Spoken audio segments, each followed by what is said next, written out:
Hello, hello, hello, everybody, and welcome to the 2023 Tuuci Orange Bowl International Youth Regatta. I am Cynthia Demas. I'm John Pierce. And we are so happy to be sharing the next 4 hours or so with you as we watch all of the sailors out here have a great time. I'm fortunate enough to be alongside John Pierce. He is with U.S. Sailing. What is that? We're going to get into everything there. Tell me what you do with U.S. Sailing, John. I am the youth competition manager at U.S. Sailing, so involved with everything that we do in youth racing, including the Tuuci Orange Bowl Regatta, which we're really proud to support, and really want to thank Coral Reef Yacht Club and all the organizers for putting on this incredible event every year.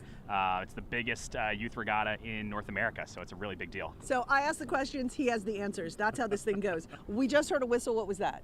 That was the 1 minute warning prior to the start of the first race of the day. So we're going to get the drones up in a few minutes here, and we're going to follow the starts and finishes and a little bit of the action around the course. And we have beautiful sailing conditions today, so this is going to be a really fun opportunity to watch some great sailing. We're really excited to be here. Last year we were actually the very first in the world to have multi-drone live coverage streaming.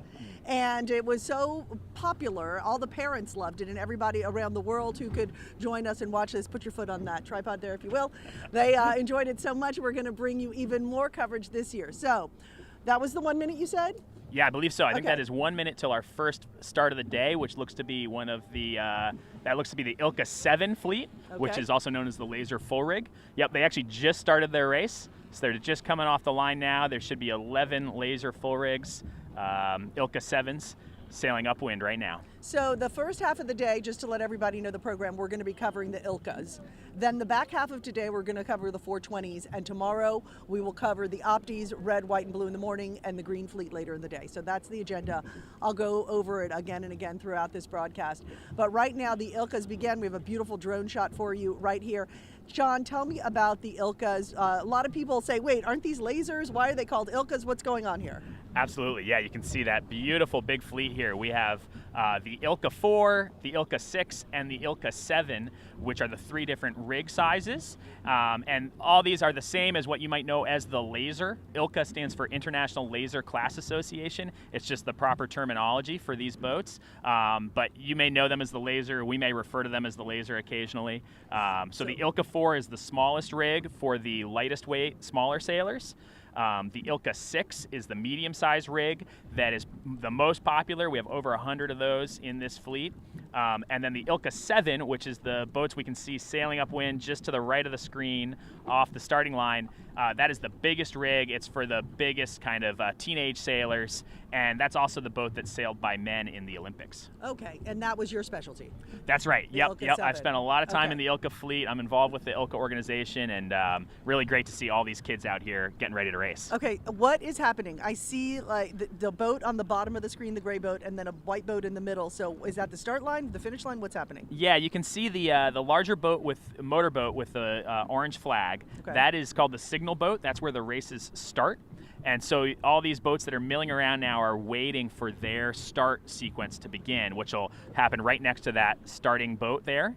Okay. And then off to the right of our screen, just out of the view, is the first fleet to start racing. The Ilka 7 fleet just started, and they sailed sort of upwind to the right of our screen. And the Ilka 7s, that's the, you're a little bit older when you do those, right? And a little bit bigger? Correct. Yep, Okay. that's for the bigger teenage sailors. Oh, I see. Yep, they're just sailing to the right side of their course. There's about 11 of those boats in the fleet this year, whereas there's over 100 Ilka 6s, and there's 50 Ilka 4s, which is a really great growth in the Ilka 4 fleet.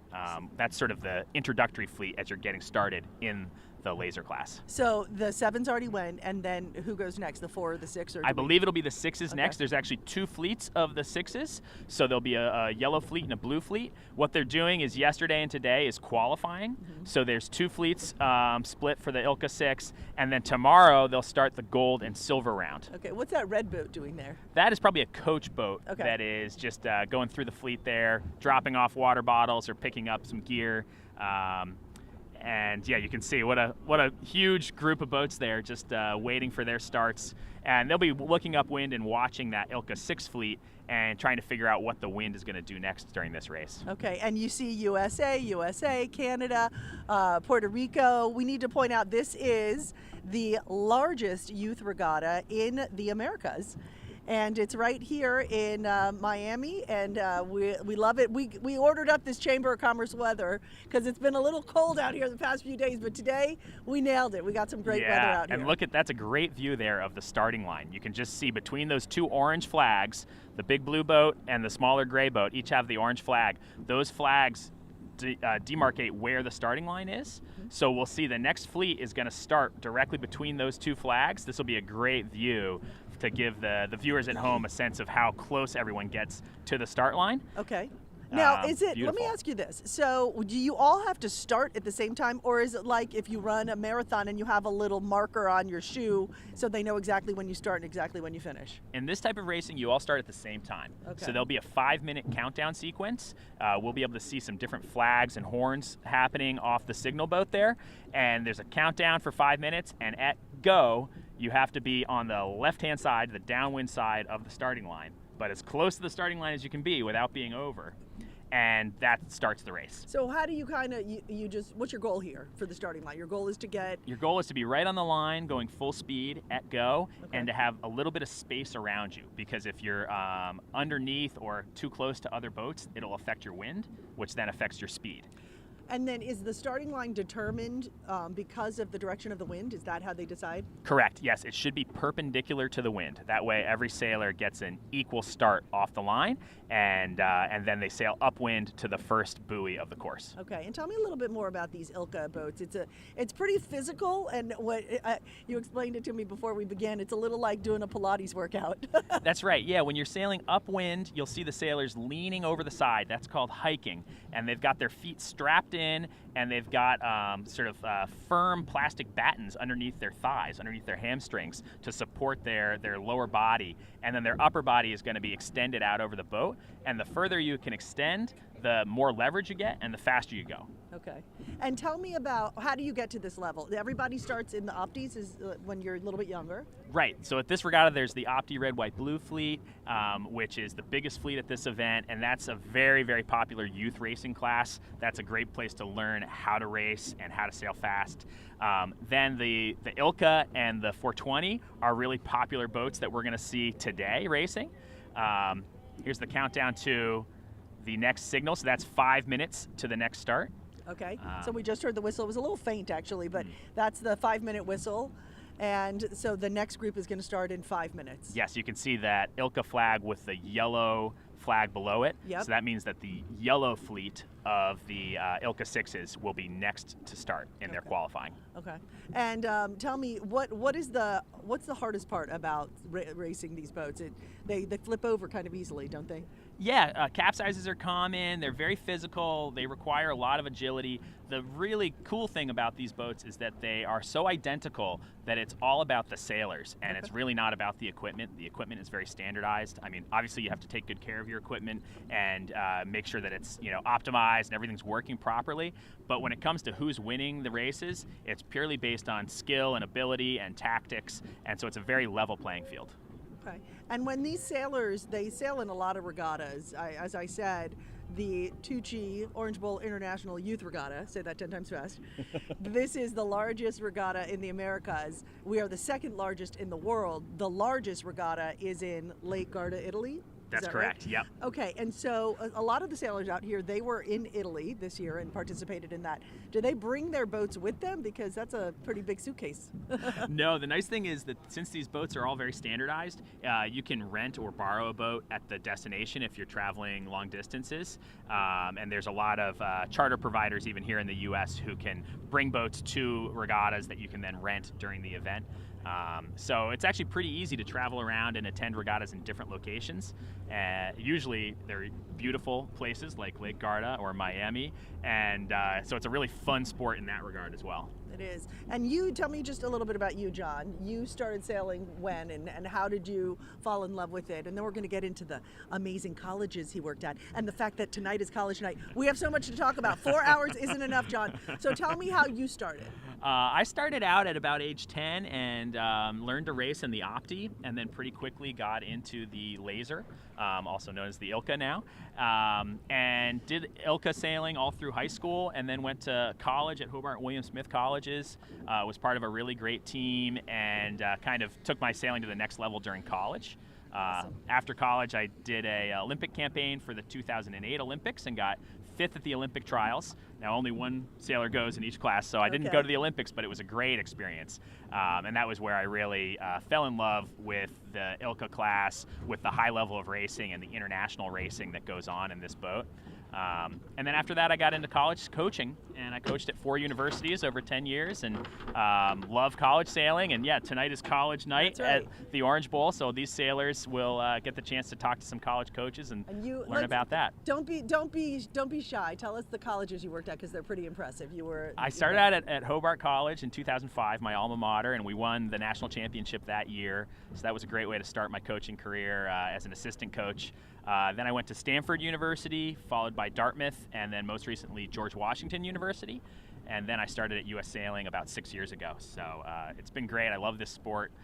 There's kind of something for everyone. And at the high level, there's so much challenge in what these sailors are going to do here today. I think we'll probably have about 2 minutes or a minute and a half to go till the start. So you can see how the start line is now clearing up a little bit between those 2 orange flags. Okay. And the sailors are kind of gathering their position and preparing for their final approach in the last minute here. If you jump the line, what happens? If you jump the line, you have to either go back around and restart, or you may be disqualified. It depends on what flag the race committee is showing at the start. Okay, so we have our wider shot from our drone. We got a couple drones up here flying for you, bringing you the live pictures here. And you can see it's just a beautiful day out here. I mean, is this, when you're a sailor, is this the weather you just hope for? I can't imagine it being any better than this. It's perfect. This is classic Miami Biscayne Bay, 10 to 15 knots from the north. Nice little shifts and puffs to make it interesting, but a very, very fair event here. And we got about a minute left, and you can see the fleet sort of lining up along the race committee boat there. So what's the strategy now for these sailors who are out there? Do you want to be on the right, the left, the middle? Like does everyone have a different approach? Everyone has a different game plan based on what they think the wind is going to do. So they want to look upwind right now, see where they see the dark water that indicates a puff and there'll be more wind that'll make them go faster. Or they want to think about the angle of the wind, and if the wind is going to shift to the left, they want to sail left and then catch that shift. Or if they think the wind's going to shift to the right, they want to sail right and then catch that shift. So it's very tactical. Do you want to get Here's the final approach. Okay, here we go. And that's go. So off they go. You can see a little sag in the middle of the line, which is pretty typical. But at both ends of the start, the sailors were right on. Great start by the Virgin Island boat here in the foreground, ISV. And off they go. So this is a picture perfect start. No one jumped the line, no black flags. Correct. Everyone was all clear there, and they're off to the races. Beautiful, beautiful conditions. You can see the boats on the far side towards the pin end are punching out a little bit, and the boats here on the boat end are also punching out. And then you can see to the left of the screen, the boats that had a not so great start are now getting into some dirty wind, and they're going to have to tack out and go find some clear water. So is there a strategy where you want to kind of steal your competitor's wind? Yeah? There is, yeah, absolutely. If you can get between your competitor and the wind, you're going to affect their wind very drastically, and that'll slow them down. Depending on the situation, you might use that as a weapon, or you might use that just as a little bit of a softer technique. You don't always want to tack right on people's wind, because the next time they see you, they might tack on you. Let's talk about geometry, John. Everybody likes a little geometry in the middle of a sailing race. Absolutely. Let's talk about the course here. It is a trapezoid. Trapezoid. That's right. So we're sailing upwind right now towards the first windward mark, and then they will race around a trapezoid-shaped course and back to the finish line, which is right where we are, and we'll catch them at the finish. And that is always what the Ilkas sail in a race? It's always the trapezoid? That's the preference for a championship-level event, because it allows the sailors to sail on multiple different points of sail. So they sail upwind, they sail downwind, and they do reaching, which just requires different technique. And the mark roundings are also critical. Each time the fleet comes together to go around a buoy, that's a great opportunity to make some smart moves and jump a couple places. Okay, and how long does the race take? Typically around 30 to 45 minutes. We got great wind today, so I think the boats will be moving fast, so they'll probably be able to get through the races fairly quickly. You can see in the foreground here, USA 7594 is coming out to the right-hand side of the race course, and the rest of the fleet is extending to the left. So as they sail upwind, you want to kind of find not only where the most wind is, but also the most favorable wind direction. I saw in your bio that you were a math minor. I do so have a these math angles minor. should be It's, very. trying to bring math up as much as possible. Speaking of your bio, can you tell us a little bit about yourself? We haven't talked about you yet. Oh, John. This isn't your first time behind our microphone, I don't think. I was a news anchor for a very long time, and now I own a company, and we're actually broadcasting this today, right now, right here as we speak. And Chris Block, who is the chairperson of the Tuuci Orange Bowl International Youth Regatta, he came to me last year and said, hey, you think you could throw some drones up and broadcast live from a boat in the middle of the water? And I said, I don't know, but let's give it a try. We tried it last year. It was great. We had a ton of fun. The best part really was talking to the kids, the sailors, when they cross the finish line. So that, to me, I love it. It's an education for everyone. The parents learn, we learn, the grandparents learn, everybody watching learns. And the best highlight is really at the end of the race when they cross the finish line and they come up to the boat here and we get to interview them. I love that part. That's the best part. Tell me what's going on here. USA looks pretty strong there. Yeah. That first Ilka 6 fleet is sailing upwind. We had a great close-up shot there of the hiking and the technique. And then the next start is going to be going on fairly soon. The Ilka 6 blue fleet will be next. So we'll probably catch that from the drone, and you can see the sailors right now preparing for that next start. Okay, so the 7s already went, then the 6s went, now we're waiting for the 4s. Well, the first 6s, so that's the yellow 6 fleet right now, and then the blue 6 fleet will be next. And then what's the difference? So they're in their qualifying right now. So right now the yellow and the blue fleet are split randomly. Okay. And then starting tomorrow, they'll go into their gold fleet and silver fleet. So if you perform well in the first 2 days, you qualify for gold fleet. If you don't perform too well, then you're going to be in the silver fleet. And that's for everybody sailing today, or just this group? Just the Ilka 6s. They're split into the fleets, as are the 420s, and the Optimists are also split. So if it's a really big fleet, they'll split into qualifying groups. Okay. But for the Ilka 4s and the Ilka 7s, it's a smaller fleet, so they're not split. So is this race you said is about 35 minutes, is there just one, or did they do this a few times? No, they'll do this a few times. I would imagine today they'll do 3 races would be my guess, possibly 4. I know that yesterday the wind wasn't great, so they only got one race in for the Ilka fleet. So I think they're going to be looking to catch up a little bit. The PRO, Shannon Bush, on this course is one of the best in the business, so she's going to make sure they get some great racing in today. PRO stands for? Principal Race Officer. So she's in charge of what's going on out here right now. Okay, and this is the pretty optimal conditions for sailing. Perfect. So we can get a Absolutely few races perfect. in. Yeah. Yes, yep. In the sailing community, people often call this champagne conditions. Champagne conditions. That sounds good to me. I'd like to toast that comment with a glass. Later. Can we get one? Hey, we want to thank our captain, Tim Kaloya. He's out here again this year, hosting us on his boat, doing a great job alongside his beautiful wife, Iris, who is helping us out here. So thank you guys so much for supporting us today and hosting us on your lovely boat. So thank you. Okay, so what's up next? When are we going to have the next whistle? How far do they space them out? How does it work here, John? Yeah, you can see right now that's the fleet sailing upwind. You can see they're all spread out, and they're going to converge at the windward mark in a couple of minutes. Okay. And then I just heard the next horn down here at the starting line, so I think we have about 3 or 4 minutes to go until the next start for the Ilka 6 blue fleet. Okay. So, and how fast do they go? Typically around 4, 5, 6 miles an hour. It doesn't sound fast, but it feels fast when you're working hard. But downwind in high winds, they can go as fast as about 20 miles an hour. So, and the Ilka, it was designed back in the 1970s and immediately became super popular. It's been in the Olympics for many, many decades now, and it's the strongest fleet worldwide of sort of Olympic level competition. So these kids at the top level of this event have a clear pathway to the next level if they want to try to qualify for the U.S. sailing team or go to the Olympic Games, go to a world championship. There's a lot of opportunity in this boat. And then has the boat changed much since the 70s? Hardly at all. Really? Some rigging, some small rigging changes and a few different materials changes, but it's maintained a very traditional kind of approach. Mm-hmm. And it's all the better for it because the equipment is identical.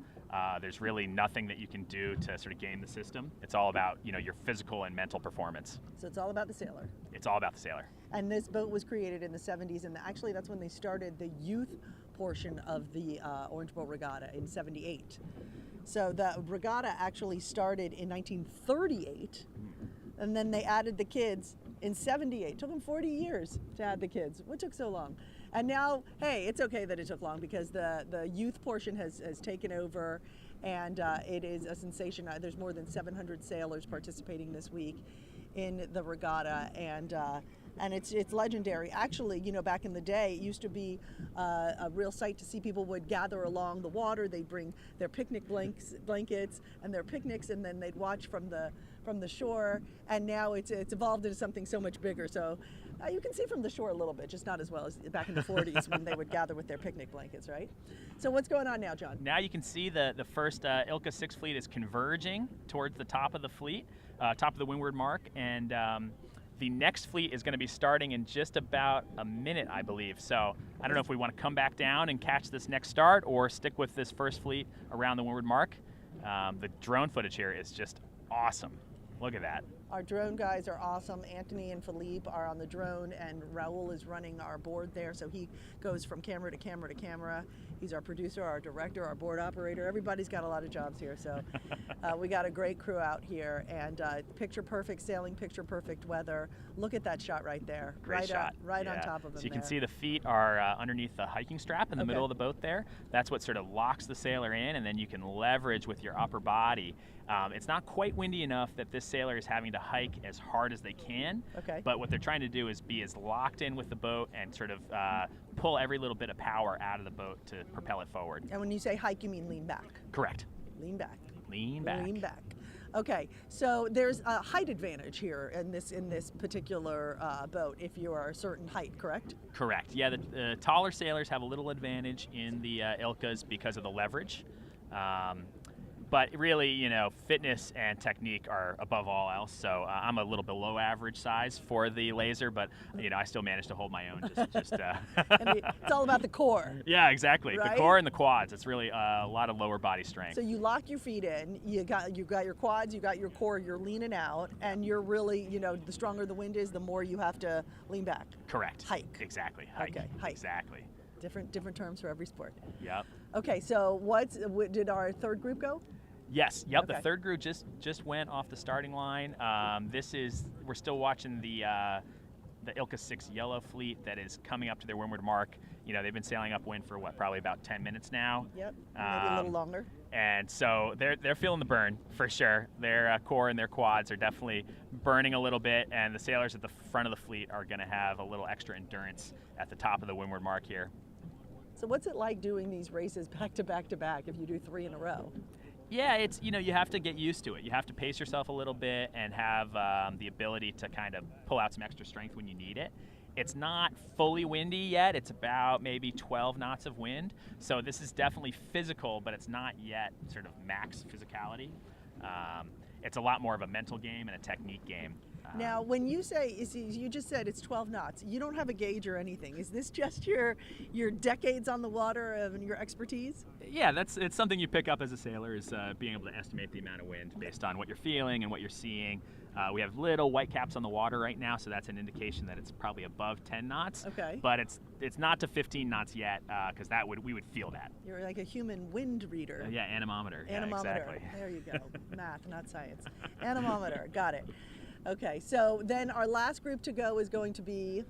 The Ilka 4s will be the 4. last group off, and they are the smallest rig. This fleet has grown in popularity recently, especially in Florida. So they have 50 boats this year, which is great. You can tell it's an Ilka 4 because they have a little orange sailcloth on the corners of the sail, so when we see them go. But this is, now we're seeing, Netherlands sailing upwind. NED. Is there a country that kind of, represents more in sailing than others? If there was like a lead country, what would it be? Well, so historically in Olympic sailing, the U.S. has been the medal leader in Olympic sailing, basically throughout history until now, and now the British have taken over. The British have taken over. Yeah, it's a colonial battle, if you will. We want to take it back from the Brits. But no, you see sailors succeed from all countries, all corners of the world. I mean, if there's water and there's wind, you can do this sport. And for example, Cyprus won a silver medal a few Olympics ago, and it was the first Olympic medal for the country of Cyprus. So, it's really neat, the international aspect here. And I know at this event, there's quite a few countries represented. It's amazing. And last year for this live broadcast, we had Sarah Newberry-Moore with me.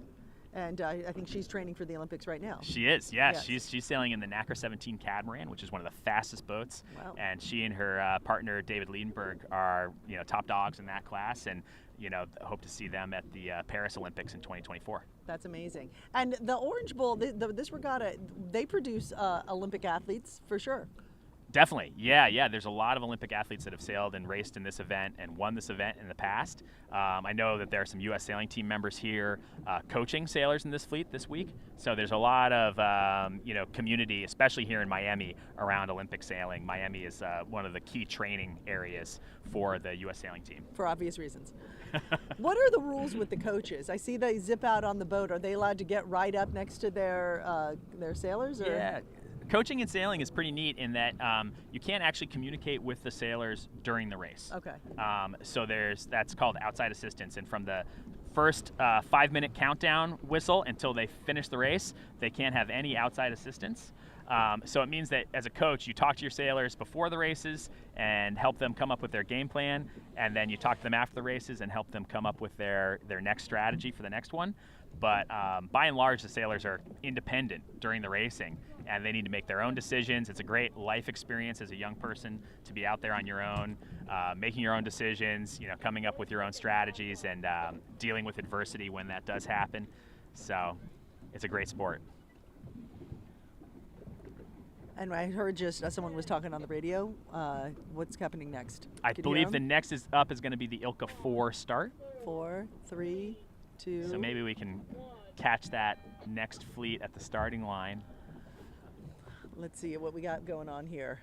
So we have the next fleet. Can we see them? Right over here? Right over okay. here, yep, just They're to our off right. To our side. I think we're just putting up a fresh drone. Yep, got to change those batteries out. So we land them and we launch them and we keep it going all day long. Knock on fiberglass. And then just behind us here, I see the first fleet coming down. That is the Ilka 7 fleet, and they are, I think, about halfway through their race. Okay, so we're about halfway through the first group to start, the 7s. Yep. And then we have the yellow and the blue for the 6s. Yep, you can see the yellow fleet there rounding the windward mark, actually. That's just their top mark rounding, heading onto the reach. Now, I don't want to sound like a total novice, but how do you know that's the yellow and not the blue? I'm just trying to keep track of where they are on the course. Yeah, okay. Yeah. Can't tell from the picture, but just keeping track. The blue fleet is about halfway up the beat right now, and the yellow fleet is at the top of the course. Okay, if you're just joining us, you're listening to John Pierce with U.S. Sailing. He is the head of the I'm the youth competition manager. Youth competition manager. So he's the guy with the answers. I'm Cynthia Demas. I'm the one with the questions all day long. We're here broadcasting live for you today and tomorrow. And so excited to be a part of the Tuuci Orange Bowl International Youth Regatta. This is the first time they put Tuuci at the beginning of it. Tuuci's our official sponsor. Awesome. And Tuuci sponsored it last year. Now they're sponsoring this year, and they're going to be the sponsor for a few years down the line. Awesome. And we're going to learn a little bit more about them. We actually interviewed the head honcho over there, Dugan Clark, and we're going to learn a little bit more about the company and why they really wanted to support this event and why it's so important to support this and all the youth participating in it. So we do have a little story about that brand, the umbrella company, coming up. Awesome. And we also spoke with some sailors and we spoke with some coaches. We're going to share their stories with you. And then we got even a look back at 2021. So we put a little story together for that. We got chock full of entertainment here today. Yeah, so we're going to be on for like 4 hours, right? Yeah. Hopefully 5 if we can stretch it, John. What's happening here? What's this marker? This is, I believe, the windward mark still. Those are the last couple boats getting around for that yellow fleet. And then the next fleet up to that windward mark is going to be the Ilka 6 blue fleet. Okay. So you can see they turn around the windward mark, they let out their sail about halfway. Now they're going across the wind. That's called reaching. And it's one of the fastest points of sails. You can see the wave action is starting to get a little bit more pronounced there from that boat as they speed up. That's beautiful. It is, great shot. Beautiful, beautiful. 6961 USA, 6961. Great shot. Now, what is he doing everything right here? I don't want to point out, but I just want to learn and help everybody understand what's happening. Is this the picture perfect way to do this? Yeah, I think so. Yep. He's leaning out, got the sail released a little bit. You can see it's about halfway out, and the key is to watch the wave action and try to get your boat just surfing on each little wavelet. The laser really responds well to surfing on waves. Okay, it's a great shot we have right here. What's in the distance in this shot? So in the background there, you can see our other fleets. So you can see the Ilka 4s at the starting line on the left, and then the Ilka 6s sailing upwind on the right.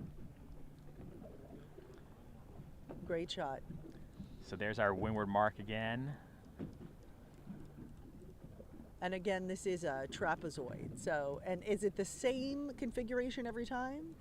It is, yeah, correct. Yep, Okay. yep. So it's a upwind leg, and then a reach leg, and then another upwind, downwind on the outside. Okay. You can check out those courses on the sailing instructions if you're on the Orange Bowl website. And this is we mentioned it earlier, they're having college night tonight. And so what does that mean? That means that the 11th graders and the 12th graders are actually going to be able to meet with college representatives when it comes to sailing. The colleges actually come here for this regatta, right? Yeah, exactly. It's like kind of like a little open house type event. So there'll be 20 or 25 colleges represented, and it's a chance for those older high school sailors to talk to coaches as well as undergraduates and alumni as well, and get to know what different schools have to offer in terms of their sailing teams and their academics, student life, all that good stuff. There's so many different colleges out there that have strong sailing teams, so there's kind of something for everybody. And how did you decide where you wanted to go when it came down for you? That's a good question. Yeah, I chose Hobart College because it was near where I grew up in upstate New York, and had a really strong sailing team. And my timing was great. I got to go to school with a bunch of really great sailors, and learned a lot. It was great preparation for the rest of my sailing career. All right, so we have quite a few schools who are here. Oh my goodness, so many schools. More than 25 schools are going to be here. We have Brown University, we have Eckerd College, Georgetown, Massachusetts Maritime, Rollins, St. Mary's College, Tufts, Tulane, University of Miami, of course. They're right around the corner. University of Pennsylvania, go Canes, go Quakers, the pen there. University of Rhode Island, you're from Rhode Island. I am. Yeah. Yep. I'm glad you made it down here. Brody Rams. That's right. University of South Florida, just a lot of universities here. Old Dominion, Princeton. So everybody comes. This is a big deal. It is. It's a great chance for people to meet and meet coaches, talk about the schools, and college sailing. It's an awesome sport. One of the sort of unique things is that in the recruiting process, you actually aren't allowed to get financial scholarships for college sailing. That's against the rules of the Intercollegiate Sailing Association. So there's still a sort of a recruiting process and an informational process, but it's not like gymnastics or other sports where there's going to be a scholarship check involved. It's much more about the academics and the admissions process and all that kind of stuff. Why do you think that would ever change? It just seems like, why wouldn't you give scholarship for sailing if you would give it for gymnastics or football or whatever? Yeah, it's sort of a quirky part of the sport, but sailing is not an NCAA sport. It's governed by the Intercollegiate Sailing Association, and I think the feeling has been from the ICSA has been that they want to emphasize academics and student life, and that the financial aspect doesn't really fit with sailing, and so it's a topic of debate, but I don't see it changing anytime soon. And let's talk about the Olympics a little bit. Right now, the next Olympics is in 2024. And that's going to be in? That'll be in Paris. In Paris. But the sailing portion is in Marseille? In Marseille, correct. Okay. And then after that? Then we have the LA 2028 Olympics, and the sailing will be in Long Beach. So 6 years till our domestic Olympics. Awesome. What was that horn all about? Yeah, so I believe what happened on the race course here is the Ilka 4s actually had a general recall, sort of a false start. Okay. They were called back, and now they're going to restart and attempt another start down here at the starting line. So I don't know if, Raul, if we want to bring back one of the drones back down to the start line and we can catch this next Ilka 4 start. Okay, they're going to start over. It's a do-over? It's a do-over. Yep, now, that happens. Is the do-over, is that the same thing as getting a black flag? Someone, no. The black flag is much more punitive. The black flag means if you're over the starting line for that race, you are disqualified. Oh, you're disqualified. Yeah, and this was just a general recall, which means that all the boats have to come back and they're going to do a whole new starting sequence. Okay. So how many times do you jump the line before you get kicked out? That is up to the principal race officer. Okay. So Shannon Bush, the PRO on the course today, will be making that call. Here on our screen, we have a great shot of the Ilka 6 Blue Fleet sailing upwind. These are the race leaders here coming into the windward mark. So you can see some great technique here. They're just coming in for their first mark rounding, and these race leaders are going to be keen and happy with their performance so far and looking to keep it going. So you can see they're rounding that mark. There's the buoy. That's the windward mark. And there's the race leaders rounding. And so does this look like first and second right here? I believe so, yep. I think that's first and second in the Ilka 6 blue fleet. And they've been going about 30 minutes so far, would you say? Well, they started a little later, so probably closer to about 10 or 15 minutes. I'm sure it feels like 30 because they've been working hard, but you can see the fleet. This is where they all converge after sailing upwind on that first leg. They converge on that first windward mark. And, we got someone close to the mark. If you hit the mark, you have to do a 360-degree turn to exonerate yourself. And if you a 360 just anywhere? Yep, exactly. You have to do a tack and a jibe, sail the boat around in a circle if you hit the mark. And if you foul another boat or hit another boat, then you have to do two 360s, a 720. And who monitors that? It's self-policing. So the sailors, if you are fouled or if you see someone else break a rule, you have to protest them. And then if they don't do their penalty turns, you can have a protest hearing at the end of the day, and a panel of judges will hear the case and disqualify anyone who broke the rules. Okay. And does that happen typically? Yeah, it does. It does. It's a part of the sport. Ideally, everyone does their penalty turns out on the water, but often there are disputes or there'll be sketchy situations, and that's what the judges are here for. Beautiful shot. So this is now sort of the middle of the fleet of that Ilka 6 blue fleet. You can see that there's some different packs that have formed. This is the mid-fleet group. It's a little like the peloton in Tour de France. You'll get these clumps, and they have to work together to break up and get free. We need an Ilka peloton, right? Where's that? Work the core. What is a typical training day look like, or training week look like to sail at this level? Yeah, I think these sailors, at the top end of the youth level, they are hopefully sailing a couple of days a week, and a typical practice session would be anywhere from 90 minutes to 3 or 4 hours on the water, and then they're also going to the gym a couple days a week to maintain just their overall fitness. Especially in the Ilka class, you have to have good overall fitness. And then at the college level, what does that look like as far as the practice and training? Typically, it's 4 practices a week and 2 days in the gym as a team, and then you work out in the gym on your own on the other days. And then during the season, there's 2 race days. You're racing every Saturday and Sunday, so it's basically a 7-day commitment at the college level, and you have to fit that in with your academics and all your other stuff. So it's a good way to keep yourself busy, that's for sure. And did you have any favorite locations to race? Oh, absolutely. Well, New England has a really high density of college sailing teams at a high level, so there's a lot of great racing up in the New England area. I sailed as a college sailor in the Mid-Atlantic, which is called Mesa. So you spend a lot of time in Annapolis and New York City. But Miami, honestly, is one of the best venues right here where we are, Biscayne Bay. It doesn't get any better than these conditions right now. You can see the sailors now have turned downwind. They've let their sails out about 90 degrees from the boat to catch the most wind they can. And you'll see they're kind of spreading out and zigzagging. And that's because the fastest route to that next mark is not necessarily a straight line, but it's the zigzag that allows you to catch the most waves. So you know how a surfer cuts back and forth across the waves, right? The same thing works really well in the Ilka, where you can cut back and forth across the wave fronts and keep your boat speed up. And so you'll see some pretty radical angles sailed by these sailors, and a couple of them will no doubt capsize if they push it a little too hard. So explain that a little bit more. You're trying to ride the wave like surfers do? Correct. Yeah, you can get the boat on the face of these little waves, and then if you go straight down them, you'll bottom out and hit the next wave in front of you and slow down. But if you cut back and forth, you can keep more power in your sail, and you avoid bumping into the wave in front, and you can keep the boat up on a plane and surfing. So that's a great shot right there. You can see that sailor is working their body and the sail to try to catch the next wave. And, honestly, they could probably be doing a little bit more zigzagging to try to cut back and forth across the wave. It's a little more of an advanced technique. Beautiful. And I imagine, the waves here, there's a nice chop out here, but we don't get huge waves in South Florida. Right. Yeah, this is just exactly that, a chop. It's not a swell, but these little choppy waves are actually perfect for surfing on the Ilka.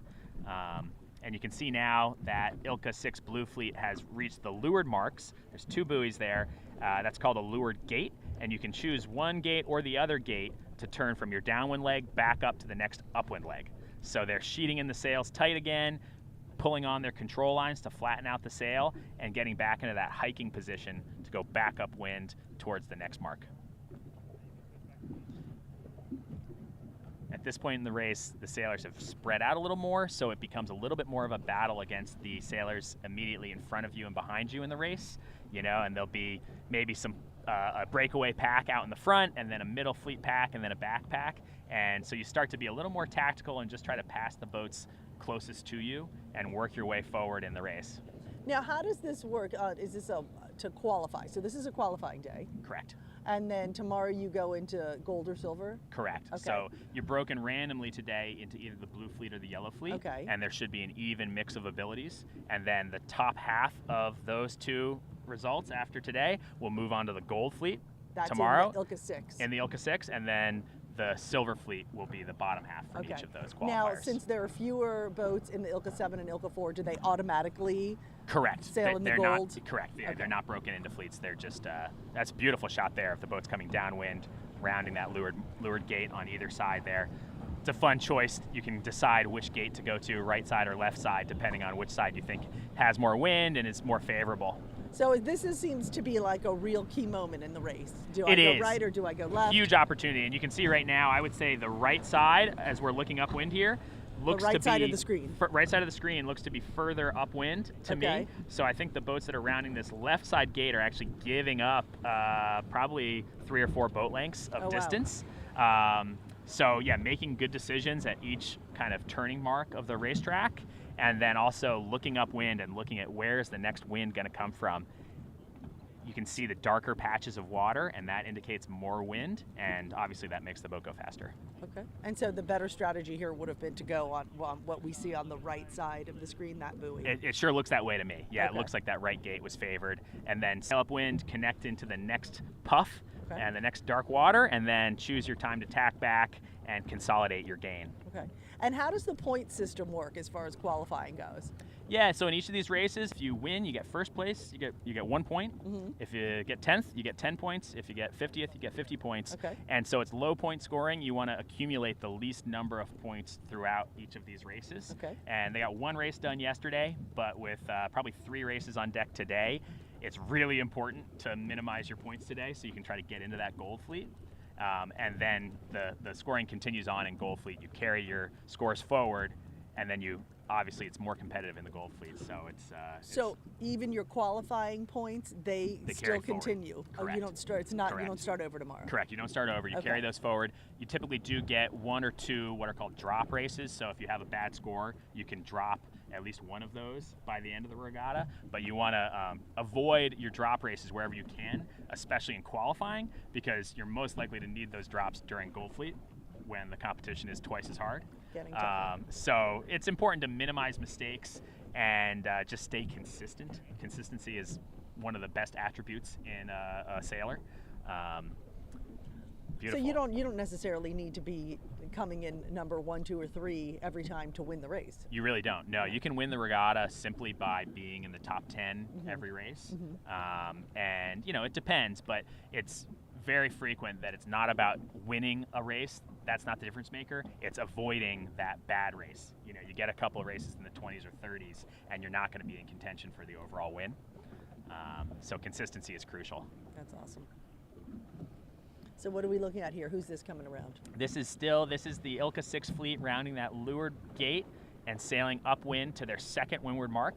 So they've now done about half of the race, and they're going to sail upwind and 1 more windward mark, and then around the outside of the trapezoid with a reach and a downwind and another reach, and then to the finish line where we are, and then we'll interview them.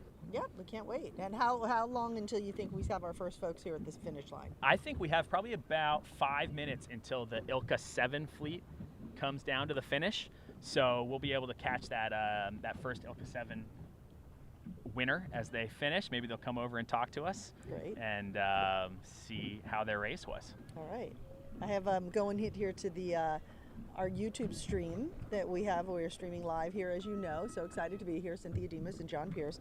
And I'm seeing if people wrote some comments in the Great idea. section here. If anyone has any questions, they can put it in the live chat right there, and we'll take a look at it and see if anybody. I got to put my glasses on though to see it. So let me see what's going on here. Yep, we will be covering the Ilkas today and the 420s today. That's right, and the Opties tomorrow. Our captain Tim wrote that in the chat, so thank you for that, Tim. What is the length / miles from start to windward mark? You know, it should be posted on the signal boat, but we can't see that from here. But I would estimate it's about 0.7 miles. Okay. Would be a typical length. Usually it's going to range from somewhere between a half mile and a full mile, depending on the wind and the level of the event. I'm just guessing it's a 0.7 today. Okay, thank you. That was a question from Ron Gaston, who wrote that question in a few minutes ago. So if you guys want to add some questions in, just write them in on the chat section here. And we will get to the questions as we see them pop up. Awesome. So yep, we're out here all day. We're going to be covering the Ilkas in the morning, the 420s, probably around after lunchtime, and then tomorrow the Opties, red, white, and blue in the morning, and then the green fleet later in the day. It's perfect. Perfect weather out here. A little colder in Rhode Island, huh, John? It is. Yes, yes. This regatta is certainly a pilgrimage for many, many sailors, coaches, parents. It's a nice place to come and thaw out and get some great racing in over the holidays. You know, there's quite a few other major regattas that go on during January and February down here in Florida. The U.S. Open Sailing Series, which is an Olympic class level event, will be coming here in mid-January to Miami and Lauderdale. So some of these sailors may also sail in those sort of Olympic level events, but you know, for youth events, this is really the cream of the crop here. Bill Hamlin is asking, where are the Ilka 4s? The Ilka 4s, Bill, are still at the start line. They have yet to successfully have a start without a general recall. So they have kind of been the black sheep here, misbehaving, a couple general recalls for the Ilka 4s. So once they get started, we'll try to cover a bit of their race. We're trying to get the Ilka 4s in the party here. So now what's causing that to happen over and over? Well, it's just the fleet dynamics. You know, the sailors, if they push the starting line, once someone is over early, the rest of the fleet will want to stick up with them. So they'll draw everyone over, and if there's more than 10 or so sailors over the line, then it's hard for the race committee to see exactly who is over. So they have to call everyone back and do a restart. Okay. So there may be that some of these Ilka 4 sailors a little bit less experienced. They tend to be the younger kids. This is sort of the introductory Ilka fleet, so they might be sort of making some rookie mistakes. So we have a lot of volunteers out here, so we want to say a big thank you to all the volunteers. They're actually wearing the shirts that say "Born in Miami," little Tuuci motto there, and so big shout out to the volunteers. What does it take to put something like this on, John? It is a massive undertaking. Yeah. Yes, this is a huge effort. It's fantastic that this event is in the same place at the same time every year. So it just grows and builds and gets bigger. They can bring on partners like Tuuci, and everyone knows that it's going to be a high quality event every single year. So this event, in a lot of ways, is kind of the roadmap or the template for a high level regatta. Awesome. And I see, just so you know, Cynthia, I see our first couple of Ilka 7s coming downwind now, okay. And they're going to be coming to the finish line in probably about a minute. So I don't know if we want to switch at that point to a local camera, or we can grab one of them and do a So you an think they're going to be coming over here in a few minutes? I think probably in about 30 seconds. Yep, Okay. They're just rounding that bottom mark. Okay. So we will get ourselves in position here. And hopefully the committee boat will send them over our way. Whoops.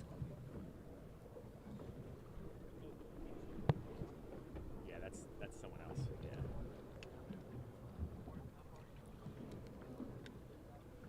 So were you out here yesterday, John? I was not. Nope. I was in transit yesterday, running away from the cold. Okay. And you made it here safely, though, because a lot of flights got canceled. I heard there were some nightmare scenarios. Yeah. Yeah. Well, we're glad you made it here safely, and I think our camera's in good position here. So when we have the sailors pop up, we'll be able to get them and get some quick interviews with them. When you're at the end of the race, what's your feeling, John? Are you just like, oh, so glad this is over? What's going through your mind? Certainly, if you're out in the front in the first couple spots, you're feeling pretty excited. You want to focus in on passing the boat in front of you if you can. Ron Gaston is asking how many race courses and how many fleets? How many race courses and how many fleets? There are 3 race courses out Yep. here. We have the Ilka fleet, which is where we are, and then the 420 fleet, where we'll be later, and Yep. then the Optimus fleet, which is on their own course. And actually, I guess we have the Opti Green fleet as well, so 4 courses, I would say. Okay, and what's it blowing out here now? That's a question. Blake Cabasa asking, what's it feel like? You know, somewhere in the range of 12 knots, maybe 15 knots in the puffs and 10 knots in the lulls, but so basically perfect, 10 to Okay. 15. Perfect. I like that. Perfect. We ordered up the perfect weather, you know. Chamber of Commerce weather, You as know they it. say. They're welcome. The Chamber of Commerce sea gods are with us here. So our first finishers of the day are coming in now. The Ilka 7 fleet Can you is catch a crossing number the on finish those line. sails? Can you catch any number? Let's see. Martin Barrera Davila. That's boat number USA 217343. USA 217343. That is Martin. And hopefully we can get him to come over here. We do want to say we're not the official judges here. Correct. So even when we say, oh, looks like first place, looks like second, we are not the official word. We are just observers doing our And observationing. on thing. your screen now, just so you know, we have the Ilka 4 fleet just finally starting successfully, it Oh, looks like. There we go. The So Ilka they are 4s are heading off. upwind. You can see they have the slightly smaller rigs Yes. on the 4, but looks like they got their start. So 50 Ilka 4s heading upwind. So who do we have here coming across the finish line? Looks like Martin Barrera Davila and Ben Shepard, USA 220353. So John, this is the finish line, the boat and the buoy? Correct. Okay, so they're actually coming across the finish line right now. Is that correct? Correct. Yep. All right, beautiful. Yep. We're still watching the Ilka 4s going upwind. Okay. Great shot of that fleet just starting their first race of the day. So we have 343 and we have 0353 USA. Both look like they're pretty tight coming across the finish line here. And looks pretty close to me. I don't think I can call that one. Not that that's my job because I'm just observing, just to say it again. What do we have out here, Tim? Do we know who's in 353? Davila. Martin Barrera Davila is in first place. That's in the unofficially. Ilka 7 fleet, yeah. The Ilka 7 fleet. And who is 353? Do we have a name That's on Ben 3? Shepard. Ben Shepard. All right. So let's see how we can get a word with these fellas over here. And it's pretty exciting stuff. Yeah, and I guess we'll just switch to the close-up camera when they come over. Martin! Martine, come on over here. All right, we have our first finishers of the day, the Ilka 7 fleet, and our race winners coming over to talk to Cynthia right now. Well, come on up. If we can switch to the local cam here, the stern cam. Ups. This is the hardest part of the race, getting to our boat. All right. All right. Hey, good job. Thank you. How you doing? How you feeling? Let's see. We're getting our first finisher here. Our first person to cross the line in the Ilka 7. How you doing? Come on, we'll hold your boat here. How you I'm doing? tired. Are you okay? Come on back here. I'm if you pretty don't mind. tired, but this is my second regatta in full rig, and well, this was more than I was expecting, so I'm really happy. I was in 6th at one point in the race, but I was able to peel off. I went downwind left, past a few boats, and then I went course right on the second beat. That's where I made my gains, and I kind of just tried to hold myself there, keep it steady, and try and win. What was it? That was your strategy? Just kind of. How'd you decide to go right instead of left? Well, I was looking back a lot, and I saw everyone was going right, and I wanted to be inside the top 6, so I was like, pretty much have nothing to lose here. And it looks pretty good, actually, so I went for it, and it worked out. And then I saw the radials, I think, coming down, and I was like, I want to tack over before they, like, just plow right over us, so I can stay in some, like, semi-clear air. And yeah. And for the record, I didn't give us your name. Martin Barrera, Martin Barrera, and you are from where? Key Biscayne Yacht Club, but Miami. I was born here. Awesome. Congratulations. We're super proud of you. Do you want to say anything to anybody? Sure. Thanks, Mom and Dad. I don't know. I guess. That's right. That's what you do. They drive you to all of these lessons, right? Okay, Martin Barrera. Looks like he's in first place. John, you have any other questions you want to add? No, great job, Martine. Okay, we're super proud of you. Thank you. Key Biscayne Yacht Club, Martin Barrera, big smile on the face, says he's a little tired there, but he's going to take a little break and get ready to do it all over again. You can see how wet he is. Yeah. It's been a full-on race there. How do you get wet mostly? Just from leaning back or just splashing? In Yeah, the face splashing, just being close to the water. You know, they're all wearing wetsuits. And, Yeah. It's you get that first splash of the day, and from there you just embrace the wetness. Yeah, that's what the wetsuit is for, right? Well, that was terrific. And then how are we falling in? Since I was talking to him, did we see how many other boats were crossing the line? Are we done with the sevens? Yeah, the Ilka 7s have all crossed the finish line now. We have a couple of boats still finishing in the Ilka 7s, but that fleet's coming through. The next fleet will be the Ilka 6 Blue, I believe. Okay. And then finally we have the Ilka 4s going upwind. I can see on our screen here a great shot of the Ilka 4. You can tell it's the 4 because it has the orange patches in the corner. Sailing upwind. It's a beautiful, beautiful shot. All right. And so now we have all the sevens have crossed. Is this one more coming across now? Yep, a couple more coming across now. Couple more coming. And then we have our Ilka 6s. The first group will be coming across, what do you think, about like 10 minutes? Yeah, I would say so. Yeah, in about 10 minutes we'll have the next fleet, or maybe even less. Could be 5. Okay.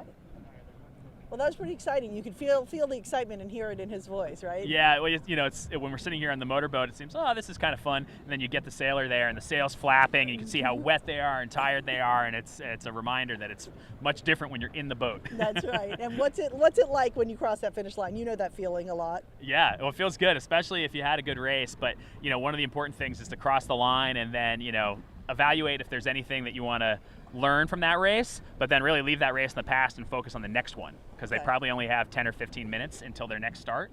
So they need to drink some water, eat some food, and talk to their coach briefly, and then head to the start and get ready for the next race. And what is the water temperature about, do you think? Oh, that's a good question. Bet you it's warmer than Rhode Island. I think so. This is a welcome treat for our friends who are coming from Canada and from we have had a few cold days though, so it might be a little chillier than normal. That's true. We'll try to get a read on that. That was a good question Ron was asking us.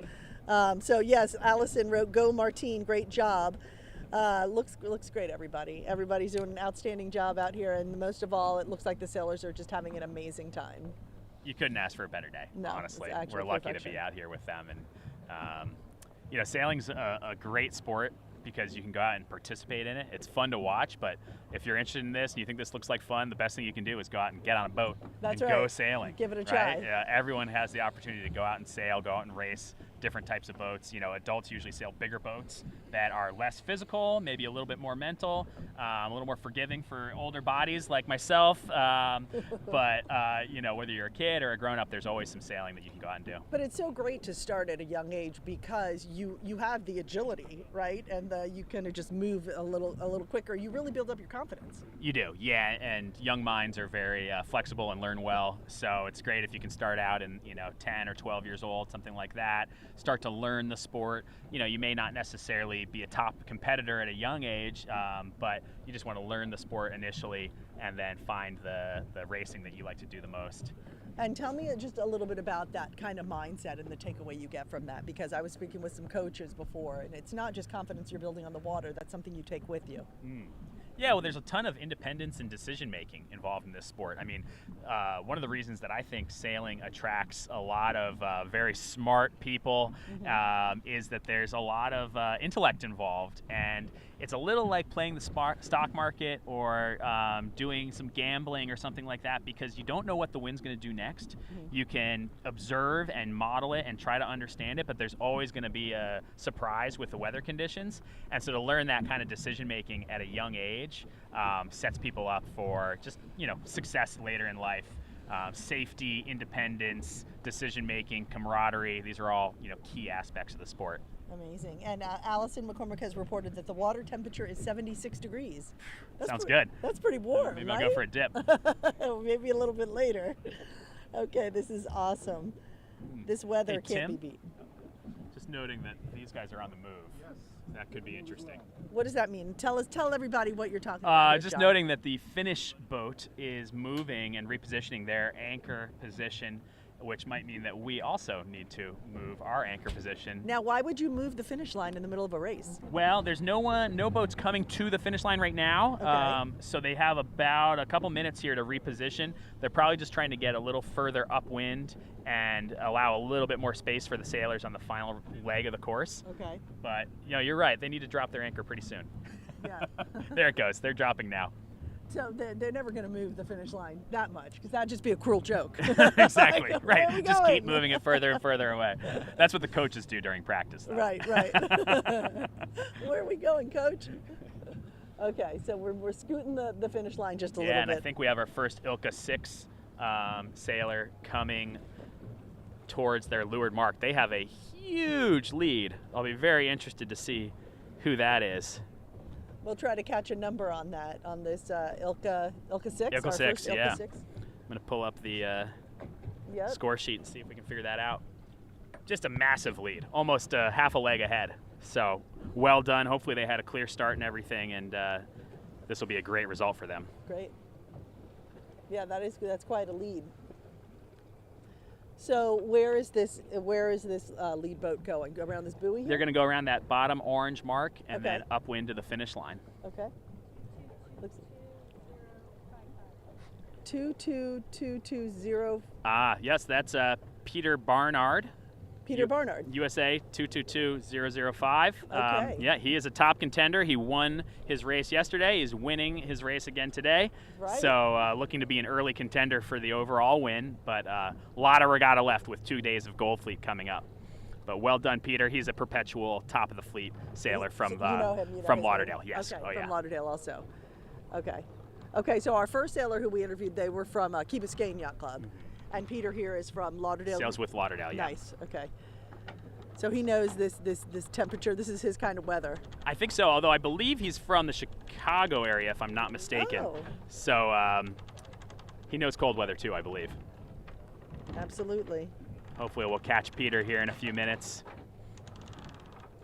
So we're trying to relocate our boat and get closer to the finish line as well now that they're moving. And it's just taking it all in. That's why they call it live. You just don't know what'll happen next. Okay, so now what are the people who we have the Ilka 7's already finished, right? So they're just chilling for a little bit. What do Yep. they do when they're chilling? Just relax? Well, not too much Eat? relaxing. Eat, drink with their, drink some water, eat some bananas or a power bar or something like that, and then Okay. head right back to the start line to get ready for their next race. Okay, it looks like we have 222005. That's Peter Barnard. Barnard from Lauderdale Yacht Club. Looks like he is kind of well in front of his counterparts. But we, as we said, we are not the official callers of the race by any means. We're just out here observing and letting you guys know what we are seeing here. So we're on the move here. So we're broadcasting live. We got drones up in the air. We have several cameras, and now the boat is moving. I mean, does it get better than this, John? It's great. This is as exciting It's as race. great. Here we go. He crossed the finish line. There Yeah. we go, Peter. Yeah, Peter Barnard finishing half a leg ahead of his counterparts, and then there'll be a tighter pack not too far behind. Now, I don't know. We're going to try to get Peter I don't know if we're going to get him from an interview since we're relocating, but we're going to do our best. But we got to make sure we're safe.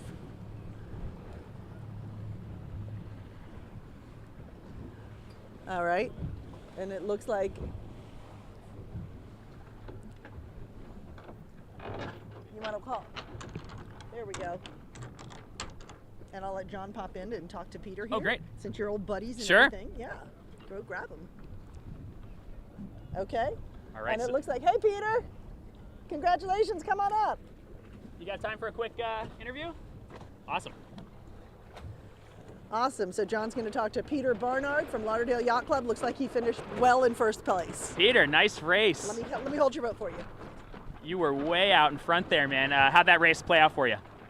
It was pretty good. I just stayed fast and cleared from other boats, and then that was basically it.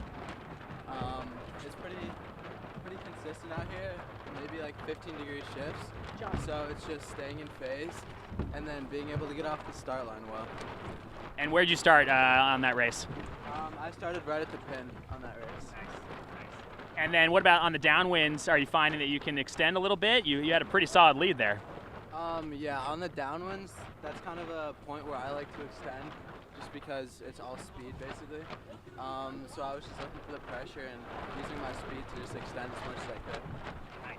And anyone you want to say hi to at home or thank for getting you down here? Both of my parents, my mom, because she wasn't at Christmas with us because she's back at home. So yeah. Good. Yeah, a lot of family support. Get these Well guys. done. Congratulations, Peter. Thank you very much. Congratulations, Peter. Hey, Are we? come on over are we here. anchored? I Yeah. feel like we're moving, Tim. Are we? I think we're moving. I think we need. We're. I think we should probably relocate. We're not going to have time for another interview. Oh, we don't have time for another No, interview. No, we got to move. We're We're heading totally towards in the race way. committee We're vote. we're in the way, so we're gonna have to catch you next just time. clear out. Yep. Sorry about that. Thanks. Yeah. So we are We need to relocating. move. I think we gotta relocate because of where we are right now. Yeah, there we go.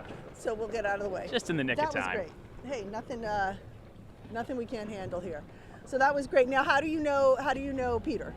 Peter sails in all the big Ilka events. You know, see him at the U.S. Youth Championships, which is U.S. Sailing's major youth regatta, and he's just a perennial contender for the top of the fleet. Amazing. Yeah, absolutely. And you can see how focused and professional he is. You know, for him, he won that race, but it's just another race. He's moving on to the next one already. You know, it's very important not to ride the highs too high and Right. the lows too low. Right. You know, every race is its own race. You can learn something from it, but then I'm sure he's already thinking about what he wants to do in the next race and how he can perform his best. Right. So it's like a game of chess, right? It absolutely is a game No of two chess. games are the Yeah, same. exactly. It's like doing yoga in the water, playing chess all at the same time. Okay. And so we are moving around quite a bit. So if our signal is freezing, that's why, because we kind of get the signal, lose the signal.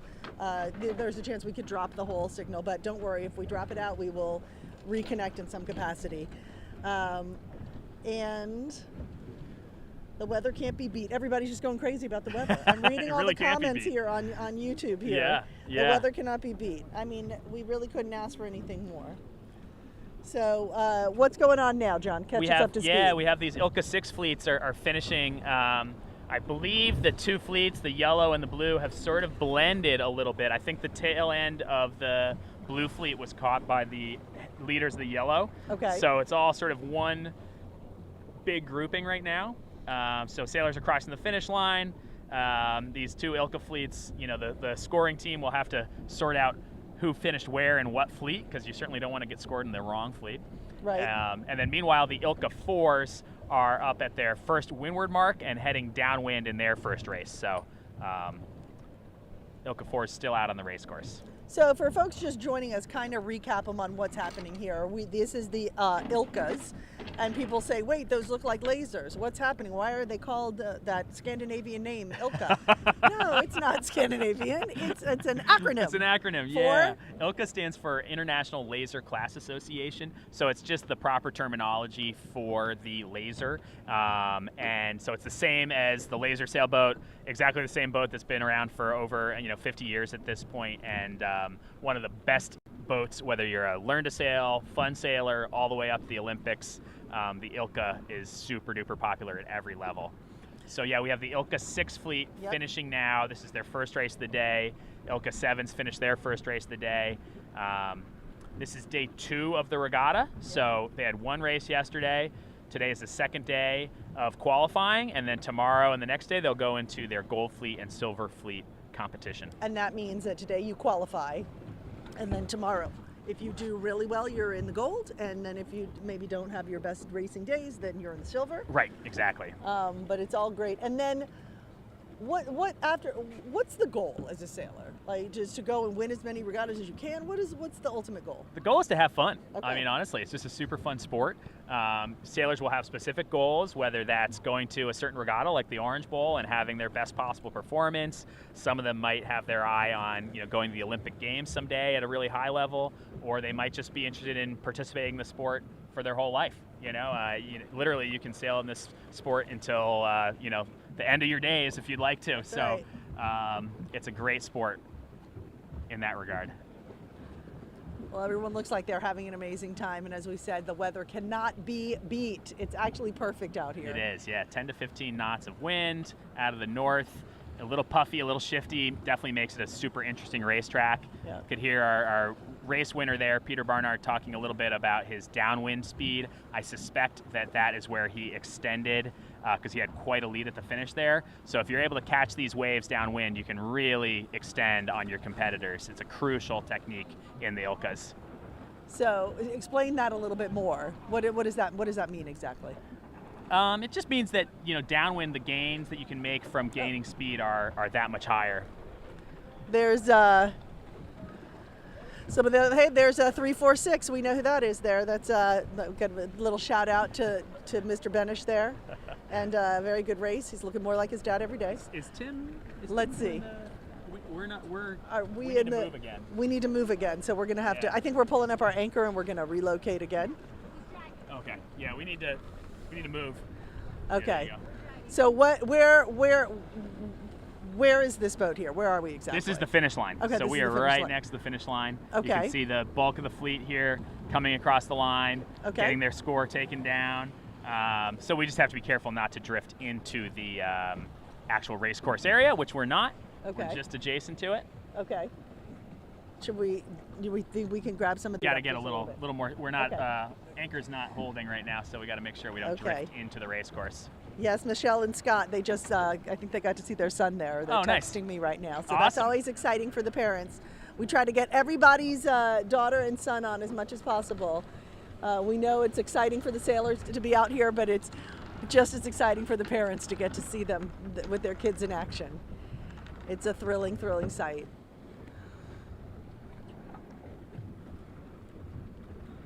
How many countries are here, do you think? I think it's 20 plus, right? I'd have to look at the scores, but I'm sure there's at least 10 countries represented. Certainly a lot of U.S. and Canada, but certainly Puerto Rico, Virgin Islands, Mexico. Netherlands. Yeah, we've seen quite a few country codes go by. On the website, it says 20 plus. Oh, so well, there you go. Yeah, so. And more than 700 sailors. So it's it started out, let's see, about 1978 they added the youth division. Yeah. And it was really popular, and they've doubled the number since then. And it just keeps on growing. So.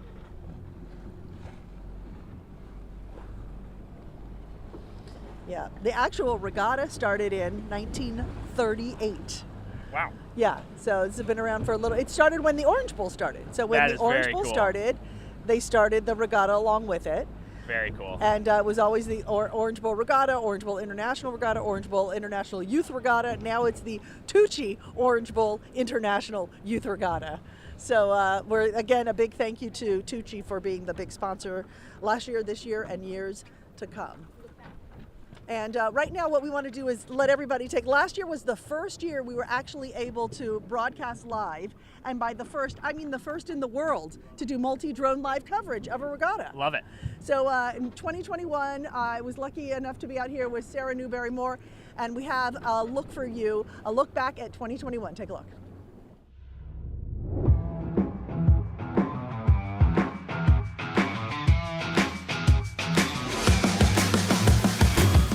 We are live here, guys. We are streaming live for the Orange Bowl International Youth Regatta. This is the first time we're going to have live multiple drone coverage of the Opti racing. So we are very excited to be a part of the first. I am Cynthia Demas, and I am fortunate enough to be alongside this wonderful lady, Sarah Newberry-Moore. She is a Team USA athlete. Current is making it really hard for the athletes to round the windward mark. The boat with the lowest number of points is going to win. So if you get a first place, you get 1 point. If you get a second place, you get 2 points, and so on. And the amalgamated score is what determines your position.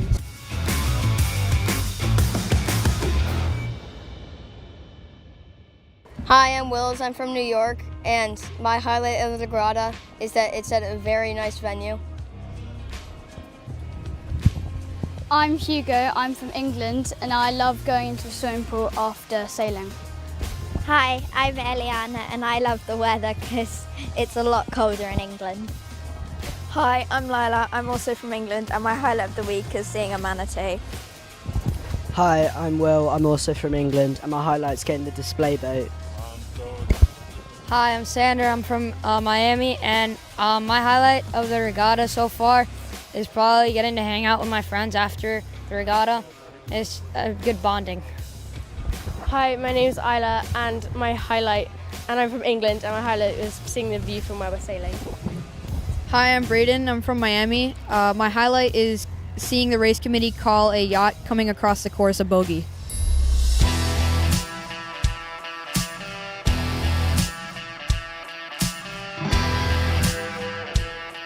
Live from Biscayne Bay. That's a wrap. See you next time, guys.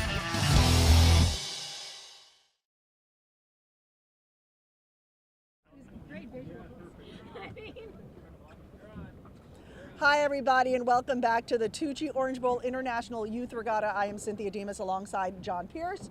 John is with U.S. Sailing, and we are in the middle. Look at these great shots we're getting here. Boat 2935 going by us. The Ilka class boats are sailing right now. Catch everybody up to speed, John. And we'll try to grab some of these sailors if we can. Super. Yeah, we just finished our first race of the day for the Ilka 7 and the Ilka 6 fleets. And we're waiting for the Ilka 4s to finish their race and finish up as well. Oh, we're trying to grab some of the sailors and see if they want to chat with us from time to time. We try to get them as they're crossing the finish line, but we had to move because the finish line moved, and we had to relocate. So we had some pretty exciting moments. All in a there. day's work out All here. in a right? day's work. Hey, this is not bad for a day's work out here. So we are. Let's see. We just had the Ilka 6 blue. Blue, actually, and yellow. Okay, They've blue all and come yellow. through now. So they're done. So the 4s are still out there. Yep. Okay.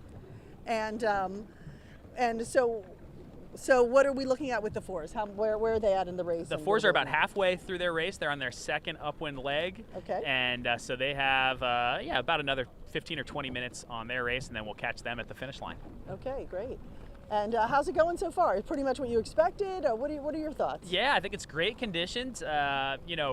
10 to 15 knots of wind, and I think the race committee is going to be excited that they can pump out 3 or 4 races today and make up for lost time a little bit because there was only one race yesterday. Okay, great. So we have race 1 is down for the first 2 groups, for the 7s and the 6s. We got race 1 coming, winding down in the next few minutes for the 4s. We're in a good position now. Yep, and the next race will start for the Ilka 7s in just a few minutes. I'm hearing some horns, so they probably have about 5 minutes till their start for the Ilka 7s. Okay, great. And so you think the 7s will start before the 4s even finish? It looks that way, actually, or Okay. maybe just about at the same time. But yeah, no, I think the 7s will start before the 4s finish. The 4s had a few general recalls, false starts, if you will. Yep. So they're a little behind on the day, but that's okay because now the fleets are a bit spread out. They'll just keep pumping out races today in the perfect conditions. All right, and we have a lot of female sailors out here too. Yeah, we do. It should be about 50-50. I don't have the stats in front of me, but in the Ilka fleet, it's usually sailors maybe 13 to 18. Might be some 12-year-olds out here, and pretty even split of men and women. Awesome. And the age group is 8 to 18? For the entire Orange Bowl Regatta, Yes. it's 8 to 18. Typically the lasers and the 420s, which we're looking at today, are the slightly older sailors. Okay. So they're probably in the more 12 to 18 range. So everyone kind of starts in an opti or something similar to that, and then they decide, I want to do lasers, I want to do 420, maybe a... Correct. Yep. And then there's other options as well. The Opti, the Ilka, and the 420 are the most popular for sure. So we see these really big fleets here. But for different youth sailors have different goals, and there are more performance-oriented boats out there that are faster and a little bit closer to the Olympic equipment for sailors that are interested in that level. And then there's the bigger boats, keel boats, that are more popular with sailors who want to race in match racing or in keelboat racing or the America's Cup, things like that. Okay. And just for people who maybe they're just tuning in and joining us, tell us your background, John. John, you are with U.S. Sailing. Yeah, I'm the youth competition manager at U.S. Sailing. I've been at U.S. Sailing for 6 years now. And so I'm focused on all things youth racing. We have a few staff members who focus on youth racing along with a whole bunch of committees and volunteers. And before that, I was a college sailing coach for about 10 years. So I've been involved with this sport for a long, long time, and nothing better to do.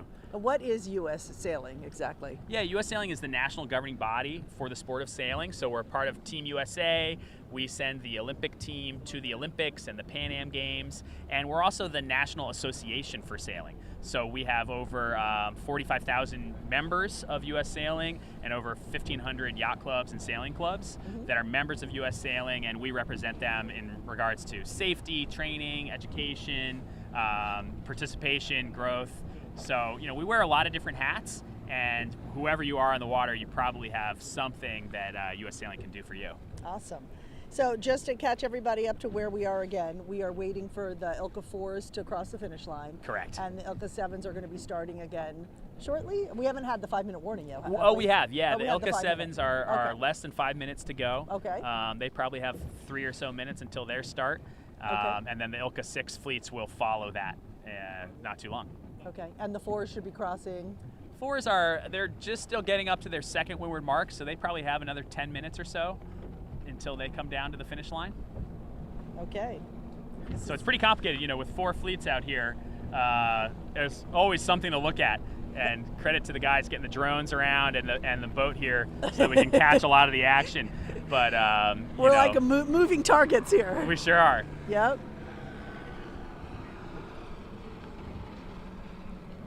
So we're happy for the second year to be streaming live for you here for the Tuuci Orange Bowl International Youth Regatta. And last year was our first year. We were actually the first team ever to do multi-drone coverage of any regatta, and it's caught on like wildfire around the country. So you get to see this a lot of places, which is wonderful. Yeah. Because it actually brings it into everybody's living room, because it's hard to get out here on the water to actually be able to see it in person. What are the rules with that as far as, and we have an official flag, so we're allowed to be out here, but can anyone just come out here and watch, or do you have to stay out of a certain perimeter? You have to stay outside of a perimeter. So there's a race course area that in which none of the coaches or spectator boats are allowed. So you just have to stay kind of outside of the perimeter of the course and away from the competitors. The coaches can interact with the competitors between races, but not during the race. Okay. But to your point, the drone technology in the last 5 years or so has changed the way that you can cover sailing.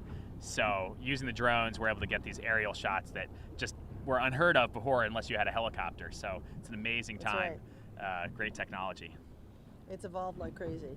And it's great for the sport. It's wonderful for the sport to be able to cover them in this capacity and to get that bird's eye view, because we couldn't do that before either. Exactly. Yeah. Exactly. 100%. So let's see where we are situated. That we have the finish line over to our left from where we are from now. Where we are. Yep. And then our start line over to our right. Okay. So hopefully, with the way the camera's situated, we should be able to see them cross the finish line right over my shoulder. Yeah. Here. Great position. Okay. Great. Awesome. So we're doing great over here, and it looks like the 6s are getting ready to kind of line up over there as well. Yep. Okay. Yep. The Ilka 7s that just started going upwind for their second race, and then the Ilka 6 fleets will start next. Okay. If you guys have any questions and you're watching us on YouTube, you can put your questions in the live chat. I think we've gotten to every question that's been written so far. So I am monitoring that. And if you want to know anything in particular, we're happy to have John answer it. Because as we said, I'm the one with the questions and he's the one with the answers. We all have to know our place out here on the water. Okay, so we're having a great day out here. How many coaches are on the water? Ron, I don't know who you are, but you're going to come on the boat next time because he has the best questions. Great questions, yeah. Ron Gaston, how many coaches are on the water? Great question. I would say there's at least 15 or 20 coaches here on the Ilka race course, and then probably an equal number over at the 420s and the Opties. So, this is a big event. A lot of teams from yacht clubs or travel teams make this a winter priority. So, definitely a lot of who's who of the coaching community here on the water. Now, when you say coaches, are they private coaches or are these coaches for like a whole group of people? Typically for a whole group of people. Okay. Either everyone from a certain yacht club or sailing club, or perhaps a group of sailors coming together as sort of a travel team. And many of them are established groups that will attend, multiple regattas as a group, work with the same coaches. And that's just a good way to increase the learning curve learn faster. You learn a lot more from your teammates, really, than you do from your coaches. So the coach is there really to kind of coordinate and bring the group together. But it's really the teammates that push each other on the water when they're training, and that's where the best learning is. So, like, what kind of thing? And then do you talk about it after? You do, yeah. A typical training day would be a pre-training, briefing, and then to talk about like priorities and things like that, and what you're going to do in the water. A couple hours of training on the water, doing drills or practice racing, and then a debrief afterwards with your group and your coach to talk about what you learned, perhaps review some video, and just kind of keep the learning curve going. It depends on sort of what level you're at, whether you're a college team or a high school team or Opti Sailor. You're going to have kind of different learning priorities. So the coaches have to kind of know their audience and identify what are the key next things to work on, and then help the sailors kind of get that access. And it's so individualized, right? I mean, everyone has a different strength and weakness, and it is, absolutely, yeah. And sailing is a sport where you really improve the most by sailing against really seasoned, experienced sailors. So even at the Olympic level, you'll have different sailors from different countries who are going to be sailing against each other at the Olympic Games, but they'll form a training group to train together to make sure that they have the stiffest competition in training, and that's what helps you get ready for your racing. That's great. And you sailed competitively for how long? For about 15 years, yeah, from age about 15 to roughly 30. And did college sailing, and then got into the Ilka 7 for the sort of Olympic training, and it was fantastic. Great experience. I love coaching as well, so transitioning into being a coach was a natural next step. And hopefully a lot of these sailors will also kind of give back to the sport as coaches someday too. And now as at US Sailing, you're a kind of the coordinator of the youth there. So you do a lot more on the logistics side now. Yeah, exactly. Yep. We're planning the calendar. We're working with the different clubs and class associations to make sure that things line up well and the logistics come together. We're also trying to help parents and sailors sort of find their next step, because they may get involved with the Ilka or the Opti and be having a great experience, but they're not going to stay in that boat forever. So it's very important that they transition into the next thing that's going to keep them engaged, keep them challenged, and so we focus a lot on the transitions at US Sailing. That's kind of one of our key priorities, because we want to keep the sailors involved in the sport. Tell what's the biggest? Is there any kind of consistent takeaway that you see, like with these sailors? You sailed your whole life, and you now are in the business world. And what did you take away? Is there kind of what skill set? I guess is my question. What is the skill set you take with you for the rest of your life? Absolutely, I think decision making, responsibility. These are the things, the independence that you have when you're out on the water in your own boat, making your own decisions. Safety, I mean, it really is a sport that's very different than something you might do in a gymnasium or on a grass field, a really controlled environment. We're out here, we're in Mother Nature, we're using the wind and the water to our advantage, but we also have to be safe, and it's really a very kind of broad skill set that you learn. Yeah. So you see a ton of sailors succeed in the business world because of the responsibility and the decision making that they've learned on the water. That's great. So now you get to do that on the logistics side. Yeah, huh? exactly. But you're very organized. Yeah, and you get it done fast. Live vicariously through these sailors too. Of course. It really is all about the joy of the sport, the fun that they have, the camaraderie and the travel, and just these sailors, they probably won't remember many of the details of what happens on the water, to be honest. They're going to remember the things that happen off the water with their friends, or the things they learned that they take away to their next event. So it's important to keep it all in perspective. This is a youth sport. The whole purpose is to make kind of better people, right? And certainly it's highly competitive, and the sailors want to win, but it's much more than that. Life lessons. Yeah, exactly. Yeah, and I'll give a plug. If anyone likes that theme, check out the Positive Coaching Alliance. US Sailing has discounted courses through the Positive Coaching Alliance for coaches, but also for parents and race officials. And they have some great, really good materials about how to put youth sports in the right priorities and how to support sailors on the water. So, that's our Ilka 6s we're hearing in the background, getting ready for their next start. That's off to our right. We can see them on the drone's feed there. And do we have, and we're good. That was the actual start? No, that was, I believe, the 5-minute warning a for 5-minute. the Ilka 6s. So, yeah, we can see now on the foreground of our screen the Ilka 6 committee boat. Okay. And they have some flags up, and that is the 5-minute warning flag for the Ilka 6 fleet. The yellow Ilka 6 fleet will be next up. We're trying to monitor the radio here, as we're out here also. So you be my interpreter, John. Yeah, I'm hearing our PRO, Shannon Bush, Okay. managing her team on the radio, just making sure the start is clear. This will be the 4-minute signal for the Ilka 6s. You can see they just put up that red and white flag to signal 4 minutes. Okay.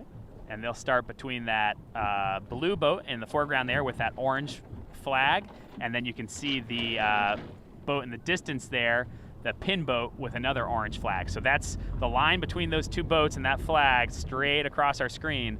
That is the start line, and they have about 4 minutes to go till the start. Okay. So this is a great angle. We're gonna get a great view of this next start for the Ilka 6 yellow fleet.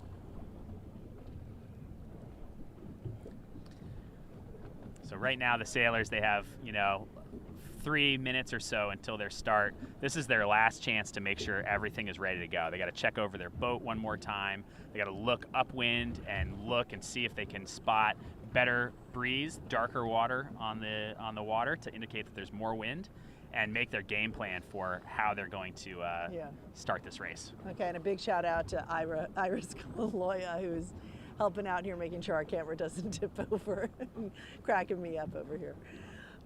So we are waiting now for the sixes to start. The sixes are going to start off on our right side here, Okay. and then over here to our left we have the Ilka 4s, which have finally made their way around the race course, and they're going to head to the finish line in a few minutes. Okay, we're gonna hold on the start, and we're gonna hold on the start so we can see the start, and then we're gonna take our camera over here to get the 4s This will crossing. be some good action here. We'll have the Ilka 6 start, Okay. and then right to the Ilka 4 finish. So All right. stay tuned. Hopefully we time it just perfectly. I think A we will. beginning and the end. I think it's going to be perfect, actually. Okay. Yep. Okay, big thank you to Coral Reef Yacht Club also for hosting this, the official hosts out here. And of course to Tuuci as being our official sponsor, and to all of the volunteers. Amazing group of volunteers, all the parents and everybody else who comes out here to volunteer. It's just an extraordinary effort, and it's just so much fun to be able to be a part of this, and it's really unique in our corner of the world to be able to have this here and host so many people from around the world here. About 20 countries are represented in this race through the entire week here, and more than 700 sailors out here, ages 8 to 18, and it's a special time. So And we're looking forward to the Orange Bowl too, right? So we have are about waiting. a minute and 30 until this next start. 1 minute 30 seconds. You can see the first group of boats starting to line up with their nose just to leeward of the start line, just downwind. The start line is between the orange flag on the large boat in the foreground and the orange flag on the little boat up in the background near the Miami skyline.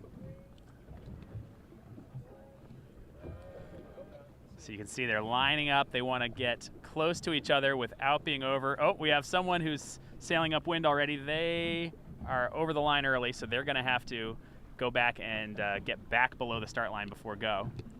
I think they might have set their watch incorrectly. And they thought that 1 minute was actually go. Uh-oh.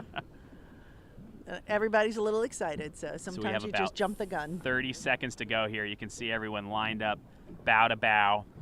And at this point, you want to actually keep your boat nice and slow so you can hold position. It doesn't even and look then like they're moving, though. They're not. You want to be almost stationary because you want to hold your position right on the line, but then accelerate across it right at go, which is coming up just in a moment.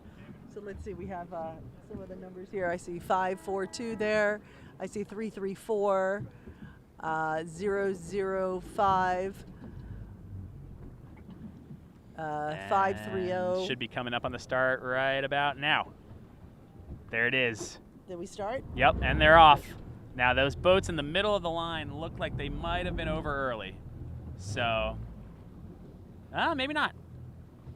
Was that official? I think Are it we was a good? clear start. I didn't hear any names or any numbers called. I didn't see any flags go up, so I think that's a clear start. Okay, Beautiful we shot did it. here.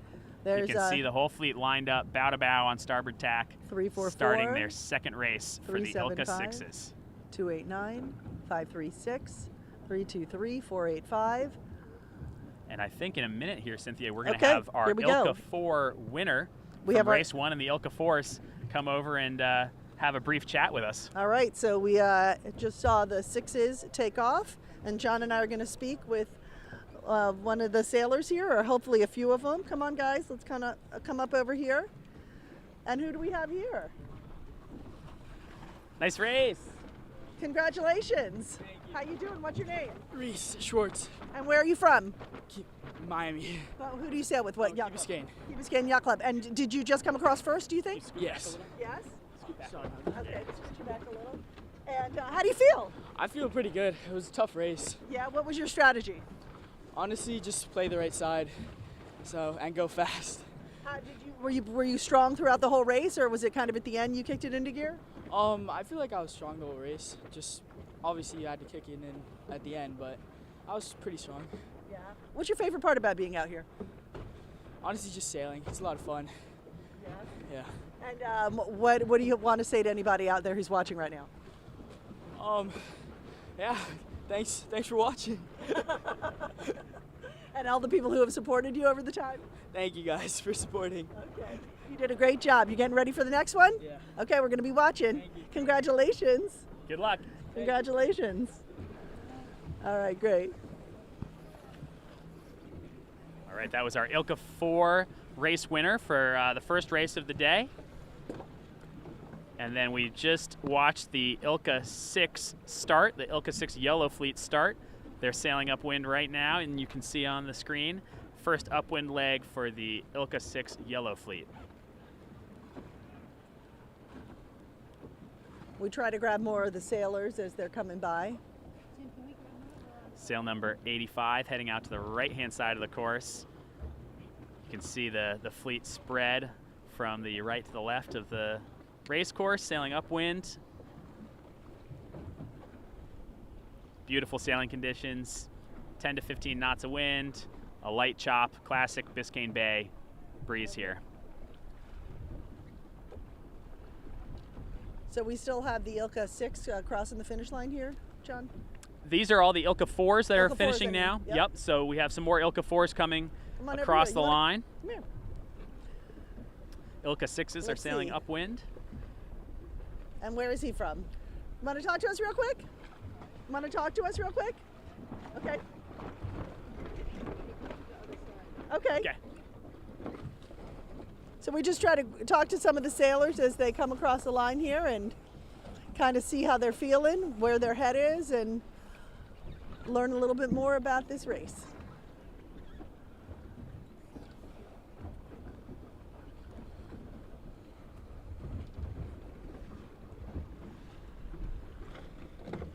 Here we go. Oh. Oh, well, let's see what we can do. We can try to, Could almost get him here. we can swing that around. Maybe we can, there we go. All right. What's your name? Diego Avinga, Where are you from? Antigua. Awesome. From the islands. Yeah. Awesome. Is this your first Orange Bowl regatta? In lasers, yes, but I've done a few opti regattas. Awesome. And what brings you back to the Orange Bowl? What do you like about this event? It's most times it's good conditions, and it's just close by me, so it's a fun place. Yeah, that's awesome. So what's it like sailing in Antigua? It's windy and big waves, so it's very fun on the downwinds. And you said you're new to the Ilka class. Is this your first big event in the Ilka? Correct. I've been sailing for about 2 or 3 months. So awesome. And anyone you want to say hi to back home? I want to say hi to my parents and my brothers. All right. Well, thanks for coming. Big up Antigua. That's awesome. One of the international competitors here, representing from Antigua down in the islands. Very cool to have the Caribbean participation. Yeah, we're kind of Caribbean feeling out here right now. Feels like it to me. Yeah. Yeah, actually.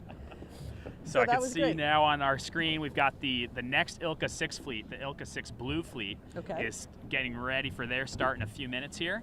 So we got another great shot there. These start shots are just awesome from the drone. Beautiful shots, beautiful shots. And just to kind of recap, this is a qualifying day. So we have the Ilka 4s, 6s, and 7s out here all qualifying. And then depending on how they do today, they'll put them into either the gold group tomorrow or the silver group tomorrow. Correct, yeah. The Ilka 6s are split into 2 fleets, so they're doing their qualifying. The Ilka 4s and the 7s are just in 1 fleet, so they're already kind of in their gold fleet, so to speak. And but every race counts. As we were saying earlier, consistency is much more important than glory, so to speak.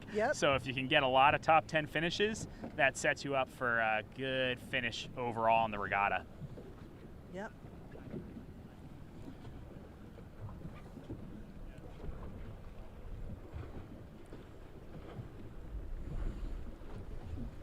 And we should have about 4 minutes or so to go before the next Ilka 6 start for the Ilka 6 Blue fleet.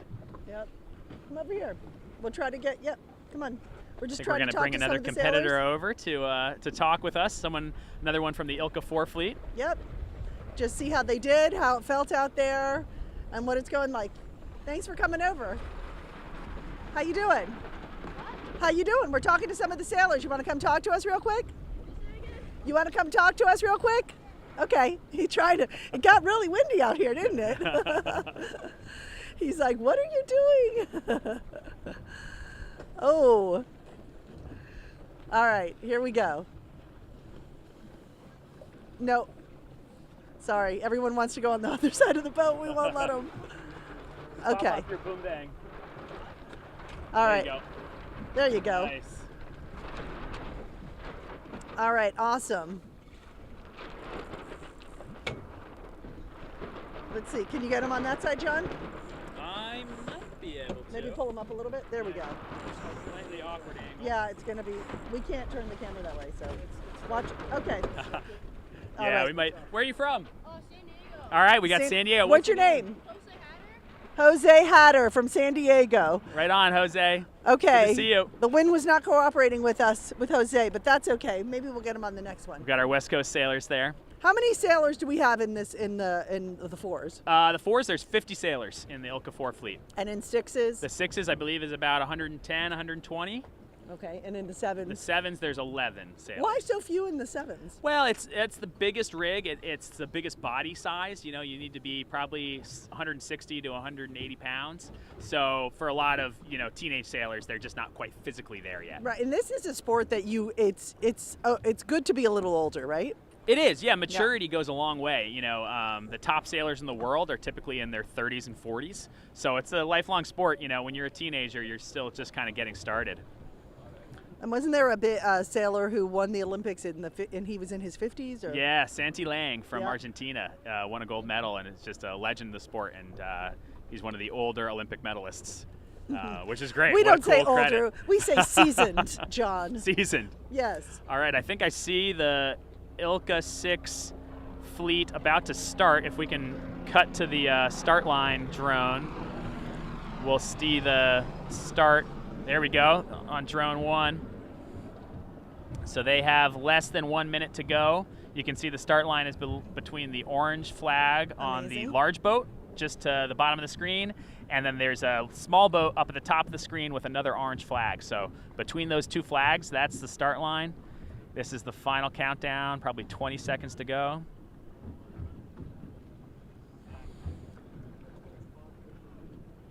You're going to watch the sailors hold position until they think it's go, and then they will sheet in and try to start just in front of their sailors on the left and right. And beautiful line, look at that. They're all a little back, so they could actually afford to sheet in and get going. Let's see if anyone's brave. And what is that number at the top of the sail, the smaller number there?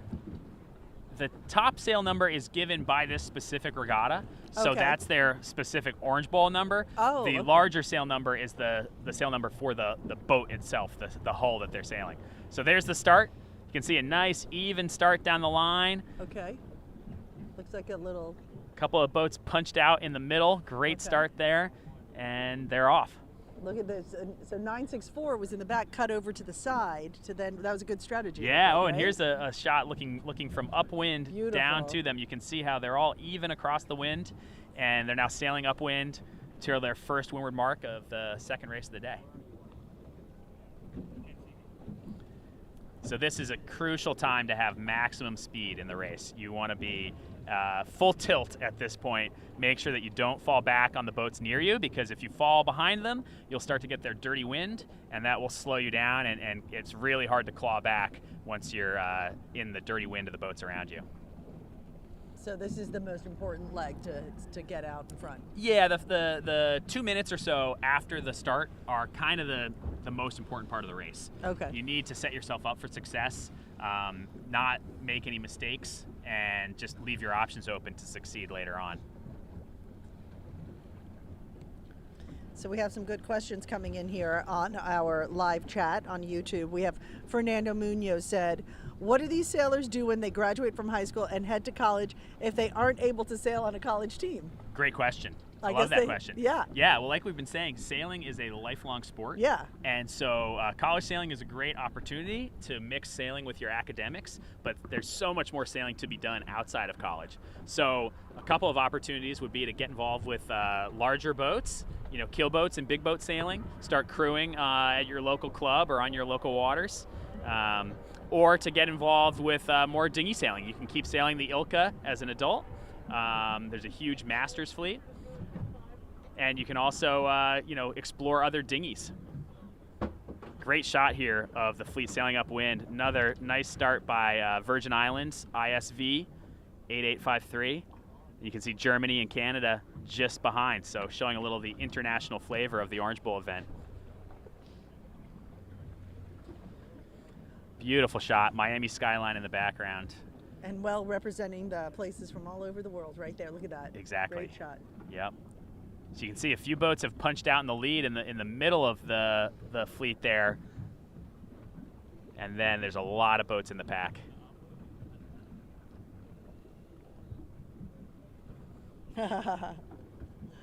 Ron sending us our good questions. Ron Gaston, he says he's been sailing a Hobie 16 for 40 plus years. There you go. Right? That's a great lifelong boat. The There you Hobie go. 16 Catamaran. That's an all-time classic.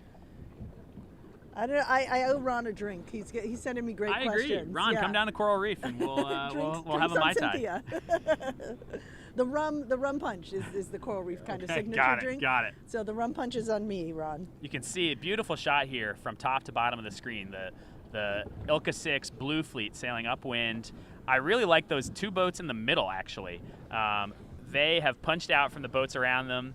They're ahead by a couple boat lengths, and they're kind of centered up, so they have a lot of options. They're not fully committed to one side of the course or the other. So that's a very conservative, kind of risk-averse position in the middle of the race course. Mm-hmm. If you leverage all the way to the right side of the course or all the way to the left side, you can make big gains, but you can also make big losses. It's a little like being leveraged in stock trading.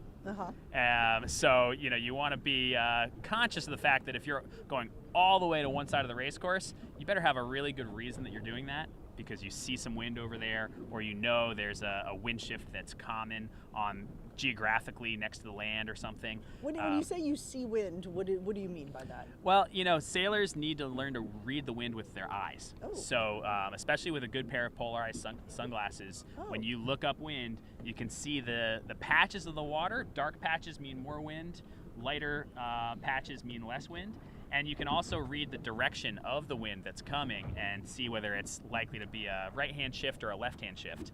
So looking upwind and thinking about your strategy is a crucial skill. It takes a lot of experience and time to learn that. But, we can see the boats on the right side of the course just tacked over on the bottom right of our screen. And they're looking pretty good. Their angle is pretty high. Let's see if they're crossing ahead of the boats in the middle. They look like they caught a nice right-hand shift. Speaking of which, they've cashed in that leverage on the right side of the course, and now they're going to work their way across and see if they can get in the lead of the race.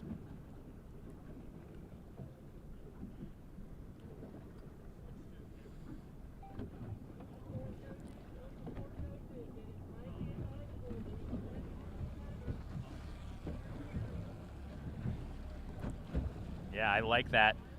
After saying that I like those middle boats, I know I like that right-hand boat as well. That looks like the right side is paying off early in the race here. So that bodes well for those couple of right-hand boats on the bottom of our screen. So this is where you're going to go up and you decide I'm going to go right or I'm going to go left. Correct. Yep. Okay. You're zigzagging upwind, and mostly you're looking for clear air and clear water. You want to be far away from the other boats so they're not interfering with you. But then you also want to look for where is the most wind, and also try to catch a wind shift to give you a little advantage to sail a shorter course towards the mark. So if you had to say what are the most crucial moments of the race, with the beginning, right, the first 2 minutes, Yep. then is it when you decide I'm going to go right or go left? Is that your next biggest decision? Or Yeah, it's probably that like top third of the upwind leg where you find out whether the side that you've been playing, your early moves is paying off. And at that point you might figure out, okay, it looks like I'm in contention to lead the race. Or you might figure out, oh, it looks like I made a mistake. I'm actually not going to be in the lead. I need to figure out how to claw back, right? And there's always a next decision to be made. I think the more mature the sailor, the better they are at kind of swallowing their pride and making good logical decisions based on what they see on the race course. Hope is not a strategy. This is a common coaching adage. You don't want to just sail around hoping that something good happens. Right. You need to use your brain to figure out, what is the current status of the race. And you don't have to be winning the race around the windward mark, but you do need to be in the hunt.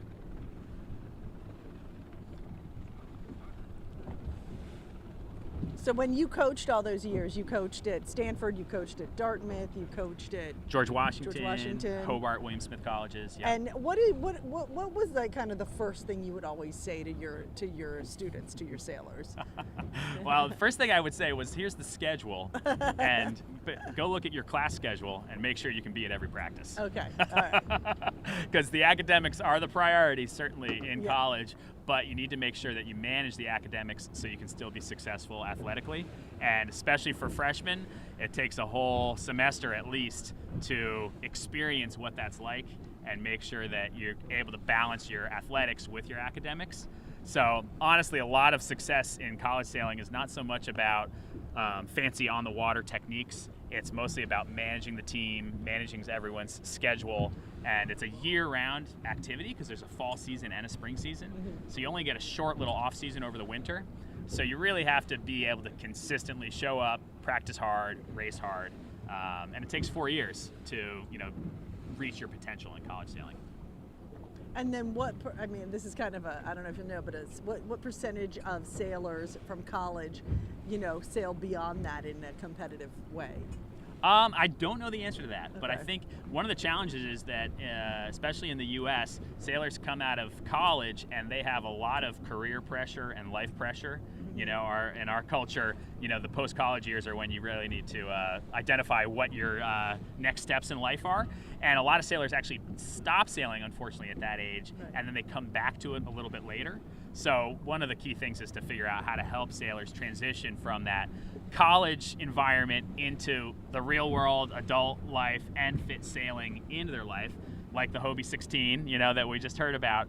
There's a million great boats to go out and sail as an adult, but you have to figure out how to fit it into your schedule. And so, that's what makes the sport bigger in the long run. Right. Work-life balance. Work-life balance, exactly. So we can see now the starting boat there, and I believe the next start will be the Ilka 4s. They had a couple of general recalls in their last starting sequence, so hopefully they behave themselves this time and we can get a clean start the first try. Took a little extra minute there. But it's great. I see all fleets out racing.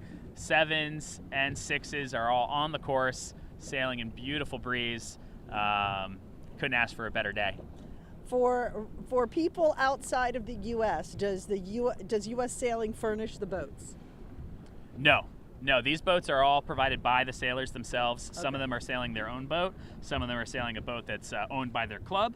And then some of them are chartering a boat because, if they're coming from a further distance, you can rent a boat locally. But no, none of these boats are provided by U.S. Sailing. And when was U.S. Sailing formed? How long have they been around? Oh, good question. We just had our 125th anniversary, actually, in 2022, just wrapping it up. So 125 years ago, whatever that was. And it started out as the North American Yacht Racing Union, and then over the years transferred to be the U.S. Yacht Racing Union, and then finally U.S. Sailing most recently. So it has a ton of history. I'm sure. And where did it start? Well, it really started out for the purpose of standardizing the racing rules. You know, you can imagine that 125 years ago, people went out in their boats and they wanted to race, and probably the rules in Miami and the rules in New York or the rules in California were a little different. It was based on what club you were at. So the North American Yacht Racing Union standardized the racing rules, and that was one of its first responsibilities, and then added on over time things like youth development, Olympic development, the U.S. Sailing team. So it has U.S. Sailing has a lot of different roles to play, a lot of different hats to wear. But that's because it's such a kind of diverse and broad sport. There's a lot of different activities to take part in. That's great. And if you are going to train for the Olympics, you are a part of U.S. Sailing. That's kind of where you. Correct. You have to be. You have to be. Yeah, U.S. Sailing is the only national governing body for the sport of sailing in the U.S., just like U.S. Skiing is the national governing body for skiing, or USA Swimming. So, yeah, U.S. Sailing, it's our responsibility to put forward the Olympic and international teams, Pan American Games. It's a cool part of what we do. That's awesome. And the regatta here in our waters here in South Florida started in 1938. So that's a long time ago. Not 125 years ago like U.S. Sailing, but, quite some time ago. We'll have a big party in 2038 to celebrate the 100-year anniversary of that. Then by 1945, at the end of World War II, the regatta became a big event. Movie producers came down, so we have to figure out what movies it ended up in. And people would come and watch it. It would always coincided with the Orange Bowl. So the Orange Bowl started in 38 and the regatta started in 38. And then in 1978, the youth portion of the regatta was brought into light. And 30 years ago, there were about 350 sailors that took part in this. And today there is more than 700 sailors, about 800 sailors. It's the largest youth regatta in the U.S., second largest in the world. Largest one in the world is in Italy, right? That's right. Yep, Lake Garda. And you've sailed there? I have not, actually. It's on my bucket list. Okay. I've never been to Garda. Okay. I would really like to go. I'd like to bring my family and eat some pasta and have a nice time. I hear a lot of the sailors out here today, they were in Lake Garda in, maybe like 5-6 months ago? Yeah, over the or summer. June, right? Yep. Was it June? Yeah. And where are the other big regattas? So we have, we're the biggest in the U.S. All over the world. Italy is and then I guess in California they're really building up. I mean, they have a presence obviously, but even a bigger one because the Olympics will be there in 28, correct? Correct. Yeah, a lot of build up to the LA 2028 Olympics. There's big, cool regattas kind of everywhere if you know where to look. And clubs like Coral Reef Yacht Club, host these big events. They make them a priority. I think Coral Reef does it to an extent that probably no one else does. Credit to Coral Reef. But regardless of where you are in the country, I mean, I grew up in upstate New York in the Finger Lakes. There's great sailing in the Finger Lakes and the Great Lakes. So, yeah, that's amazing. And around the world as well. If you want to travel somewhere and go to a regatta, there's usually something that you can be a part of. I think also for the regatta this year, we're going to have our first ever parade that we're going to have. It was supposed to be Monday, but weather did not allow. So we're going to have our first parade with a Junkanoo band and the whole 9 yards on Thursday. And then I believe that the winners of this regatta get to go on the field at the Orange Bowl I think it's at halftime, right? Yeah. Amazing. So this is a first. And are they bringing a boat out also on the field, or was that my imagination? Bringing a boat out also? No boats allowed. Okay. Well, maybe next year. That'll be quite Orange a show. Bowl, folks. That's on Friday, yeah? It would be cool if they came out in a boat. Maybe they could be wheeled out in a boat in the middle of the field. Sounds like Mardi Gras. I know. Well, hey, that's the next level. Then we'll have beads. So the winners and some other folks very involved with the regatta, they get to go to the Orange Bowl on Friday night and go to the game, and they get to go out on the field, and that's a wonderful, that's super cool also. Amazing. Right? Could you imagine? Amazing. After all this excitement and all of this experience on the water, and then get to go to the bowl game and go on the field as well. What a great scene. It's great. I love it. It's the best time of year, right? Best time of year here. And it looks like we're watching the Ilka 6 fleet rounding their top mark and heading downwind. So they're about halfway through their race.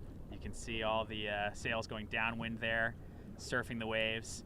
And then down in the background there, you can see the little sails, the Ilka 4s, luffing. They're getting ready for their start.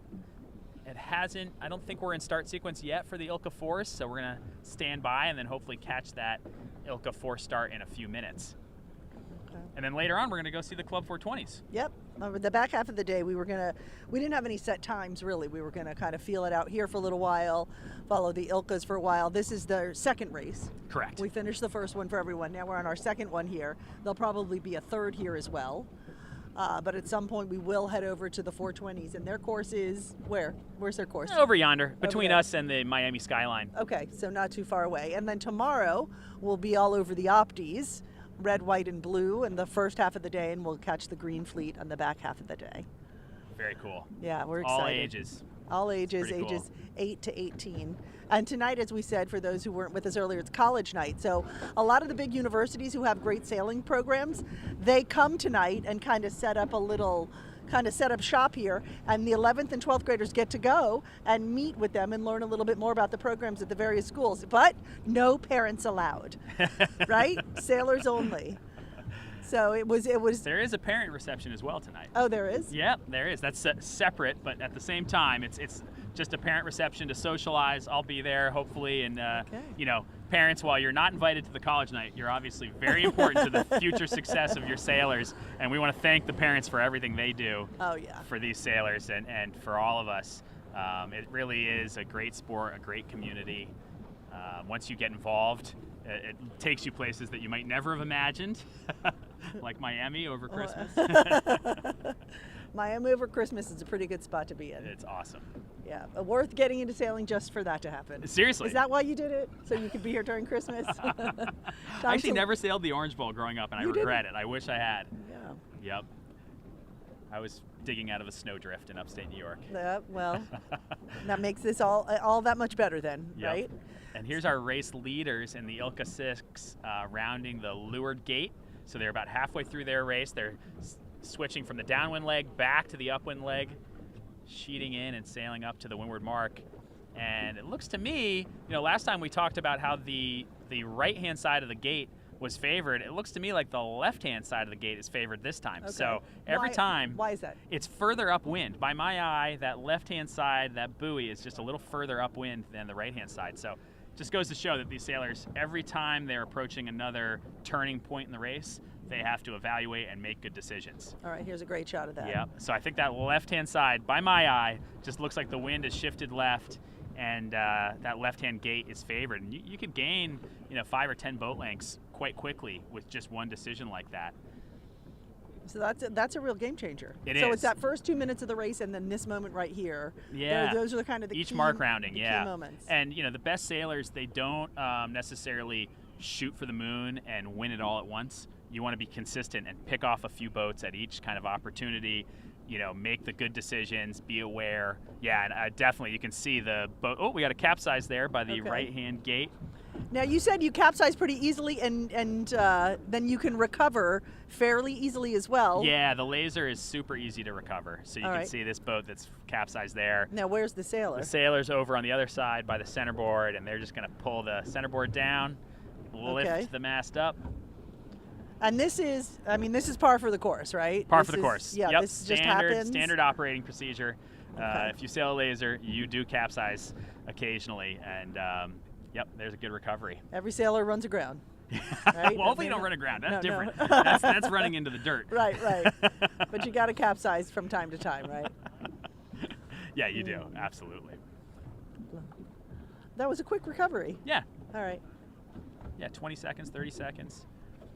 You can see now the tail end of the pack here rounding.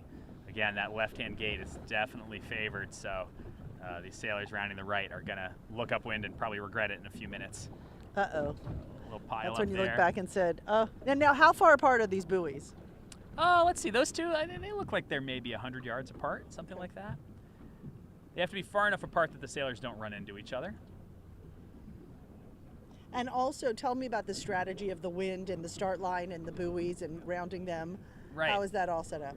Yeah, well, the race course is set up to be sort of aligned with the wind direction, but the wind changes direction constantly. Okay. So you know, you have to be aware as a sailor whether the changes in the wind in real time are making one side of the race course favored, etc. And I think we're getting word that we're going to head over to the 420s. Awesome. So we love our Ilkas. We love watching them. They're doing an amazing job, and they're in the middle of their second race.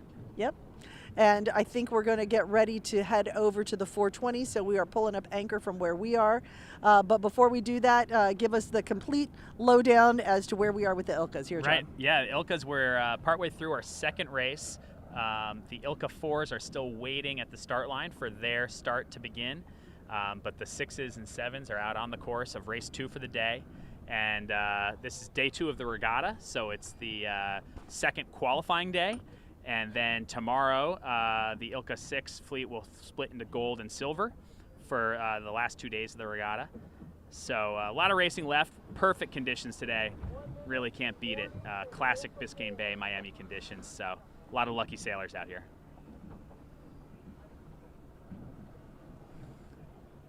You can see our starting line there. The Ilka 4 is still waiting for their start. And we are going to head over to the Club 420 course in just a few minutes and check out those boats. For those of you who don't know, the Club 420 is a 2-person boat. It has a trapeze and a spinnaker. We'll talk more about that when we get over there, but a really dynamic double-handed boat, and should be fun to watch that racing as well. So we're bringing the drones down. We're starting the engines. We're pulling up the anchor. We're getting ready to relocate over to the 420s. Now tell me about the 420s. Now, how are they different than the lasers? What's happening here? Yeah, the 420s, they're about the same length as a laser. They're about 14 feet, but they have 2 people on them. Yep. And they have 2 sails when they're going upwind and 3 sails when they're going downwind. They put up a spinnaker, colorful spinnaker sail on the downwind legs. So they're just a little bit more complex. They're still a very simple boat. They're super popular because they're very durable. They handle kind of the youth environment well. They're fun and exciting, but they're still very forgiving. So it's a nice sort of combination of next step towards 2-person sailing without being overly challenging for the sailors. Awesome. So again, a big thank you to Tuuci for being our sponsor. You might notice our logos here on our flag mics, our official Tuuci Orange Bowl International Youth Regatta logos here. We're very excited. And for those of you who don't know, Tuuci is a major commercial umbrella manufacturing company. They make great umbrellas. They're like every resort all over the entire world. They say they are born in Miami. That is their logo. They're a great company, founded by a great person. I was fortunate and able to do an interview with him. Oh, wow. And we put a little something together so you also could learn a little bit more about Tuuci. Take a look.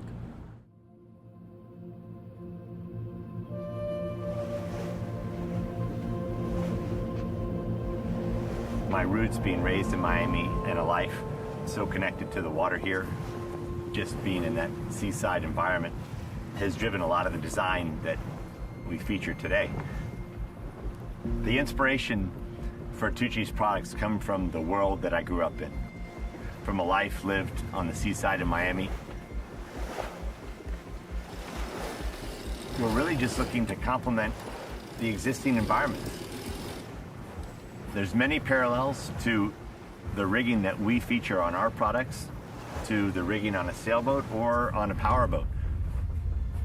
We're using aluminum alloy, the same aluminum alloy that we constructed tuna towers on fishing boats. We're using winches, cranks, worm drives, pulley and block systems, racing cam cleats to engineer our products. The inspiration came directly from the mast of a sailboat, and we employed that technology onto our masts and to our hub system and our runner systems. The mission for Tuuci when we began the company was just literally to create the ultimate umbrella.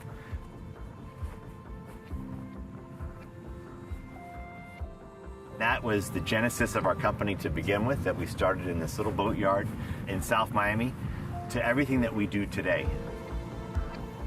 We consider the smallest detail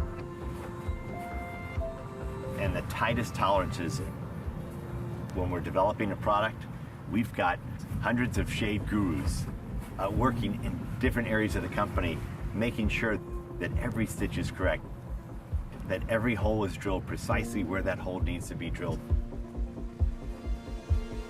Tuuci certainly didn't invent the umbrella.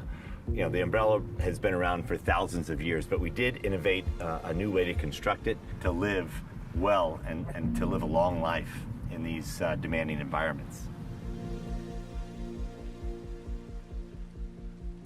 Hi everybody, I am here with the man of the hour. This is Mr. Dugan Clark. He is the owner of Tuuci and they are our sponsor today. So we thought it would be fun to talk to Dugan and find out a little bit about Tuuci, a little bit about who he is, a little bit about why they wanted to sponsor the regatta, and a great opportunity for you to help in sponsorship as well. So first off, hi Dugan. How you doing? Good morning. Let's take a little walk while we're going here. You I got see it. some kids setting up over here on their boats. What is Tuuci? People think it's Italian.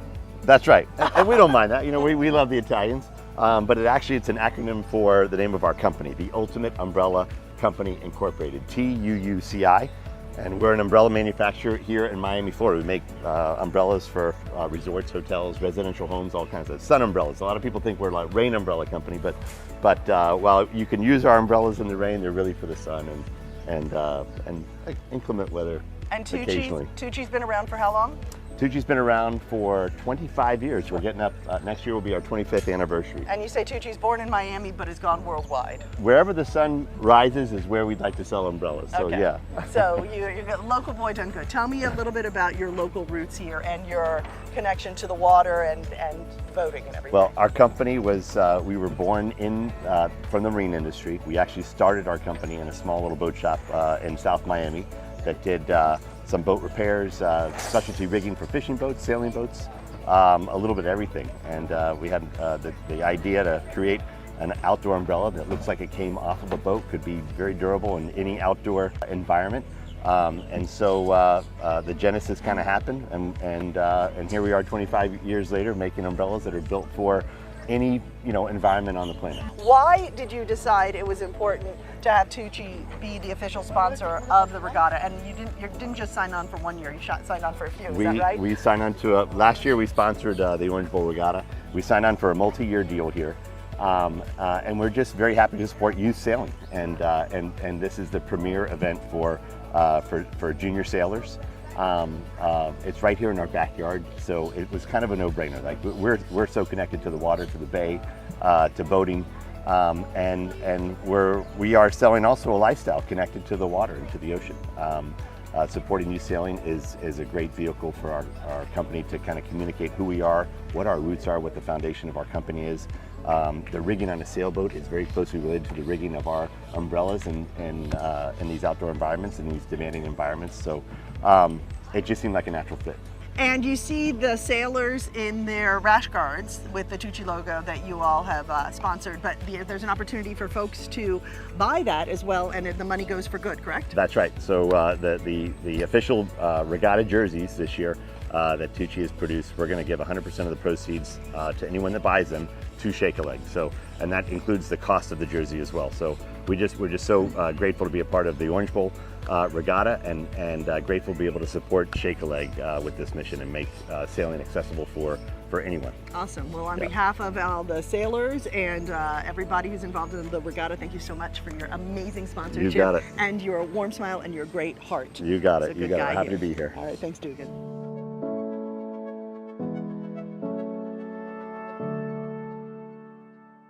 I want you to meet Nicole Stankova. She is one of the official coaches of the regatta. Hi, Nicole. Hello. Thanks for being here with us. So tell us just a little bit about your trek here. How did you end up as being part of the Orange Bowl? Well, I got invited from Coral Reef to be part of the clinic before the Orange Bowl. So we run this 4 days clinic. We have like 25 or 30 kids, and we are coaching them right here and preparing them for a regatta. So we're checking the local conditions and working on the strategy and the technique. Okay, young sailors. This is the clinic right behind you? Yeah, these are the 420s, and mainly we coach the optimists, which are the smaller dinghies for kids up to 15 years old. So this clinic takes place a few days before the regatta actually starts. And what is the goal? What is the takeaway you want the sailors to have from this?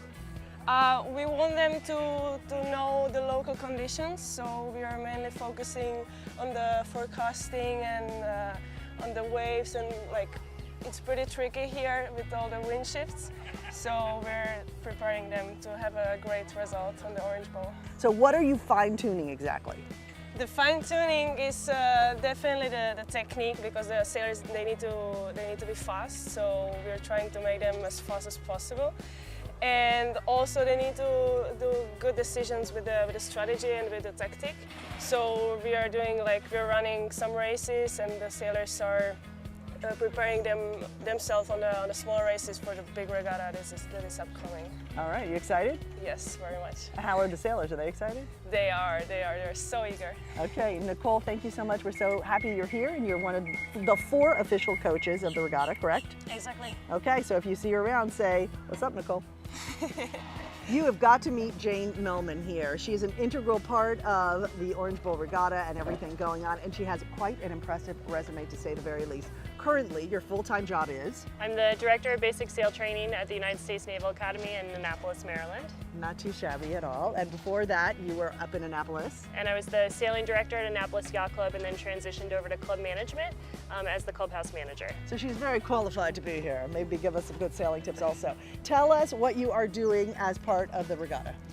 Here I'm working for Coral Reef Yacht Club, and I'm managing the Shaker Lake venue, where we'll have 175 Ilka boats sailing out of the venue for the regatta. Tell us about the Ilka boats. In the Ilka boats, there's 3 different classes. There's Ilkas 4, 6, and 7s, and those ages ranging from 13 all the way to 18.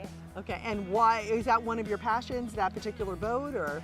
It's just really just helping the regatta. Regatta management, managing the kids, making sure everybody gets off the shore safely and comes back safely. Okay, and just why are you so involved in sailing? I mean, obviously it is your life. Yeah. And explain to people who maybe their kids are just starting out, you know, they've done it for a year or two. What's the payoff? Like, how does it hit your soul deep? Yeah, so I'm a huge advocate for sailing.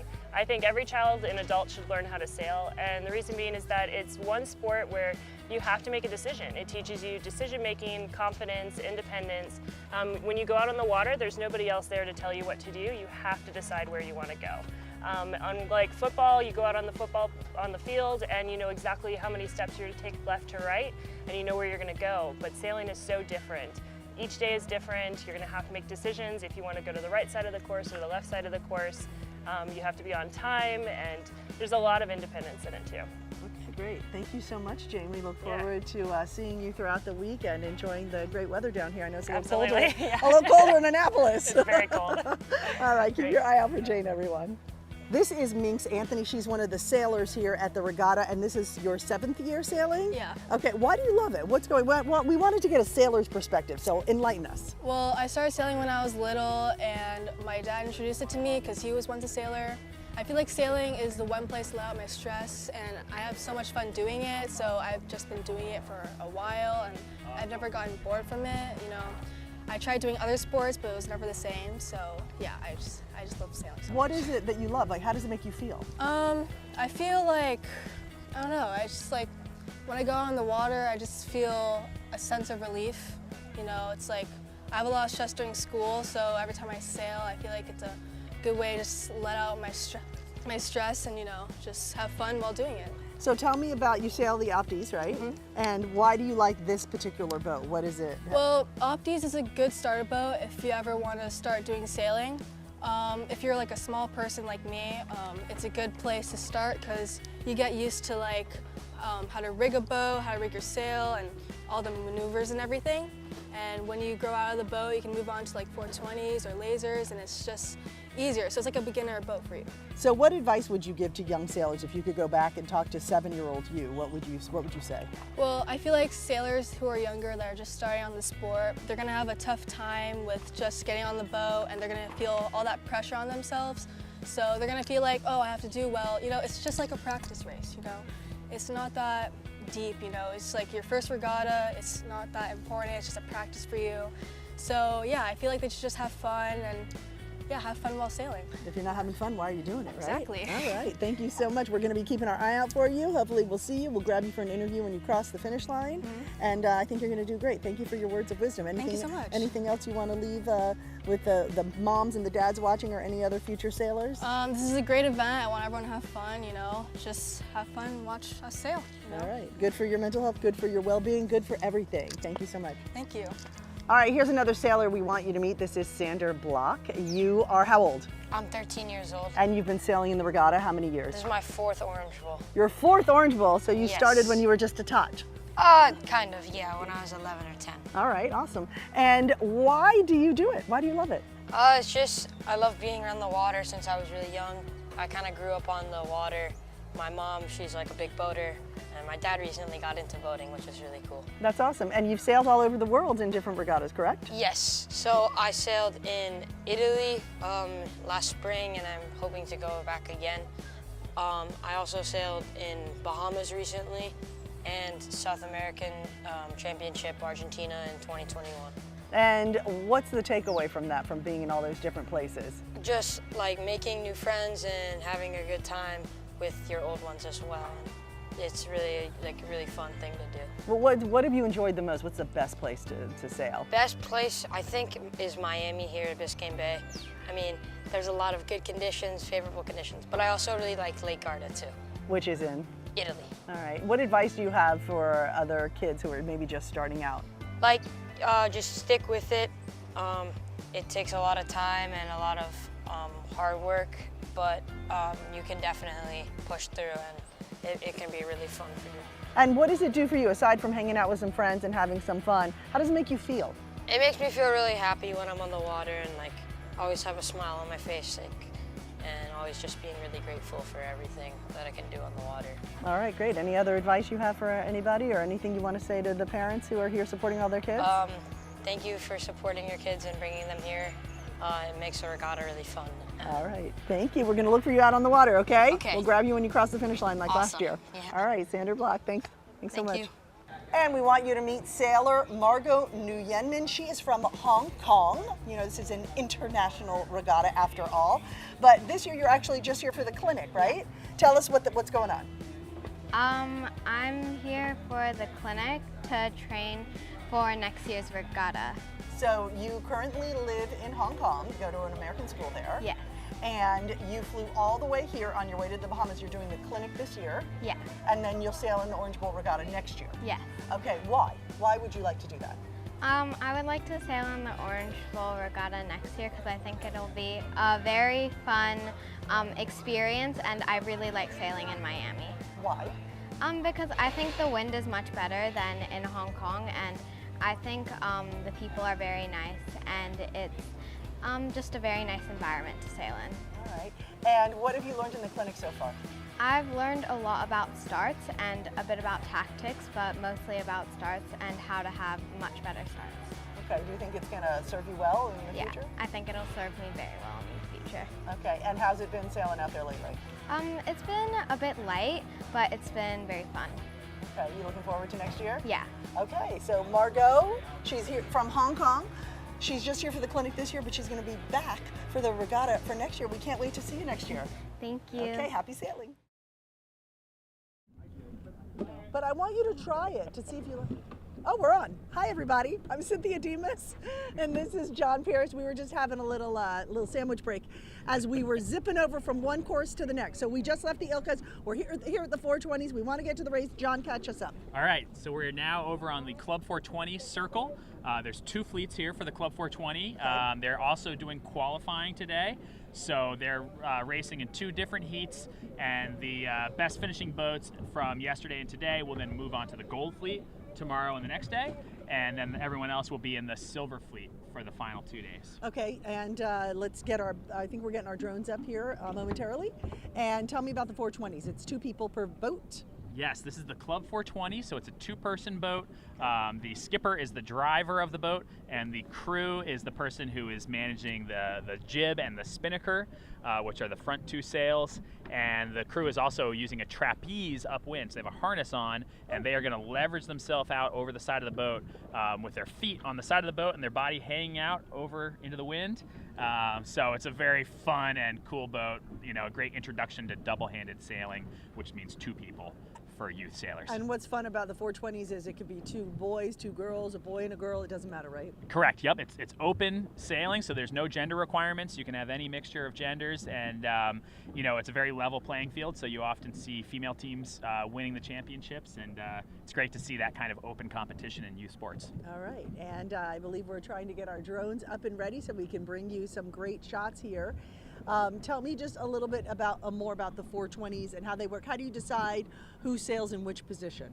Yeah, I think, you know, sailors, when they're kind of getting into their teenage years, some of them are going to gravitate to single-handed sailing, you know, like in the Ilkas. Some of them are going to gravitate to double-handed sailing, and the Club 420 is a really great introduction to double-handed sailing.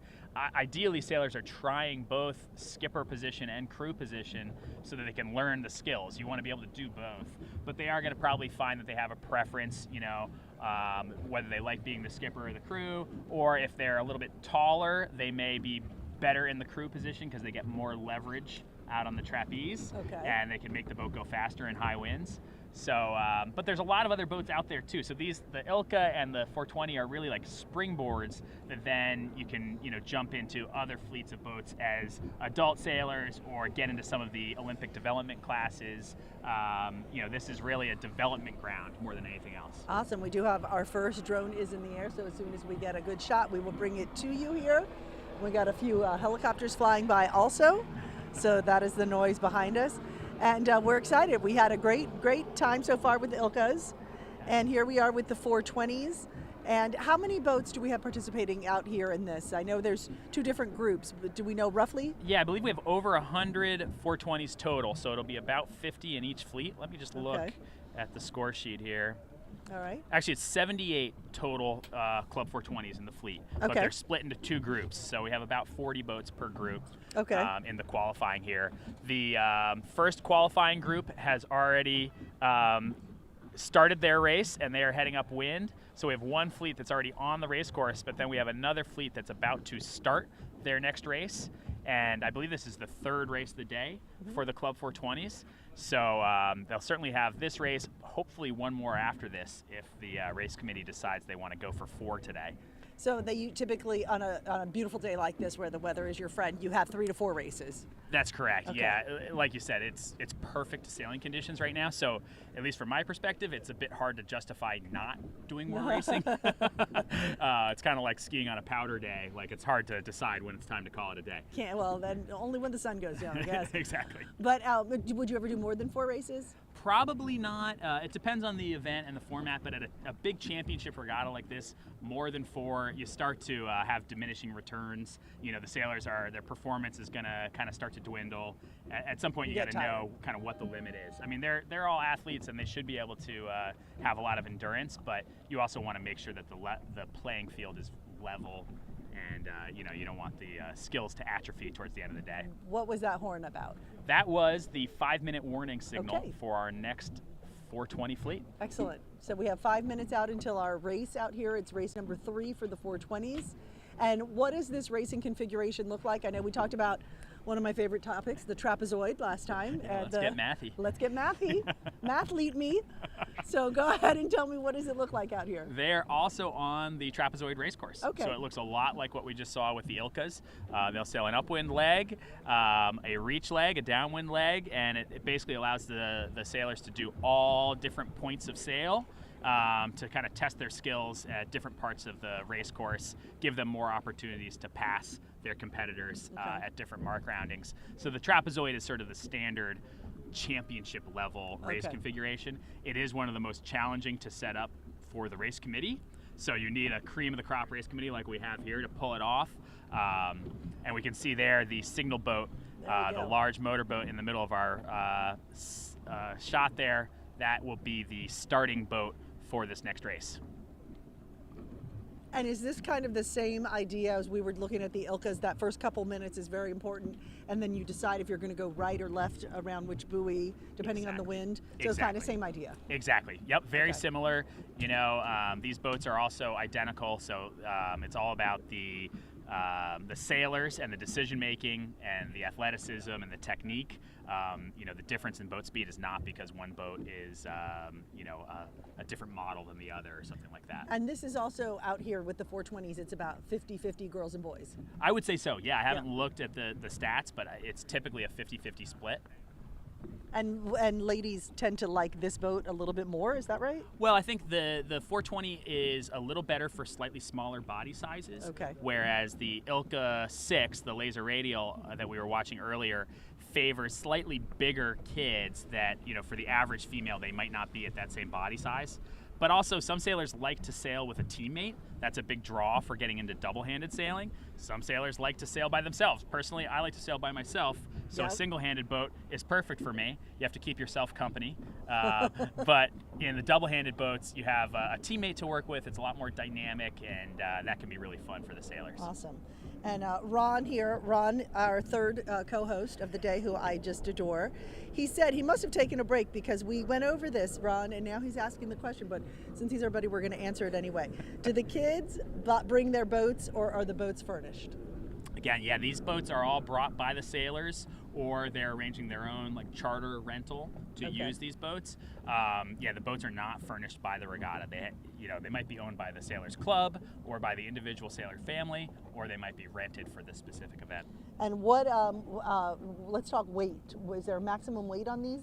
There's no maximum weight, but there is a sort of competitive range. Like a sweet spot? Yeah, exactly. So in the 420, it's all about how much do you weigh together with your teammate. And typically it's going to be in the range of about 250 to 300 pounds combined. You can get away with being a little lighter or a little heavier. It just means you have to adjust your technique a little bit. And if you're a lightweight team, you're going to do well in light wind, but maybe not in heavy wind. And if you're a heavyweight team, you're going to do great in heavy wind, but you might have a little struggles in the light stuff. But why? How's that? Because you would think if you're lighter in the boat, you're just going to do better overall because you go faster. Well, you need that leverage in the windier conditions to keep the boat flat and power it along. So if you're too light, you'll just get blown over. You'll capsize a lot more frequently. And you're not allowed to. You're going to go slower. Can't throw any weights on there. No, you can't. Back in the olden days, you could wear a weight vest. Really? And turned out that was really bad for people's backs. So it's not allowed anymore. So no, you have to just sail with your own equipment. And here we have the fleet lining up. Another beautiful drone shot. Great lineup. For the start of race 3 for the Club 420s. And do we know who our, is it PSO? PRO, Principal Race Officer. I don't actually know off the top of my head who the PRO is. PSO is school, parent-student organization, the PRO. So we don't know who the PRO is? Okay, we'll find that out. Somebody can put it in the chat for us. See them lining up. They look a little early down at the pin. You can see a clump of boats at the top of the screen right at the edge of the line, very much in danger of being over early. And if you're over early, you have to come back and restart. Or if you don't restart, then you're just disqualified from the race. And you really don't want that. That's a bummer. Yeah, and I do want the parents to know, okay, we're starting the race. Well, and that's actually, you see the red and white flag there. That actually is a postponement signal. Okay. So the race committee has decided to blow off this start. There's something they didn't like about this one. So they're going to take a quick break and then reset and have another start. Now, who's who on the boat, just so we understand how the committee boat works? Like, there's a person there with the blue shirt and the black pants. Is that the official person? They had binoculars, or? Yeah, typically the principal race officer would be up there and calling the line. You know, that's one of the most important things to do is actually sight down the line. Now, what are all these motorboats doing? Those are coach boats who now, because that race has been abandoned, the coaches can come in and talk to their athletes until the next starting sequence starts. So what are they going to tell them now that they haven't already told them? Who knows? They might say, hey, your sail needs to be pulled up a couple more inches, or they might say, hey, did you check the starting line bias and see whether the pin end or the boat end was favored? Typically, it's great for a coach to say less and make sure that whatever you do say has the most impact and value. Okay. So, less is more, and most of these coaches are coaching multiple teams at once, so they might just be saying one quick thing to each team just to help make sure they're focused on the right opportunity in this next race. Okay. So last minute pep talk. Exactly. Okay. Yeah. Now, if you are good in one boat, are you typically good in the other? So if you are great at Ilka's, can you jump on a 420 and own it? Yeah, pretty much. I mean, it's very transferable, Yeah. and all these boats are very simple and standardized, so it's really about the skill of the sailor. You know, it does take a bit of practice to switch from sailing single-handed to double-handed because you need to get used to working with a teammate. Mhm. But overall, you know, it's all about the skill of the sailor. And the goal with all these youth classes is just to develop a really strong foundation, Mhm. and then these sailors can go on to be successful in their next steps in sailing, you know, whether that's in college sailing or Olympic sailing or club sailing or big boat sailing. You know, unlike most youth sports, you don't reach your peak potential in sailing until your 30s or 40s. So this is really all just the prelude to a lifelong opportunity to succeed in the sport. Very different than, say, gymnastics, where if you're not a top athlete at age 15, it's probably not going to happen. Right. So this you have a little bit more time. Yeah, A lot more time. A lot more time. But that's important for sailors and parents and everyone to keep in mind, because there can be pressure to, you know, kind of keep up with the Joneses at a young age, but you might be winning the race to the wrong finish line. Right. And if you peak at age 14, okay, big deal. Right, it might be it. What does that add up to Right, when right. you're 18 or 20 or 30 or 40? Right. Do most Olympic athletes, were they in a college program prior? Yeah, most do. You know, that can be tricky because the academic side and the calendar of the year prevents college athletes from training in their Olympic boats year-round. Mhm. So a lot of Olympic contenders will take some gap years or sort of manage their calendar.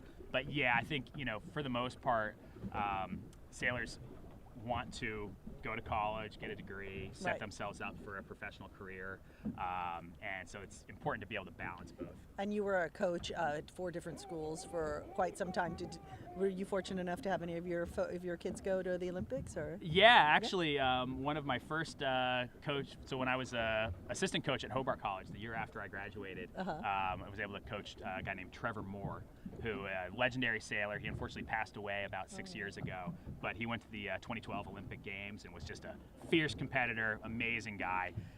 So yeah, there's a ton of sailors who do all these things. And So go on to the Olympics. what made him different than the others? What made him that edge level? Was it mindset? Is it physicality? Is it the combination? I think it's a little bit of both. Yeah, Mhm. you know, you see some sailors that have a certain touch and they just have a knack for making the boat go fast. Mhm. And then you see other sailors who don't have the touch, but they work hard and they develop it. They get it. right? Mhm. But the commonality, I think, of all those kind of elite athletes is their mindset and their competitive drive. You know, and for most of them, off the water, you wouldn't know it. If you were chatting with them in the parking lot, you'd think it's just another sailor. But on the water, they turn it on to a different gear. And, you know, it's just like, you know, Jason Tatum stepping onto the basketball court for the Celtics. You know, Right. he's got something a little different than the rest of the competitors. And certainly Trevor had that. So, you know, amazing guy. That's awesome. Yeah. So now they've already had 2 races here with the 420s. They're getting ready for their third. So maybe feeling a little tired right now, right? They started about 10 a.m. Yeah, absolutely. Yeah, this is when the practice and the training really comes in handy too, because you don't want to have to really think about your technique. You want that to be an automatic. You should be able to rely on the fact that your body and your muscle memory know what to do to execute a good start or to, you know, have good boat speed. So the sailors who have done a lot of training and practicing at this point are going to have a big advantage over the sailors who are maybe a little greener. They're going to get a little tired. You're going to start to see some mistakes and unforced errors. We saw some capsizes. Now, what's in the background here of the shot? All Yeah. those sails. Is that another? That's the Opties over there. Oh, those are the Opties. Yep. Okay, we're going to be covering them tomorrow. Yep. Okay, over great. by the causeway there. All right, so we're going to give those Opties some love tomorrow, and red, white, and blue in the first half of the day, and the green fleet in the back half of the day. And right now we're focusing on the 420s. Yeah, I think we're coming up. I think we have less than 4 minutes to go till the 420 Oh, great. starts. So you know, we're gonna really try to get some more interviews with the sailors. The way the wind and the boat was positioned when we were getting the Ilkas, the wind kind of shifted, and it made it a little difficult for the sailors to get on the proper side of the boat here. And so I'm sorry, we're really trying to get as many interviews with the sailors as we can, because I know all the parents want to see their kids on, and we love talking to them. That's so fun. We love watching the beautiful races, but we really love the one-on-one chats with the sailors. And we hope the families save the clips and then play it at their wedding Oh. and down the line, and it's a wonderful memory. You know they will. You know it. Yep, and you can bet that some of the coaches will be replaying a few of these start sequences for their sure. teams later on, because having that drone footage is super helpful from a coaching standpoint. Great teaching tool, and it'll live on YouTube forever. So say really smart things, John. Okay, I'll try. It does. We streamed last year for we did one day for about 4 or 5 hours, and that still lives on YouTube, and you can see the views just go up and up and up, so people refer back to it. Yeah. And they can go and learn and strategize. So it's great, and it'll get to, and they're doing these streaming at different regattas all over the world now, so you can really learn different strategies from different places. Okay, I hear a horn. What is that? 1 minute to go till this start. Okay, so 1 we minute. have the drones up. Ooh. There we go. That's Looks the start like a beautiful line. Okay. It is beautiful. So the sailors just holding position, just a few boat lengths off the line, trying to create some space just to leeward of them. You want to have a little space to be able to accelerate. So having a little bit of room on either side is a huge advantage. Now, what's 351 strategy? 9351. They're right at the committee boat Okay. end, so they have some nice space there. It does look like the pin end might be a little favored, a little more upwind. Okay. So 351, I think, is actually at the unfavored end of the line. Okay. But at least they have some space around them. Yep. So they'll probably want to start the race and then tack right off and head out to the other side of the course. Okay. And then how many boats did we say are here? This is, I think, about 39 boats in this fleet. Okay. There's 78 in the total. Oh. Okay. They're pushing the line. This could be a general recall. Okay, we got 338 going, 351, 064. I think it's all clear. Are we good? I think we're good. We're I think good. we- Here's I think we're 90, live. 9233. Okay, you see both of them in unison. It's almost like a dance, right? Okay, what are we looking at here, John? This is an aerial view of the boats just off the starting line, so you can see both these boats are suffering from a little bit of dirty air. What does that mean, dirty air? It means that the wind is being deflected by the boats in front of them. Okay. And so they're getting dirty, squirrely, less strong wind. Okay. And clean wind makes the boat go faster, and dirty wind makes the boat go slower. Okay. So getting into clear air is a crucial part of the beginning of the race. So that dirty wind is kind of that interrupted wind. Correct. But you can see this is clearly a different boat. This is the Club 420 with 2 sailors. They have a jib and a mainsail sailing upwind, so 2 sails, and then they'll put up a spinnaker for the downwind. Ooh, great start by 9370 in the middle of our screen there. They have punched out from the boats around them. They have clear air. And 4662. Super start for 4662.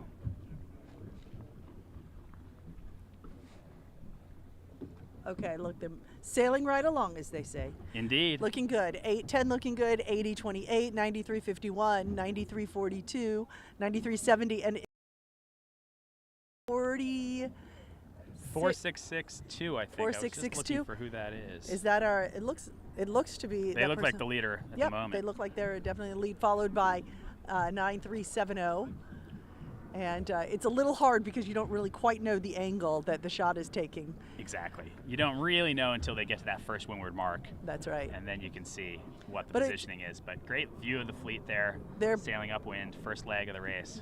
They're sticking tight. And what are the numbers on the boat? Like this one says 25 and the one in the back says 65. What's right. that? So those bow numbers are given by the regatta, by the Orange Okay. Bowl here. So that's a specific number for that boat for this Okay. competition. That's like the top number on the Ilkas? Exactly. Okay, and got the it. sail number on the sail is the number of that specific boat. It goes Okay. with the hull. Great shot here. Great. And they're sticking together. It's not, I mean, we Yeah. have one person out, or 2 people, I guess, 2 people per boat. So we have one duo out in front, and the rest seem to be, pretty even for the most part. Yeah, and this is that first 2 minutes of the race where your speed and your clear air are crucial for setting yourself for success. If you can maintain your front row position and avoid dirty air, you've got a huge advantage. If you fall into dirty air, it's going to be a tougher race from there. Now, who's who in the boat? Tell me, the back person is? The back person is the driver, and they're called Okay. the skipper. Okay. And the front person is the crew. Okay. And so working together as one in unison is the key, but you can see that the crew has a trapeze where they are hooked into a harness at the waist, and they can actually move their body out over the side of the boat, over the water, and get more leverage when the wind is stronger. Now I know the Ilkas can capsize pretty easily. How about these boats? These are a little more stable. They certainly can capsize, and they do, but not quite as tippy as the Ilkas.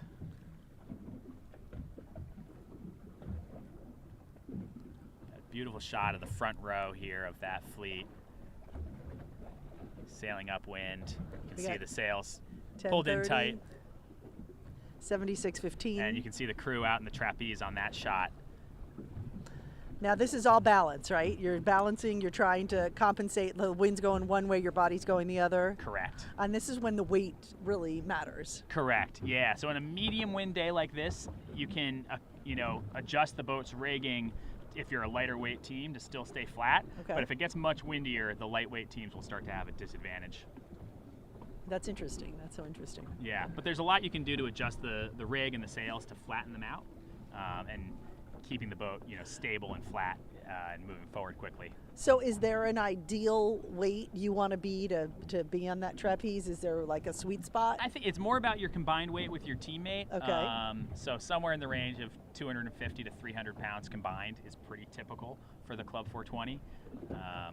And these are youth athletes, so their body size might change drastically in the course of 6 months as they have a growth spurt or whatever. So it's important that there is a range, and it doesn't have to be a specific number. Right. And you gotta love the background. Thank you, William Brown. William Brown's like, look at the background, you guys, check it out. You see Coconut Grove in the back. You see the city of Miami skyline. They're just to the right side there. You can see the Opti fleets also they look like a little smattering of seagulls up there they but are. right That's right in front of the skyline. Yeah, it's a gorgeous view. I know it looks like now we're behind the 420s, right? So this is our other drone shot. And does this look like our first placer on the right so far? I don't think so. I think the first place is a bit in the middle. It's hard to tell from these angles, but these boats that are on the left side of our screen there, they're actually a little bit further upwind. So when the boats come back together, they're probably going to be in the lead. So you do this first stretch, and then you get to the two buoys. One's on the left, one's on the right. You got to make the decision which way you're going to go, and that's a pretty crucial decision you're making. So can you tell thus far, John, what the better choice is going to be, or it's just too early to tell? No, it's probably too early to tell. I mean, you can start to get an inkling of which boats look like they're further ahead, but the last puff of wind or the last wind shift into that windward mark is really what will dictate who the leaders are. And so it's important as a sailor, even if you're having a good race so far, you don't want to rest on your laurels. You have to think about what's your next move and make sure you have a good strategic decision. But that's a great shot there of the skipper and crew. You can see how the crew is in the trapeze harness. Not quite windy enough for that team to be fully powered up, so they're not all the way levered out there.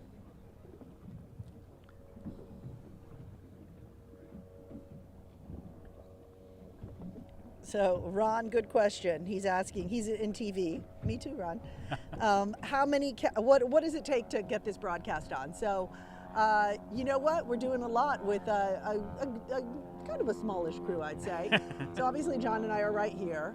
Iris Kaloya, who was nice enough to kind of join us last minute, she's really just kind of holding stuff in place, and she's also a great historian and researcher. So she is giving us a lot of historic facts and information, and she will be joining us on camera tomorrow when she remembers her lipstick. And Tim is our captain here, and Tim Kaloya is married to Iris, so he is, of course, instrumental. This is the second year in a row he's taken us out. Then we have two drone flyers. We have Anthony and we have Philippe, and they are amazing and talented. And on our switcher, that is our crucial person who decides, I'm going to take drone 1, I'm going to take the main camera, I'm going to take drone 2. And he kind of calls the shots. He's our director too, and his name is Raul. And that's the crew. So right now there are 2, 4, 5, there are 6 of us on the boat.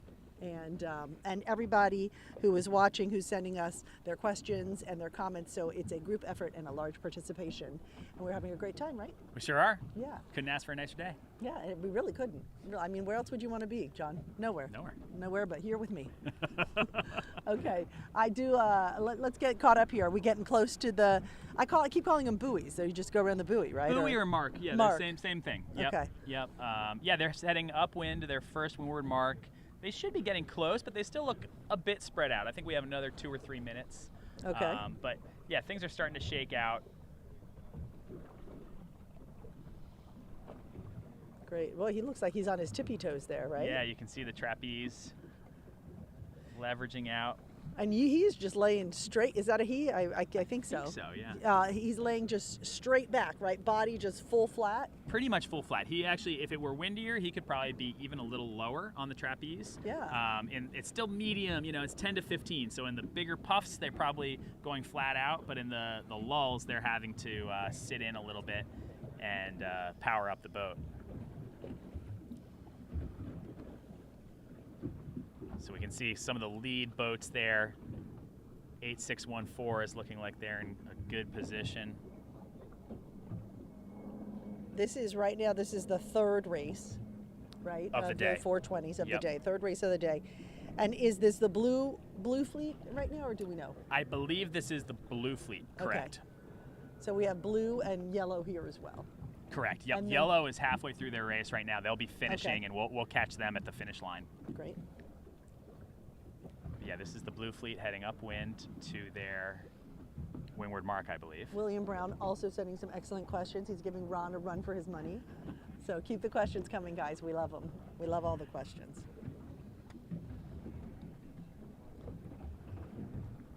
So tell me just the dimensions of this boat, how big it is, and They're 14 feet long, so Mhm. actually the same length as the Ilka, but or roughly the same length, but a much more substantial, wider boat than the Club 420. It's built to be kind of tough and rugged and able to be used by learn-to-sail programs, and so it's a pretty beefy boat. So the boats are relatively heavy, and they have jib and spinnaker jib and mainsail upwind, and then a spinnaker they can set downwind. Okay. So there's a bit more going on than there is in an Ilka. There's some more lines to keep track of, more sails to keep track of. It's a little more like a real actual race boat, like a bigger yacht. when will we see the spinnakers come out? We will see the spinnakers when they get to the windward mark. They will Okay. pop their colorful little spinnakers. It'll be beautiful with the skyline in the background. And that spinnaker is like a little parachute that helps pull the boat downwind a little faster.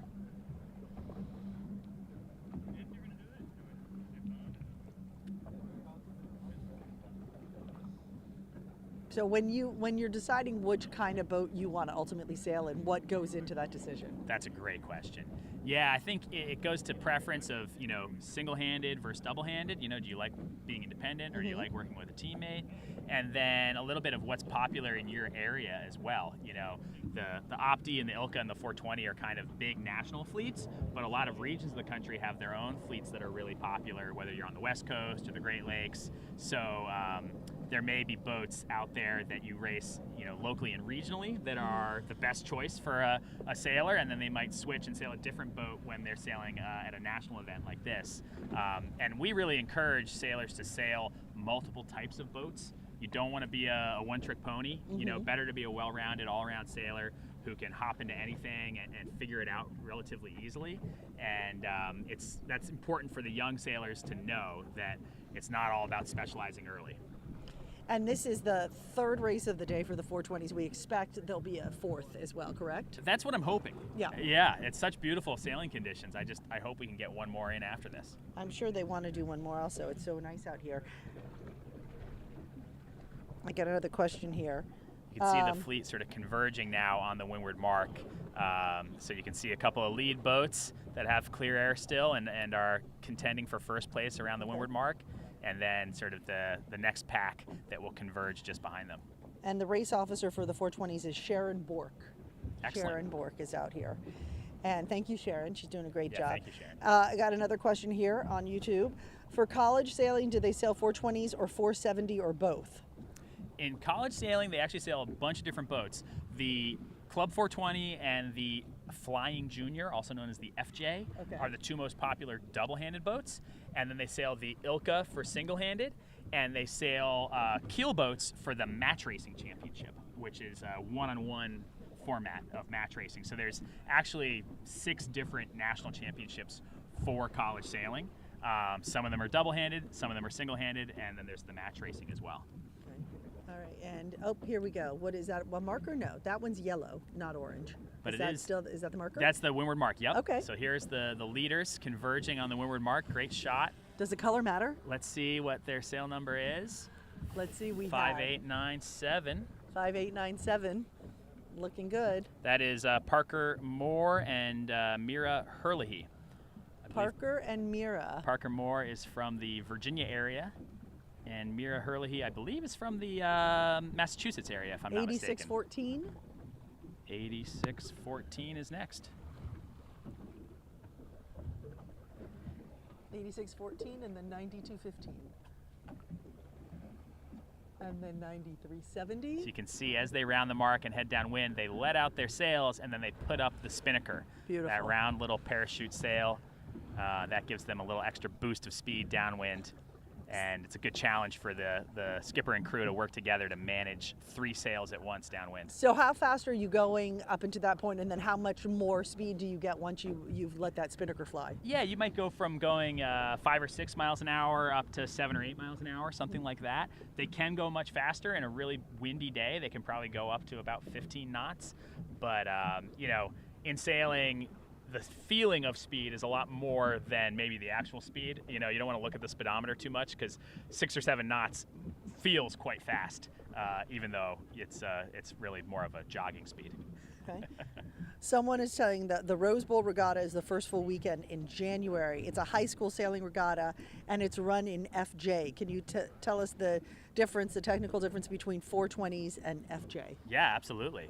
Yeah, so the FJ is very popular in high school and college sailing. It's a little narrower and a little shorter than a 420.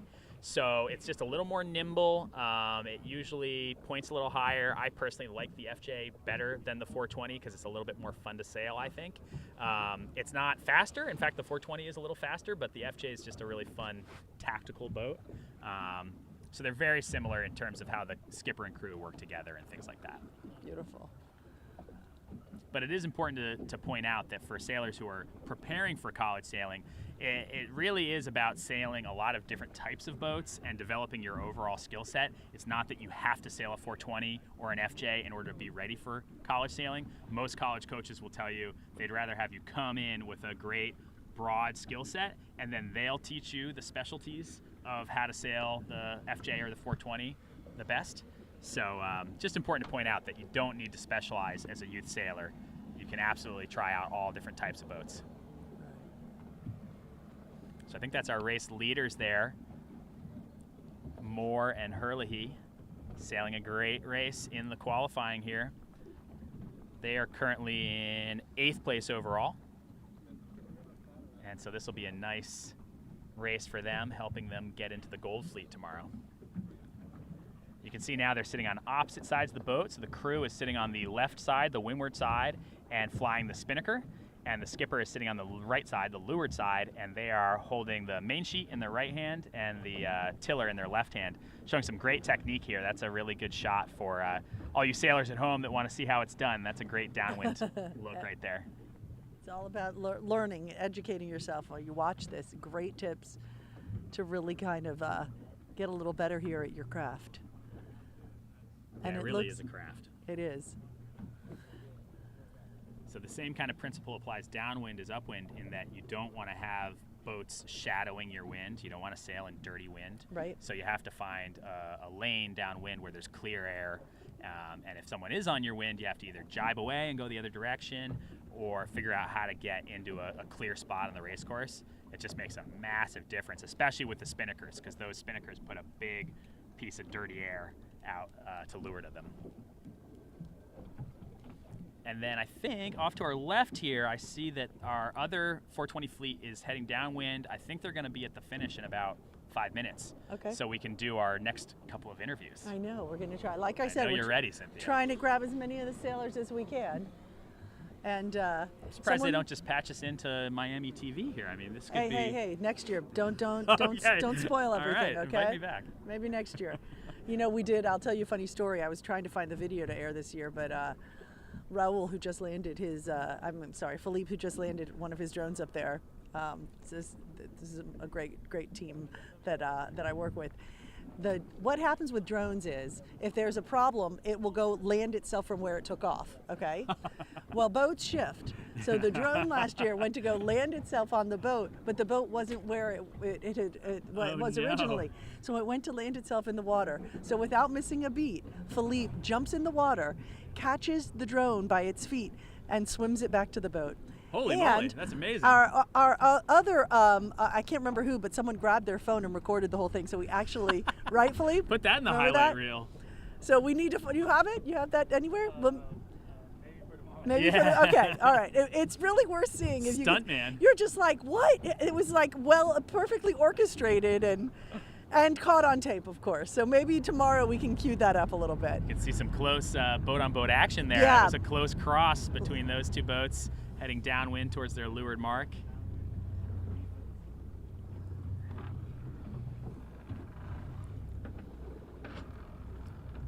Sailors, 8525. yeah, sailors just focusing on keeping those sails full and keeping the boat moving fast. It's a little bit less dynamic than the laser. You know, the lasers were sailing downwind and they're turning back and forth, catching waves. Okay. The 420 doesn't surf a wave quite as well because it's a little bigger and heavier.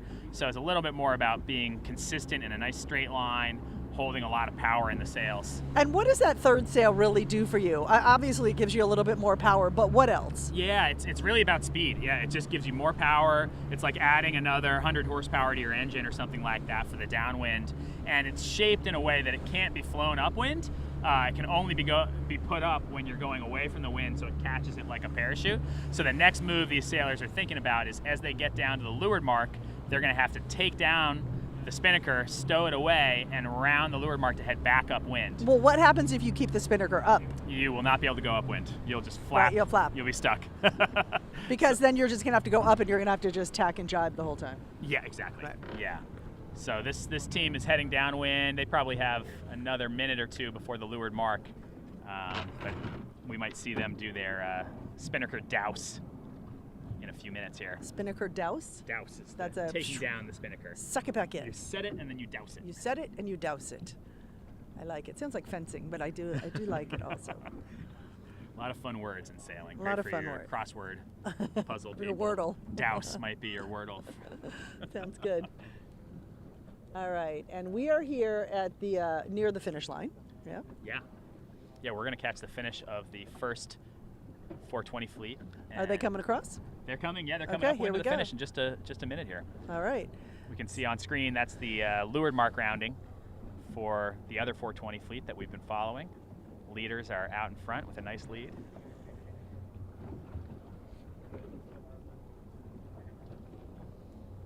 You can see now the spinnaker douse starting, so you see how they clump it up and they pull it down into the front of the boat. Yep. Get it stowed away All right. right before, in the nick of time, to then round the mark and start going upwind.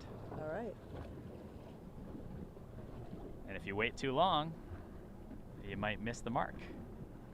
So that's a pretty crucial moment there. Very, yeah. In Okay. terms of your crew work and your handling, that is a crucial move.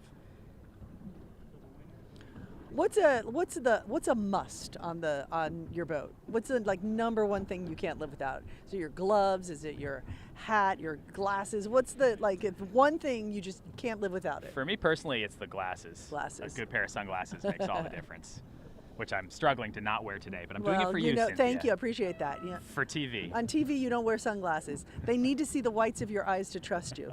All right, we have Okay. the first 420 fleet just finishing.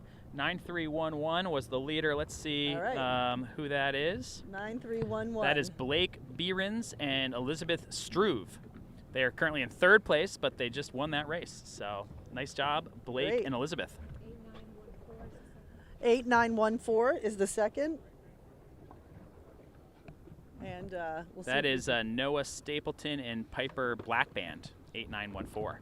Second place in the race. Nice job. So 9311 and 8914 looks like 8106 is coming in on third here. Yep.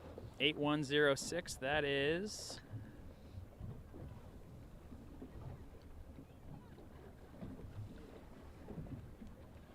media. They're telling him, go to the media boat over here, guys. 8106 is Drew Dorsey and Ryan Hoffman, who got third in that race. Amazing. Great job. Nice job, Drew and Ryan. We'll get... So we're going to catch some interviews with couple of the top finishers in the Club 420 fleet with Cynthia. Okay, we're trying to get them. Hopefully the wind is in our favor to speak with the sailors. Okay. Come on up here, guys. Now, are these their coaches in the blue boats? Okay. Come on up here. Oh, on this side if you don't mind. Thank you. All right, come on up. Congratulations, guys. Thank you. We're going to do a quick interview with you. If I can get you right about here. Sorry.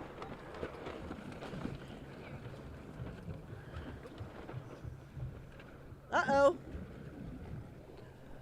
And coming back. Come on over here. We're going to grab you next, okay? If you can. How you doing? What's your name? What? Elizabeth? Yeah, I'm Elizabeth. What's your last name? Elizabeth Stream. Elizabeth? Go ahead. Where are you? Who do you sail with? What yacht club? We sail for NB40. And what is your name? Blake Barons. And you're from what yacht club? BCYC and Santa Barbara Yacht Club. Awesome. How you feeling? We're feeling pretty good right now. Yeah? What was your strategy? Our strategy, we saw that the pin was favored, so we won the pin, then tried to tack early to get to the right, and it ended up working out, and we just had to stay ahead after the first beat. So who's calling the shots here? I'm usually calling tactics. Usually Blake. And how was it hanging over the side there? It was fun. We saw some dolphins. I mean, it was a good day. That's amazing. All right, what's your strategy? Is there a next race? Is there a fourth? Probably. Any strategy for that? We'll go look up and go figure one out right now. All right, anything you want to say to anyone real quick? Thanks, Mom and Dad. Hi, Mom. Hi, Dad. Congratulations. All right, there you have it. Great job. We'll see if we can grab a few of the other folks over here. They're over there talking to their coaches. Come on over here, guys. Come on up. Let's see if we can get 9029 up here. Can we get you right here? We're going to do a quick interview with you.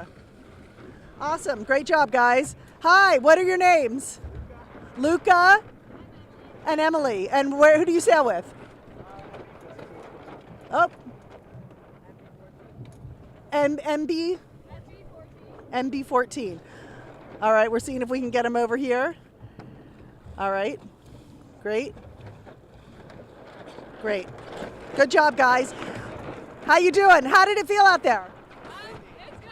It was windy. It died a little bit, but it was good and it was fun. How did this third race compare to the first two? It wasn't as good as the first two, but it was still pretty good. Okay, so they said it was good. They said for the first and second were a little bit better. What do you think? The wind was probably a little stronger then? Does it feel like it's died down some? Maybe. It feels about the same to me, but yeah, they would know better. Thanks, guys. Congratulations. Nice job. Awesome. All right. We'll see if we can grab a few more of these folks. There we go. Awesome. Yeah, fun to see the California teams. Yep. You can see there's a lot of strong Club 420 sailors in California. Yeah. Should we try to? You want to come over, guys? Yeah, let's get one more. Come on over. We'll talk to you. Here, John, jump in. I'm trying. How you doing? Woo! The wind's Southern California. We're Californians, Long Beach, I see, yeah? What are your names? Walter and Julia from Southern California. Awesome. Boat 247. All right, we know the wind is not cooperating with getting them up to the side of us here, but thanks, guys. Congratulations. A little tricky with the wind and the weather. Yeah. Great. So now this was the first group to come. Right, yep. So the other fleet is still halfway through their race. Okay. So just two fleets on the Club 420 course. So think we can grab a couple more? Yeah, we might as well. Yeah, we have let's plenty try. of time. Okay, come on up here, guys. Yeah, if you can. Right here, right here. Like that. Yep. If you can do it. Great. How you doing? Try to get up on the boat. Oops, sorry. Oh, we're going to try one more time. I'm going to scoot over here and see if we can get them a little closer. Okay. Yeah, they're probably getting ready for their next race. All right. So we Good want for them, staying focused. Their coaches are like, get back to the front of the race. Okay, that was great. luck. All right, so what are we looking at here now, John? So that is the wrap up of the third race for that fleet of 420s, and then the other fleet of 420s is on their second upwind leg. Yep. So they'll be here in about 10 or 15 minutes for their finish, and then hopefully each of these fleets is going to do one more race today, it looks like. They're all heading back over to the race committee boat. So like we said, it's a perfect day for racing, so might as well do one more. Beautiful day. And when do they decide if there's a fourth race? Like now or? Really, whenever the principal race officer wants to decide, they decide. It's their show out here, and everyone will follow their lead. All right.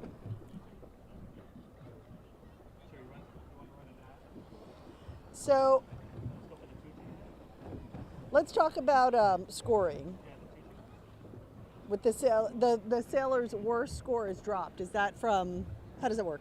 Yeah, typically once you get to 5 or 6 races completed, you get to drop your worst score thus far. So the sailors may now, in this fleet, I believe that was their 5th race, so they may now have a drop race, or they might need one more to get a drop. But that's just a way that if you have some unfortunate incident like a capsize or a big mistake, you can kind of drop that race out and carry forward only your best races.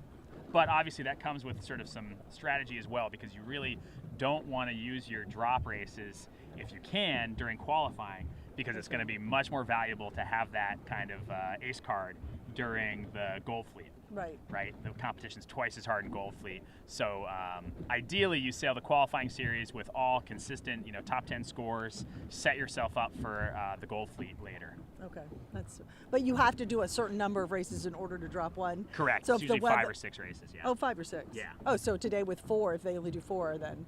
Yeah, well, and that includes the 2 races they did yesterday on this course. So gotcha. Yeah, they should be at the point now where they're coming up on a drop race. Okay.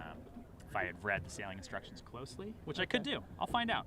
Let's look. Appreciate that. We have the power. Okay, let's do it. And we just want to give a big thank you to all of our volunteers out here, because they really make this possible for all the kids, and obviously crazy super fun for all the kids. So making lifelong memories. Is the gold fleet set by just the top half of the scores of the qualifiers? That's correct. Yes. Yep. The top half of the teams from qualifying will move into the gold fleet, and the bottom half will go into the silver. Okay. All right. Great to see all those California teams. I think every team we talked to was California. I know. They're representing. Definitely representing. Strong Club 420 presence. And we saw a nice mixture of boys and girls in each boat. I think each one of them was mixed gender, and some had the boys driving, some had the boys crewing, and vice versa. So yeah, it is cool that it's an open sport in terms of gender. Yep. Okay. Which one? Okay, the Tuuci? Yeah. So we are a big thank you to Tuuci, our sponsor. Tuuci sponsored the regatta last year, sponsored it this year, and was such a great, generous sponsor that they named the regatta after Tuuci. So now it's officially the Tuuci Orange Bowl International Youth Regatta. And also we have the Tuuci logo on everything here and here. And not only is it a great company and a great brand and great high quality umbrellas, but it's run by great, wonderful people. And Tuuci was, as they say, born in Miami, right here. I had the pleasure of getting to speak with the head fella in charge there, the designer extraordinaire, and the CEO, Dugan Clark, and learn a little bit more about the company. So take a look at this.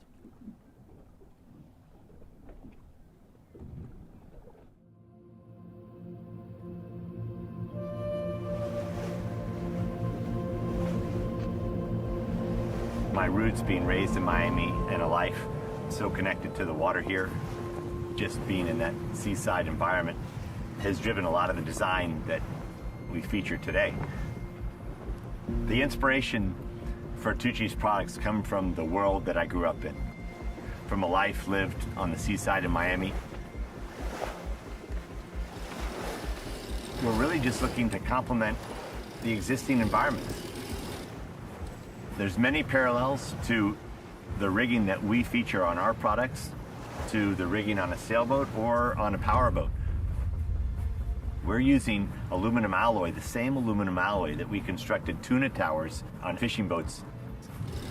We're using winches, cranks, worm drives, pulley and block systems, racing cam cleats to engineer our products. The inspiration came directly from the mast of a sailboat, and we employed that technology onto our masts and to our hub system and our runner systems. The mission for Tuuci when we began the company was just literally to create the ultimate umbrella.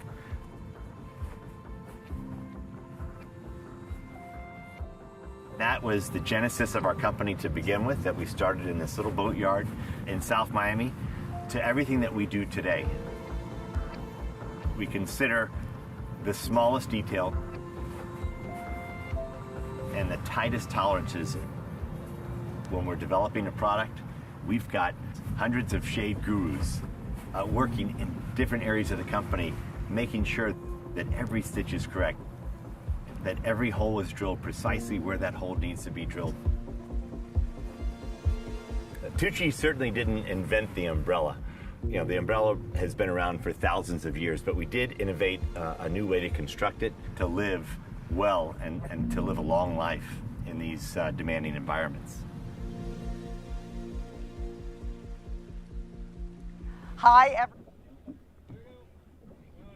And pretty spectacular company Tuuci is, and it was good to learn a little bit more about Dugan and the vision he had and how much Miami plays into that worldwide umbrella company. And it's kind of fun. So if you're at a resort or like the Miami Zoo or any major place and you look at the bottom of the umbrella, it says Tuuci like 99% of the time. So kind of a fun little game I play with the kids. Okay, I'm Cynthia Demas. If you're just joining us, I'm alongside John Pierce. John is with U.S. Sailing. He is an expert in sailing, and I just asked the questions. So I asked the questions, he has the answer. It's been working well so far. We're streaming live today, and we are streaming live tomorrow as well, about the same time, about 10 to 2 each day. And we covered the Ilkas earlier today. Now we're covering the 420s, and tomorrow we will cover the Optis. So with that being said, the 420s, where are we with this race? Yeah, right now we are following the second 420 fleet around the top leg of the course on the reach leg. And you can see that they're going pretty fast right now. They're getting ready to set their spinnakers for the downwind, and they have 2 more legs to come home to the finish line for their third race of the day. And it looks like we'll do a 4th race after that. So stay tuned. We have a whole nother 420 race coming up for both fleets. You can see the crew there. She's getting the spinnaker pole ready up in the front of the boat, and then they'll be deploying the spinnaker here in just a moment to get that extra boost of speed. And so this is the two races yesterday. This is the 3rd race today, so we're at 5 races. Correct. So technically they can drop one if they have to. Correct, yeah, we did just check that after 5 races they get a drop score, so they can go ahead and drop their worst race after this finish.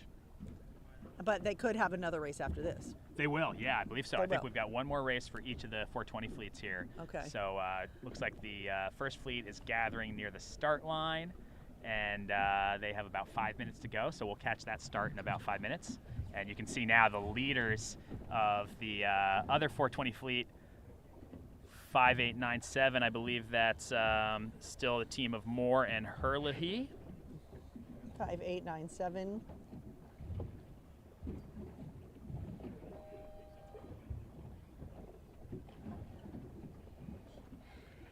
Yep, 5897, that's Moore and Herlihy. Out in the lead. They have a comfortable lead in this race, so they're looking at getting a W. Often in sailing, we call winning the race a bullet. Do you know why? No, why do we call it a bullet, John? Because sometimes they'll shoot a shotgun when the first boat crosses the line. So the first boat gets a gun, a bullet, and the rest of the boats just get a horn or a whistle. They still do that till this day? They still do. Really? Yeah, it's pretty fun. Oh. It's festive. Wow, sounds very Miami. No comment. I'm a native of Miami. I'm born and raised here. It's my people. So that's okay. So then but they're not doing that for this. No, I don't think so. No. I think they're just using regular old air horns. Okay, I love it. I love it. But here you can see some of the other boats on their final downwind leg towards the finish for this fleet. And then in about 4 minutes, we'll have the start of the other 420 fleet. So this is the third race of this fleet, and the other race that just finished for the other fleet, that was their third race, as far as we know. I think this will be the fourth race, actually, for this group. The one that they just finished, and this is now their fourth. The one they're lining up for. Correct. Okay. Yep, exactly. So I don't know if we can get one of the drones over to catch this start potentially in about 3 minutes. All right. But love those starting line shots. I know that the sailors and coaches will be loving that later on as well. Beautiful.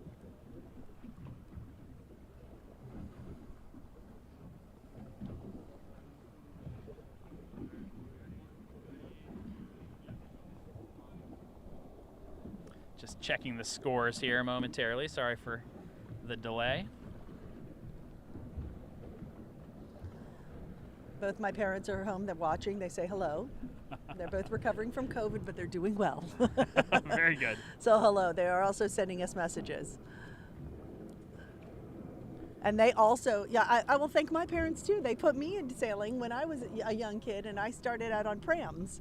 Now that's like, they don't do prams anymore, right? Well, the Opti is sort of a pram. Opti is a more refined pram, yeah. Pram is the older version of the Opti. So here we go. This is the starting line for the 420 Blue fleet. You can see the blue flag on the back of the boat there, indicating this is the Blue fleet. And the start line is between that large race committee boat in the foreground and the smaller rib, the gray rib, up in the top end of the screen.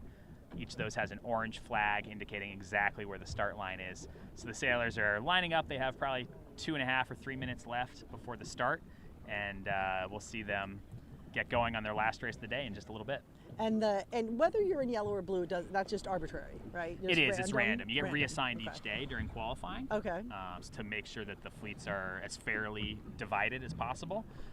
But then starting tomorrow, it'll be gold fleet for the top performers and silver fleet for everybody else. And I know we spoke about this earlier this morning, but this is truly, you just all start at the same time. It's not like you have a little fob on your shoe like in a marathon where you know, okay. Right, exactly. No, it's all just start at go. There's a 5-minute countdown, and at go you need to be just on the leeward side of the line, the left-hand side of the line below, and if you're over early, you have to either return and restart, or you get disqualified. So you don't want to be over early if you can help it. Well, Ooh, great shot there of the last fleet of boats going downwind. Love that drone action. That's a beautiful shot. Great job. 1 minute to go for the 420s on the start line.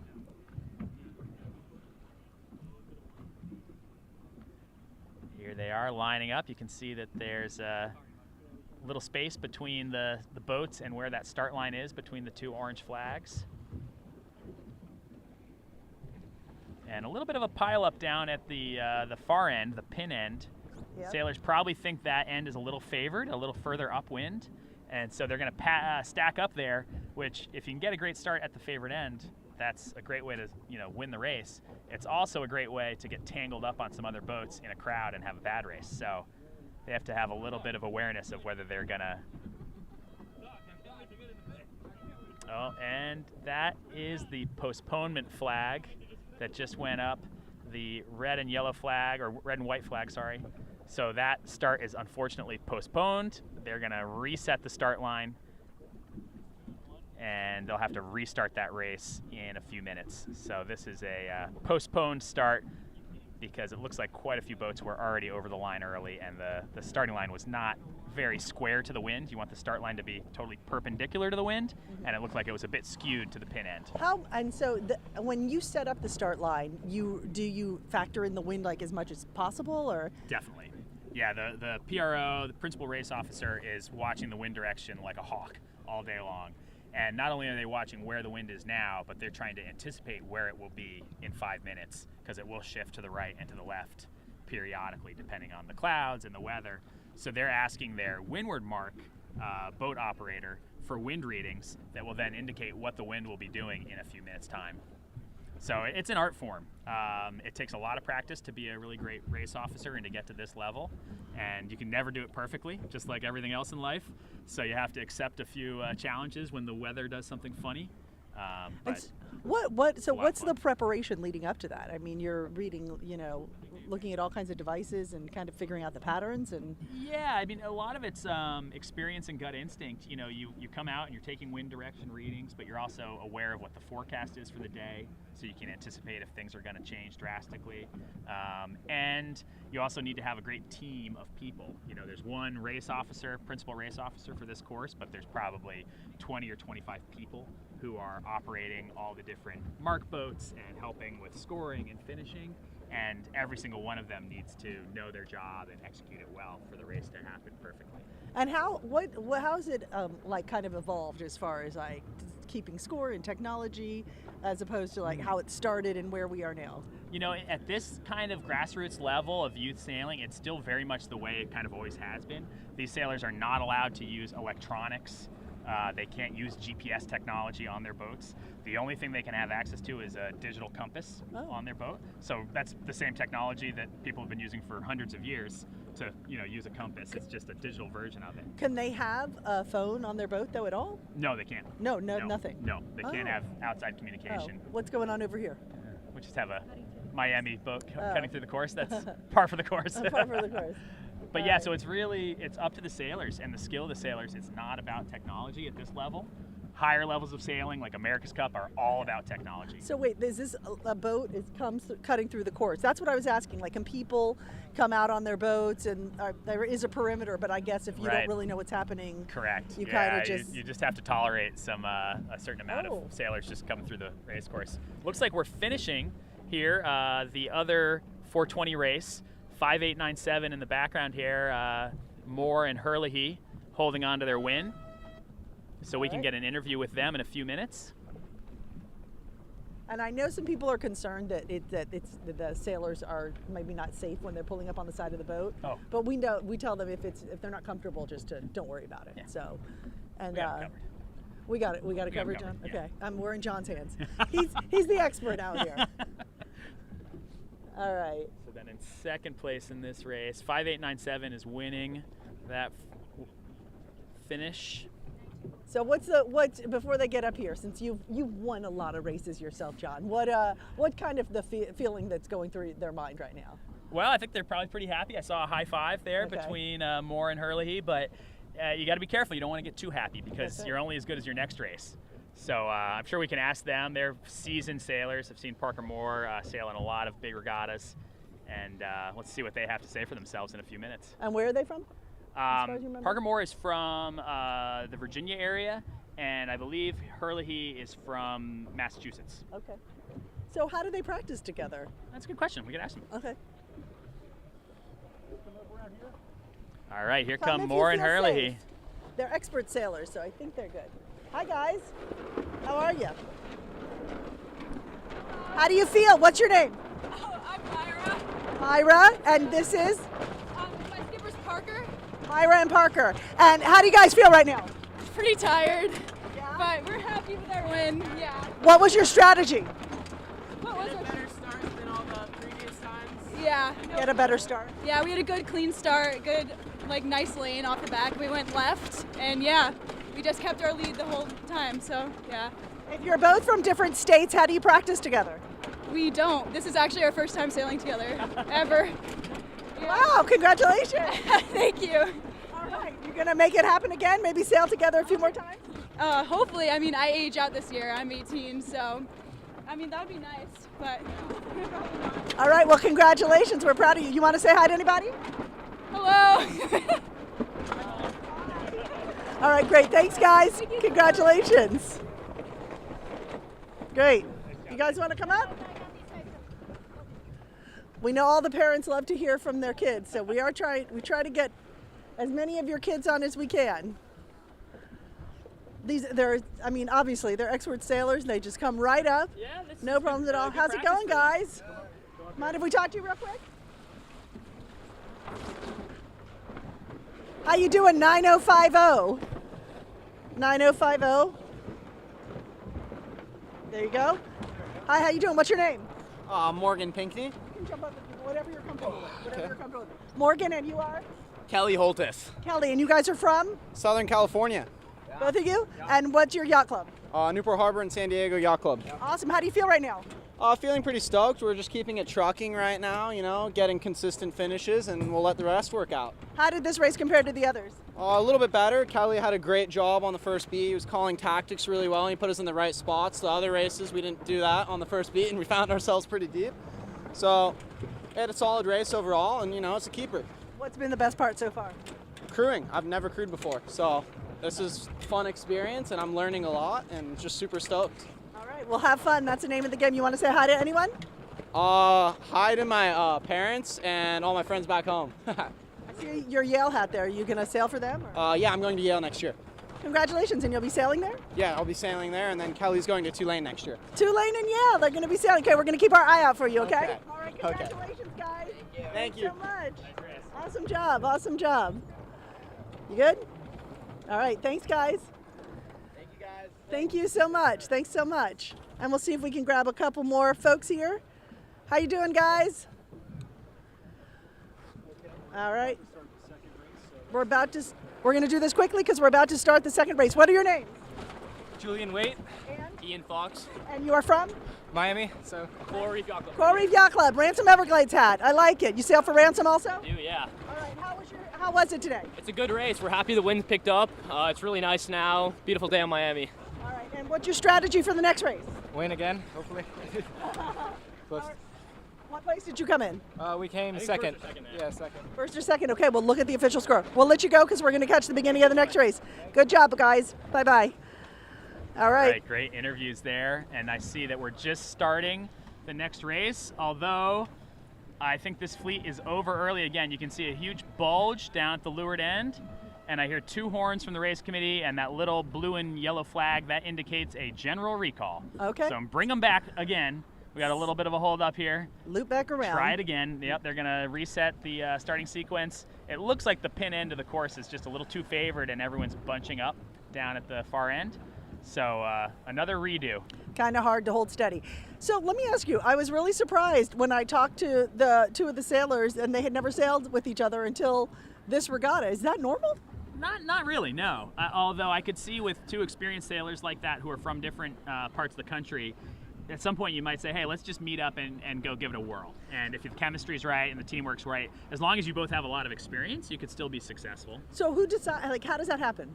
Chances are those sailors have met at other regattas, sailing with other people. They know each other. They might know, work with the same coach or something. And then with these double-handed teams, sometimes you have to find a partner for an event that you want to do, and you have to start together at some point, right? There's always a first regatta together. Right. So for them, I think that was Parker and Mira. They're putting it together and won the race, so that must feel good. It was a good idea, whoever had that idea. Yeah, and then interesting to hear Morgan Pickney there on the second interview that we had. He's a great skipper himself, and this is his first regatta crewing. So that kind of goes to show what we were saying earlier, where it's really important to be able to do both positions in the boat. You don't want to be a specialist or a one-trick pony, right? So good for him for jumping into the front of the boat and learning crewing. Now, a lot of these students out here, because they're all students, yeah, they are trying to get a number of regattas under their belt because it looks good for school, right? But we just had two fellas here. One's going to Tulane next year, one's going to Yale next year, both for sailing. But they're out here anyway, right? They already got in. They're already in for sailing. So they're here for the practice, for the fun. Like, what's going on here? Yeah, I think so. I think they're students of the game. They're trying to get better. Your journey's never over. And even if you achieve All-American status in college or you go to the Olympic Games, you achieve that milestone and you wake up the next morning and you still have to put your pants on with both feet. Yeah. And, you got to go out and keep getting better. And I think sailing rewards people who keep coming back and keep getting better regardless of their accomplishments, because at the end of the day, it's a great sport, but you're not going to be a professional athlete. You're not going to go to the NBA heat. If you are a professional sailor, that's great, but it's a pretty small industry. Most of these people will go on to have regular day jobs, so you got to do it for the love of the game. Yeah. And maybe they want to win a trophy. Maybe that's their motivation. Maybe they're just friends and they want to have fun. But it's important to keep it all in context.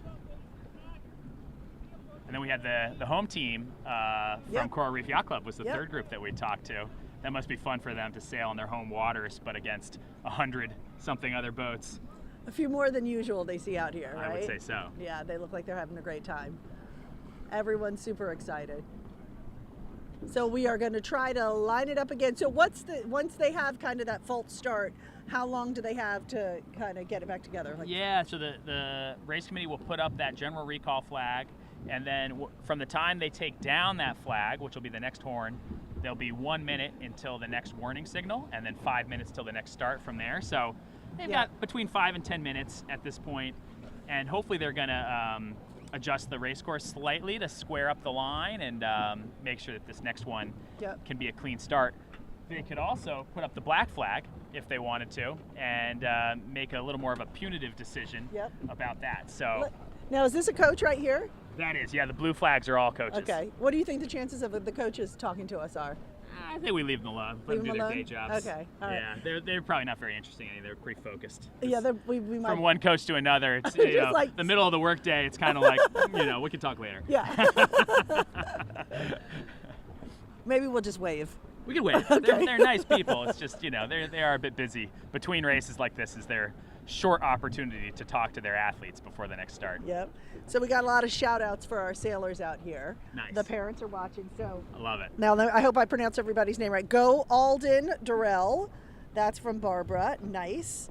We have, yes, Tuuci is a good name. They like the word Tuuci at the beginning. They think that's nice. Go Grace Penke. Grace. Your family is joining us. Go Captain Tim Kaloya. That's from John Captain Kaloya. Tim. Is John your dad? Oh, that's nice. Okay, let's see who else. Go John. Hey, John, you got a shout out. All right, love it. Yeah, I love it. John, Thanks, this man. is awesome. Thank you, they say. Good job. We're having fun. We're having a great time. This is a lot of fun. All day. I mean, we are doing it all day. We are doing it all day. We can do it all day tomorrow because we are. Yeah, tomorrow with the Opties, that'll be fun with the little guys. It is fun. And That's girls. fun. We did the Opties last year, so this year, if you joined us about 10 o'clock this morning, we started with the Ilkas, and then we moved on to the 420s. Tomorrow we're doing the Opties, and then I love a parade. We're going to have a parade for Coral Reef Yacht Club. Love it. And it's going to be fantastic. Parade of sails. So, yeah, a parade of sails. Well, I think are they going to hold their club flags as they walk in? Yeah, the burgees. They're going to hold their burgees as they come in, like in the Olympics, It's very fun. We're going to have a ribbon. Are we having a ribbon cutting? We're having a ribbon cutting. I have the authority. Iris Kaloya is here, and she's in charge of a number of things, and the parade is one of them. So we're very excited. It's the first time for the parade. I love it. Yeah, can't beat a parade. No, you can't, especially with this weather. This is parade weather. I hope hey, what's the forecast for tomorrow? Is it this nice? More of the same. Is it? Yeah. Great. Good. Perfect conditions here. Champagne sailing on Biscayne Bay. I like that. I think the wind actually just pumped up just a little bit. I'd say it's about 15 knots now, which means that most of these boats will be fully powered up and going, top speed. It's funny how you can really tell this. Like, how many knots is it now, John? It's like 14. It's like 14. 14.2. That's a skill. It is. It It's really kind is. of a fun little sailing coach trick, and then people will question each other's ability. And then do you break out a device to see who wins? We could. Yeah. Let's fact check on SailFlow. Sure. We'll open up the SailFlow app here and see how close it. I could do quiz you all day long. How deep is the water here, Then John? I'll just dispute that the SailFlow wasn't right. Obviously. Yep. SailFlow is saying 12 knots. Okay. Currently, 12, well, 7 to 17 is the range. Okay. Between So you're lulls and gusts. So you were talking about the gust. Yeah. You're mid gust.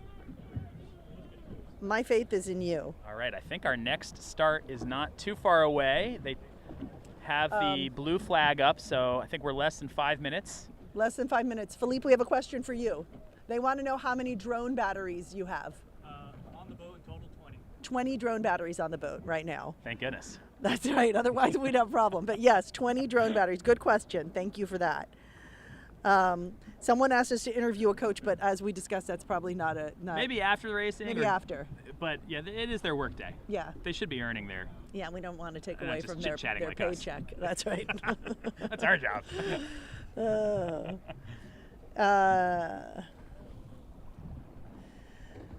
Howard Zimmerman, very inspiring to watch these young men and women compete who have trained extremely hard. Good luck to our youth sailors. Go Maya Mahoney, 62:53. All I right. love that, right? Love so it. great. So exciting. As I say, it's great to be in the race, but it's great. It's so exciting as a parent to watch your children, Absolutely. right? So I think that look at is- this gorgeous shot. Look at that gorgeous skyline of Miami. The city beautiful. You gotta love it. Chamber of Commerce weather, champagne weather. Exactly. Champagne weather, is that what they say? Champagne conditions. Champagne yeah. conditions. What is the condition for champagne? For the youth sailors, it's a sparkling. Right. grape juice. White caps on, thank you, Dorian. White caps on Biscayne Bay is 13 knots. When you see the white foam, it's closer to 15 plus. I agree. Dorian Goldberg, Well thank said, you Dorian. so much. Yep. Awesome. I love it. So we should have about two to 3 minutes to go until they try this start again. This will be the third attempt, I think, at the next start for these 420s. Great. Awesome work by the drone team. Yeah, they actually catch the drone with their hands, which you are definitely not supposed to do No unless you're a thanks. total pro. Right? And as I said before, one almost landed in the water last year, and they jumped in and saved that one also. So We need footage from that tomorrow. I have it. I need to find it, and then We need a we'll highlight we'll reel. put it in the loop. It's fun to see. I'm sure Philippe will appreciate that. Hey, it shows his great skills and quick action. All right, so we are waiting still for them to get back on the line here, right, John? Yeah, yep, we have probably about 2.5 minutes to go till the start. You can see the race committee boat right there below the drone with the blue flag indicating this is the blue fleet of 420s. Great. And What was that little red and white checkered one she was holding down? What was that is the flag indicating that'll come down at 1 minute. Okay. So that flag just indicates when it's between, it goes up at 4 minutes and down at 1 minute. So let's do all the flags. So we have the Burgee at the front, we have the Tuuci flag, then we have, what is that red flag on the left of the boat? That is that orange flag kind of just on the top of the boat or on the far side is actually the starting line. So that indicates Oh. exactly where the line will be called from. Okay. And there's another orange flag on the starting pin. So those are the two places that the line kind of are technically at. And then RC, race committee. Race committee, yeah. And then 420, 420. 420, that's the class flag, so that'll come down at go. Okay. That one goes up at 5 and down at go. Okay. And then the red and white one goes up at 4 and down at 1. Okay. So this is, the sequence goes 5, 4, 1, go. Okay. And as a sailor, you need a watch because you need to know more precisely Right, exactly when go is. And you need to have your countdown perfectly timed. So that's it. There's just, when that red and white flag goes down, it means it starts in 1 minute, but there's no 30-second warning? Correct. Okay, so he's holding that Yep, up. you can see he's holding up. There you Okay. go. So that is The 1 minute. Okay. Now, how hard is it to see the flags from your boat? Isn't that a little hard? Yeah, typically what you do is you try to catch either the 5 minute or the 4 minute signal on your watch. Okay. And then the rest of the time you're just checking to make sure your watch is still on. So And you- okay. often your watch will be off by 1 or 2 seconds and you need to recognize, oh, I'm a second late or I'm a second early on my watch. Okay. All right. On a 2-person boat like this, typically the crew will be keeping track of the timing and they'll do a countdown as well of the last like 10 or 20 seconds. And the skipper is mostly concerned with their positioning and then the acceleration at go. And Sharon Bork is the race officer. Yeah, where is she? Where is she on that boat? She's right there on that boat calling the start line from that Okay. orange flag. All right, and they are off. That Here is we go. And it looks like it's a successful start. I don't think that was a general recall. Still looks very pin favored, so the boats starting down at the pin are going to have a serious advantage. And the boats closer to us by the boat end are going to be disadvantaged at this point. So unlike a marathon, like you were saying, where everyone sort of gets their fair timing, Right. in this race you have to start at the favorite end right on time, otherwise you're giving up distance. Now, do you see in the future working that kind of the fob into it? The fob, if you ever run a race, it goes on your shoe, and right when you cross the start line, it starts clicking, and right when you stop at the finish line, you start, it begins, and then you cross the finish line and it ends, so you know your exact time. Okay. Yeah. Do you see that happening in the future with sailing? That happens more with, say, distance racing, where you actually do need to know the exact time of the race. Okay. In this kind of dinghy racing, it's not so much the time that you completed the course, but it's whether you were in first place, second place, third place. Okay. It's relative to your competitors. So. Right, I see. But Okay. I'm pretty inside the game, so maybe some outside the box thinker will come up with the better way to do it. But this traditional way has been working pretty well for a long time. That's what they say until it's changed. That's true.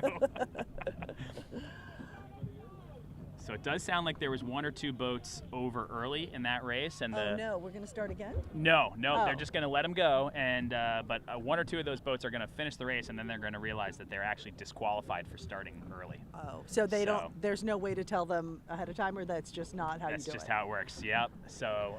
But in the other race, when you would make a mistake in some capacity, and with the Ilkas, you would do like the 360 circle as Right. your penalty, right? Right. Is there anything like that with this, with Not the 420s? for starting early. The Oh, not only for remedy for starting over early is going back to the starting line and restarting. Uh-huh. And so if you don't do that, you're going to be disqualified from the race. What if you hit the marker with the 420s? If you hit the marker, you can do a 360 turn Okay. and exonerate yourself. Okay. Or if you foul another boat or hit another boat and you're wrong, then you can do a 720, so 2 turns. Right. So if you do that, you can exonerate yourself. But again, if you don't do that, then you may be disqualified. So if you don't, on the honor system, do your 360 or your 720, can somebody come and get you in trouble later? Or? Correct. Okay. Yeah. So the way that works is at They that dispute time it. you would hail protest. Okay. So you would yell across the water protest to the other boat so they can hear you, and that gives the other boat the opportunity to do that 360 or 720 to clear themselves. And then if they don't do that, you can then file a protest form on land and bring that other boat into the protest room, and there'll be a couple of judges who will hear the case, and they will decide whether anyone needs to be disqualified. So how often is there a protest in a race? Almost at this level, probably every single race there'll Yeah. be one protest. Okay. Sometimes more, sometimes less. Ideally, everyone does their turns on the water, their 360 or 720, to keep it clean. Because you don't really lose that much distance on a 360 or 720. You don't? Not really. I mean, in the grand scheme of things, it's much, much better than being disqualified. Right, right. But in the moment, a lot of sailors will convince themselves that they did nothing wrong, and then they risk getting disqualified from the race. It's all part of the game, though. It's a self-policing sport, which is kind of cool. Unlike basketball or something, it's up to the sailors to call each other out for their fouls. I'd imagine in basketball that would not work well. So Dorian Goldberg, she's been sailing. She's a 3-time women's world champ, so she knows. We're going to bring her out here with us too. Awesome. I love all these experts. She said on some beach cat races they use a handicap system when you have multiple different cats. What does that mean? So that means that if there's different types of boats racing against each other that are going to have different theoretical speeds, max speeds, you use a numerical formula, math, right? Yes. To handicap the boats that have an advantage because they're inherently faster, because their design is faster, and to give a little boost to the ones that are inherently a little slower. Yep. So handicap racing is super popular in all sorts of larger boats where you don't have identical equipment. It's a whole nother thing. It's a big deal, especially for distance racing. Like if you're going to race from here to Key West, Miami to Key West, or Newport to Bermuda, things like that, you're doing a handicap race. Okay. Great shot there. Beautiful shot. Now, with the lasers, you said that since they were first created quite some time ago, their configuration really hasn't changed much. What about the 420s? Is this kind of the original body? It is, yeah. So the Club 420 evolved actually out of something called the International 420, which is still raced internationally and also raced here in the U.S. The Club 420 is designed to be a little beefier and more durable, so it does well in the club environment, right? So yacht clubs can own boats and loan them out to their sailors to race. So it's evolved a little differently, but yeah, it's a standardized boat, has a very simple setup, and all the boats are identical, really. So what you see out here is the skill of the sailors. It has very little to do with optimizing your equipment.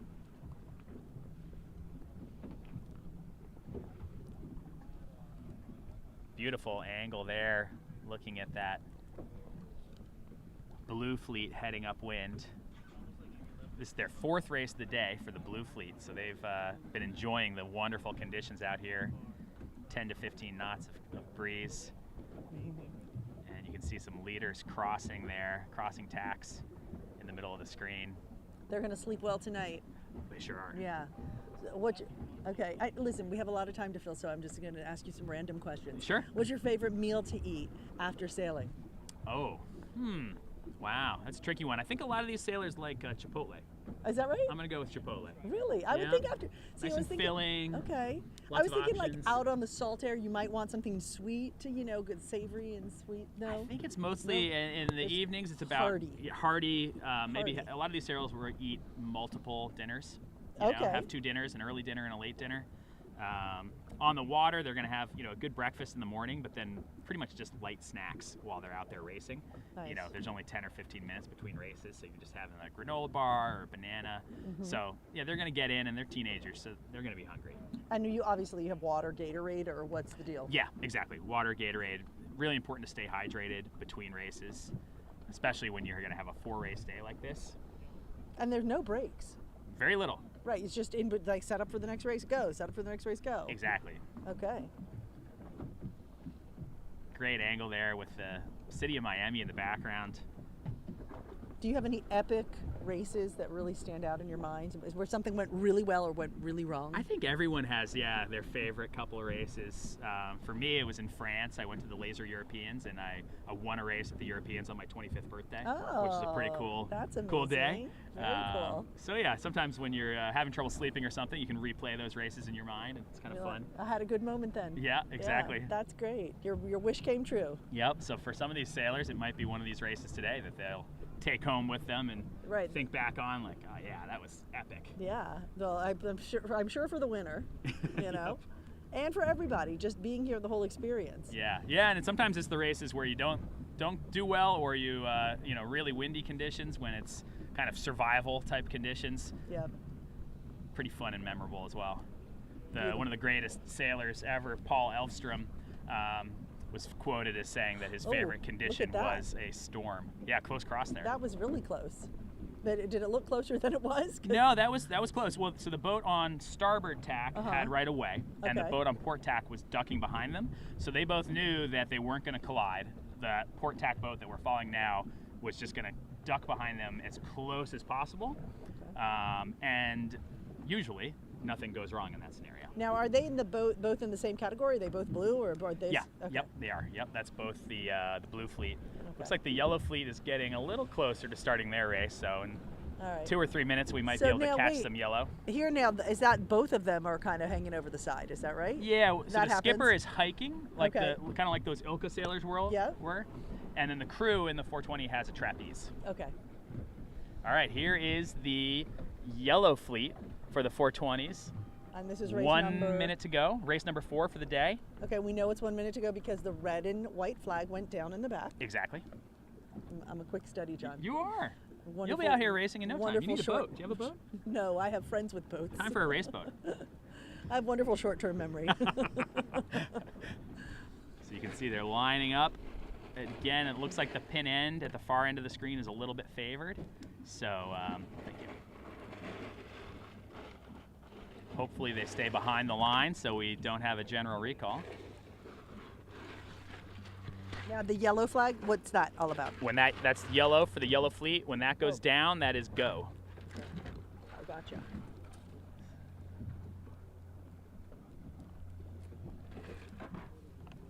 And they are just about off. Looks like they're all clear though. I don't see anyone over the line early. Yeah, looks like a clear start. Yeah, great. Okay. Great perspective. But again, pretty pin favored, so the boats closer to that far end of the line are going to have a big advantage over the ones that are a little closer to us here. Okay.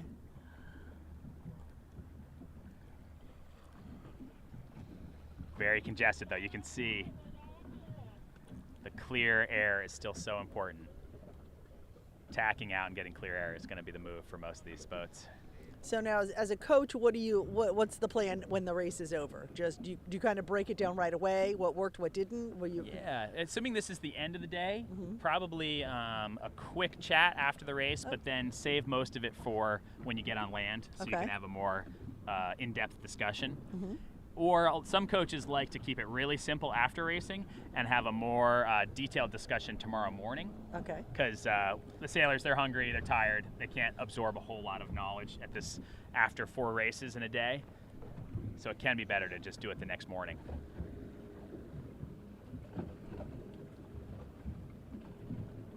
You can see a couple of boats got great starts and then tacked right over.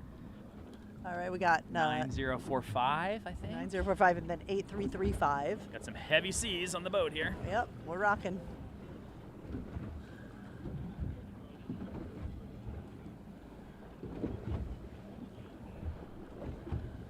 We're looking up who we have. Let's see. 9045. That was Owen Granger and Reed Nelson.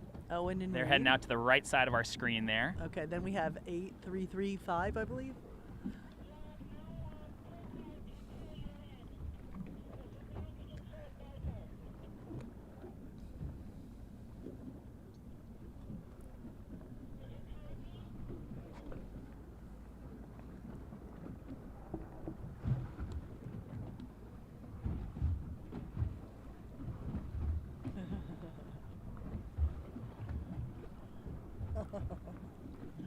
People are writing their favorite things to eat after races. Dorian likes ice cream. That's a good call. I would have picked ice cream too. Emily Doble and Luca Anatati. 9029? Yep. Nice. And Does it say where they're from? Like what they're No, from? not on the score sheet. Okay. They may... No, they're just going right past that mark. I don't think that's around. Oh, no, that is. So they are rounding the windward mark for the other fleet, the first fleet to start. Beautiful shot. So that is Emily Doble and Luca Anatani having a great race in the blue fleet up at the top of the course. You can see that they're now heading on the reach leg between the top and the side of the course and getting the spinnaker ready. The crew in the front of the boat is working on that spinnaker pole, getting everything set up. And now they'll go ahead and deploy the spinnaker. Great.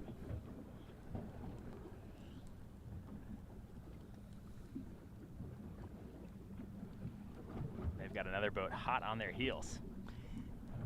So people are just joining us, kind of catch them up to where we are with the 420s right now, John. Yeah, we're on the Club 420 course. This is the 4th race of the day, presumably the last race of the day.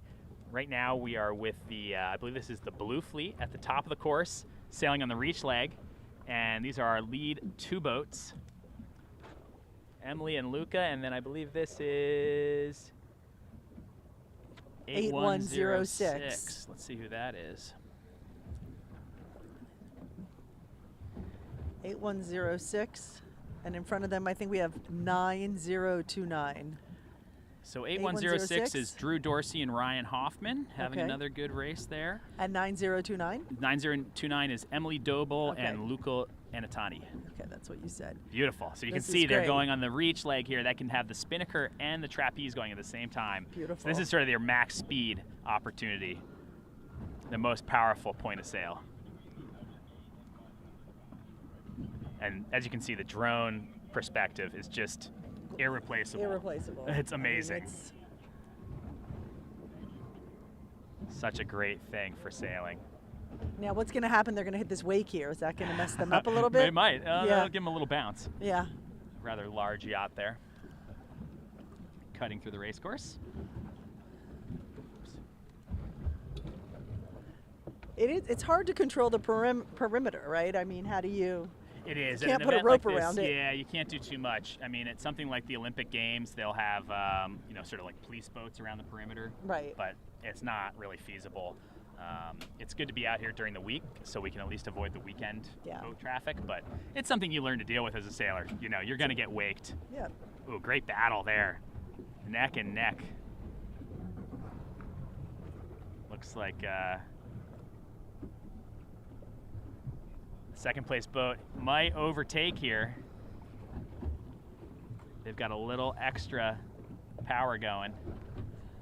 And what they can do is if they can get on the wind and put their wind shadow on that first place boat, then they can slow them down and jump right over them. But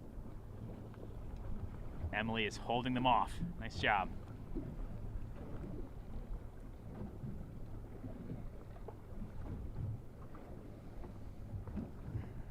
It's the one things the drone can't capture is the audio. That would be so great to be able to hear them right now, wouldn't it? Absolutely. What are they saying, John?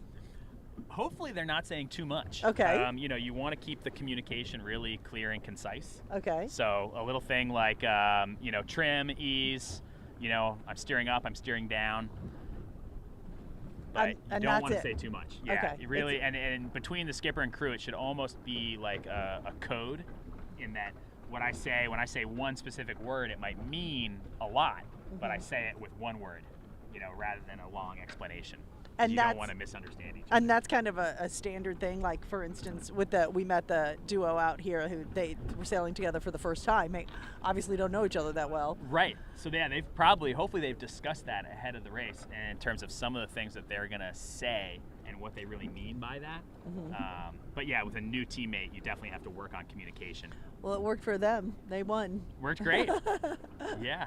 That was great. Yeah, but typically a silent boat is a fast boat, so you don't want a lot of chatter. That's why we're sitting idle. A lot of chatter from us, but that's part of the gig. Yep. Look at the great shot here. Okay, what do we have? Is that the okay, I believe that's a Rickenbacker Causeway there on the right. Yep. Headed over to Key Biscayne. Yep. Built in 1947. Random trivia for you. Before then, you could only get there by boat. Okay, what's going on here? So this what is marker the rest is this? of the blue fleet. All right. Catching up with those leaders or following those leaders. They're now finishing their reach leg and heading onto their downwind leg on the outer loop of the trapezoid. So they're about halfway through their race. They have a downwind leg, then one more upwind, and then they'll have a quick sprint to the finish.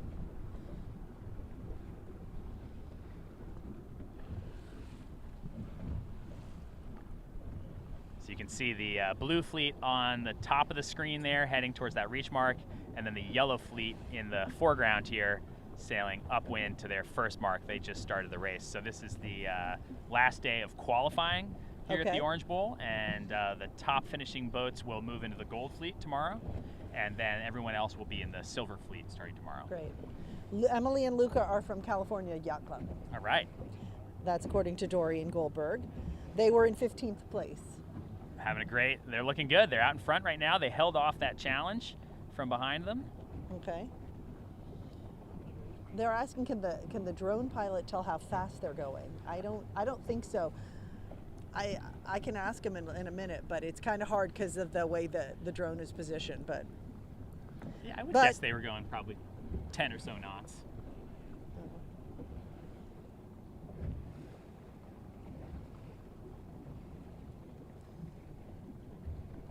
There we go. So there's the leaders of, I believe that's the blue fleet heading downwind. Emily and Luca in the foreground. The rest of the fleet behind. Doing a great job. You can see how they're trimming the sails in unison. You want the spinnaker and the mainsail to be sort of working together.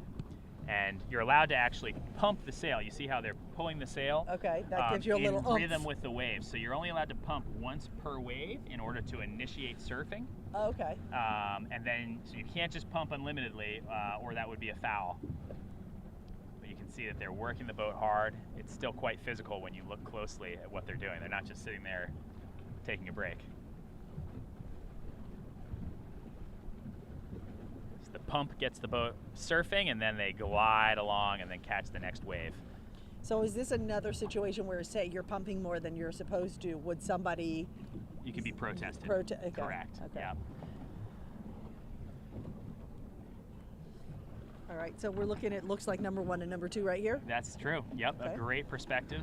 Wow, You beautiful. can see the top 5 or 6 boats are a bit launched, and then the rest of the fleet is kind of bunched up behind them. Are we looking for the finish line up here? And they'll get down here, they'll round the leeward mark, and then they'll go back upwind, back downwind, and then to the finish. So they're about halfway through the race. Beautiful.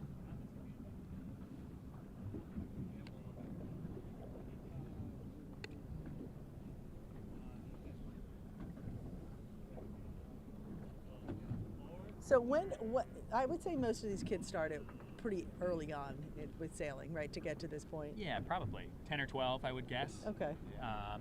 Some will start earlier, but sort of diminishing returns as kids mature. It's really that sweet spot is in the teen and preteen years. And you will find sailors who start late, 15, 16, 17 years old, or even later, and are still super successful. So it's not always an indication of long-term potential super early, but it's great. I mean, essentially to get the sailors excited about the sport, get them loving it, having fun, meeting people. Right. This whole social side of this is really a huge draw for the teenage sailors especially. I mean, those end up being your lifelong friends, right? They do, yep. All right, so this is the yellow fleet, I believe, approaching their first windward mark. And 9045 in the lead.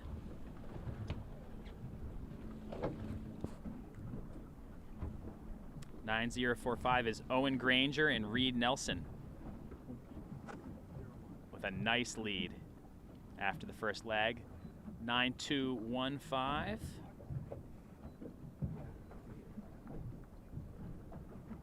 is Thomas Whidden and Kit Harnden. Harned.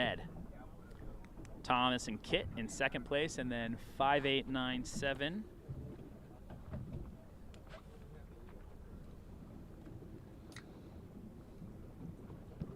is Parker Moore and Mira Herlihy again. Okay. So they are 9210. 9210 is 9210. Annie Samus and Parker Kumler. Great. Kumler. 1030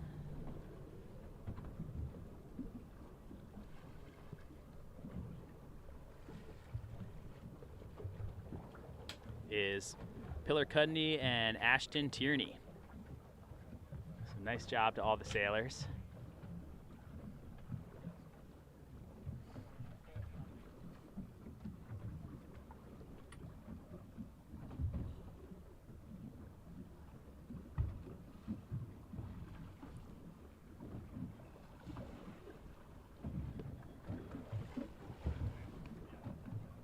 High-speed drone action. That was pretty cool. I love that.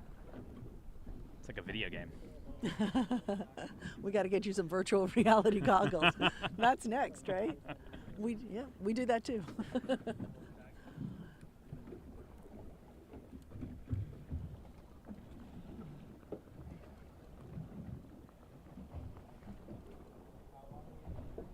So we're about halfway through the last race of the day on the Club 420 course. Now I assume it's the last race of the day. I can't say that authoritatively. There could be. That starts to get to the point of maybe a little too much, but it's a beautiful day, so maybe there's no such thing as too much. No.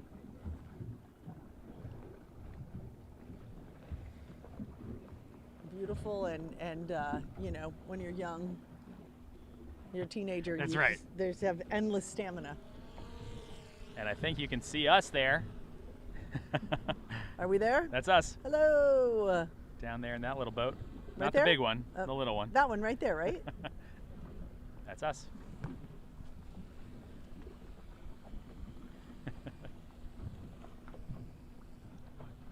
There's our crew. Our awesome crew is amazing.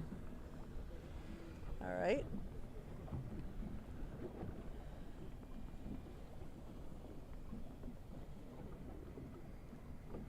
So how are most regattas typically a week long or 4 or 5 days? How does it usually work? Yeah, so if you're going to have split fleets like this with qualifying, you really need to have 4 days. So you can have 2 days of qualifying and 2 days of gold and silver. Okay. So that's sort of the standard for a high level competition. Sometimes it could even be 5 or 6 days of racing.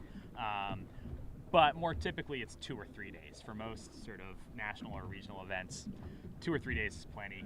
1 day for local races. I mean, you can even race for half of a day and still have a pretty great time. But yeah, 4 days for a major championship is pretty much the right number. And I know we were talking earlier, you said you end up making a lot of friends in the sailing world, so that maybe when you're in their country, you end up staying with them, and then when they're in your area, they stay with you, so. Absolutely. Yeah, within the U.S., knowing other sailors from other parts of the country, and then even internationally, you can travel together, spend time together, see the sights, you can help each other with your training. So it's a great community, and it's a relatively small community worldwide. So once you start to meet people and get connected in a network, it's amazing. A lot of these sailors who are just meeting each other here at this regatta for the first time will know each other for decades to come in the sport. And how you are on the you're with U.S. Sailing, and you are kind of head up the youth program there. But how many of your they're not your teammates, you're the people you competed against. How do you keep in touch with? A lot of people Tons. Yes, yeah. Dozens, hundreds, it feels like. My high school teammates who are now coaches at major yacht clubs, or my college teammates who go on to be college coaches or Olympians. It is amazing how people, they stick with the sport once you're really involved. It's so much fun to stay involved, and whether you're doing it professionally or if it's as a pastime, it's a lot of the same people, which is one of the reasons that sportsmanship is so key for these young sailors, because you want to put your best foot forward at a young age. You want people to know you and respect you for being an honorable, good sailor, and honor the sport. So it's important that these sailors don't have any unnecessary little conflicts, or you want to keep the competition on the water and off the water, really try to all be friends and enjoy the experience. That's great. Beautiful shot there, 9029. I believe that is Emily and Luca still leading the race, but they have Drew Dorsey hot on their heels.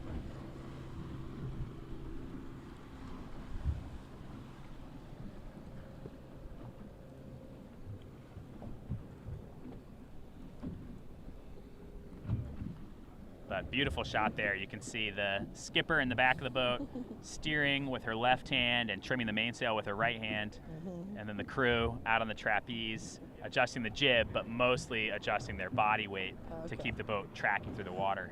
So it turns out, as I'm learning here from my friends on YouTube, Parker and Mira, our sailors who were sailing here together, their mothers were roommates at St. George's School in Newport. There you go. There you go. Lifelong sport. Lifelong. Extends many generations in some cases. That's great.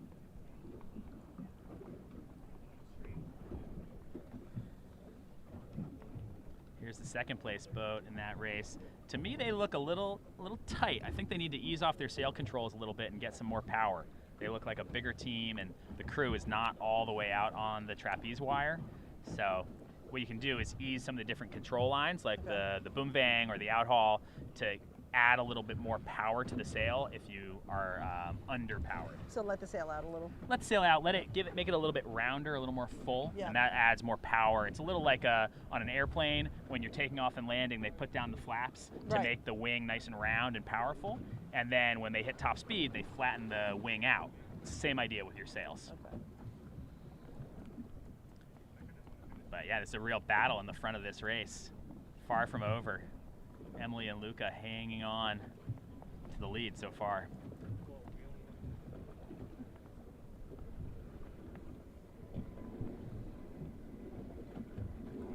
So now what's left in this race?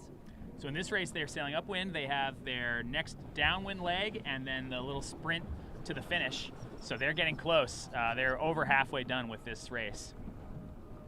They're tacking over, heading out to the right side and back towards the finish, or till the next mark. And then as far as, this is the fourth race of the day, we don't know if there will be a fifth race of the day. We're kind of waiting on word for that. Yeah, we don't know.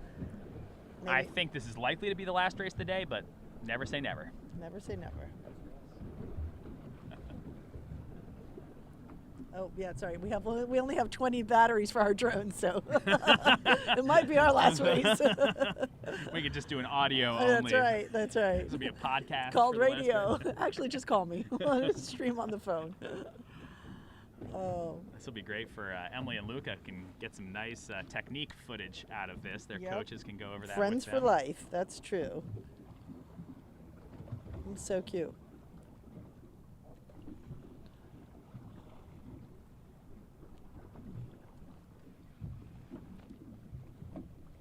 Look at this. Smooth sailing.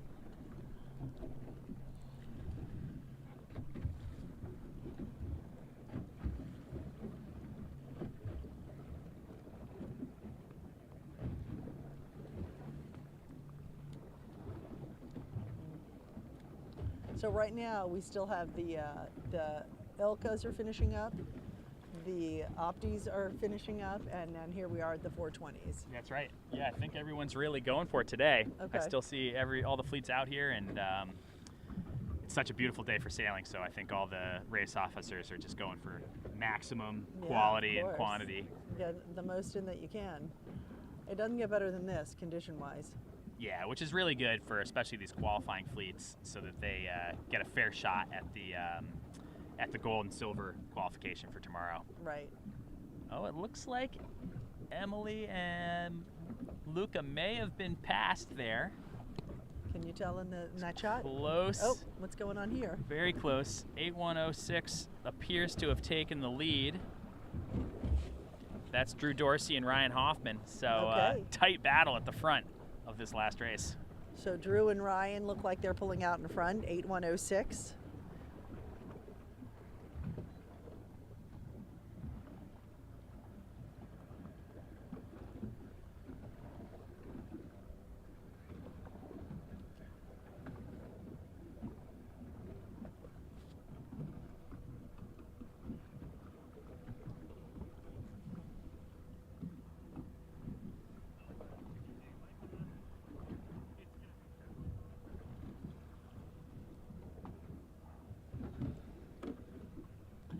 And tomorrow we wake up and do it all over again. That's right. It'll be fun to see the Optimists tomorrow. That's right.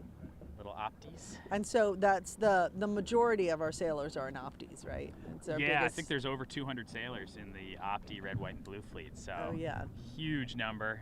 That'll be quite a show. And tomorrow they'll be in their gold and silver fleets tomorrow. Yes, they should be. Yeah. And there's just the two. There's no bronze. I'll have to check. I think there's 3 fleets. There's gold, silver, bronze tomorrow. Yeah. For the Optis. Okay.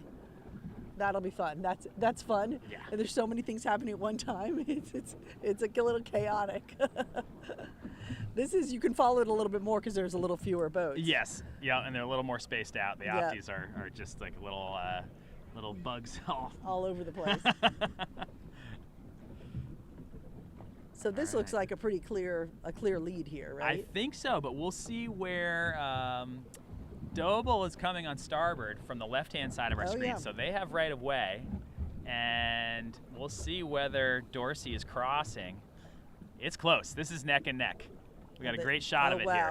Oh, So yeah, wow. starboard tack has right of way, and Okay. she's got it. Nice. So another lead change.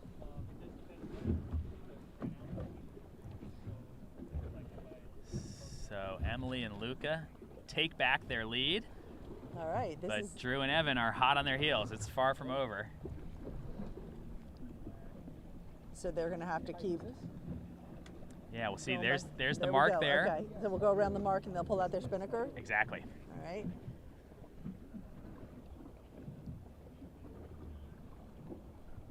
All right. All right, and I do see that our signal boat has pulled up anchor, so that means this is definitely the last race of the day. Okay. Now we know. And what's a signal boat? That is the that race committee boat, the race committee. big yacht that we've been watching that Okay. starts the races. This one Yep, over our shoulder yep, they're here? just Okay. passing us. So that means this is the last one, the dash for cash. Dash for cash. Nice recovery there. Look at this. By Emily and Luca. They lost their lead and then they regained it and even extended a little bit. So they have a nice little cushion going on to this downwind. Ryan and Evan hot on their heels though. Right there. Still too close to call?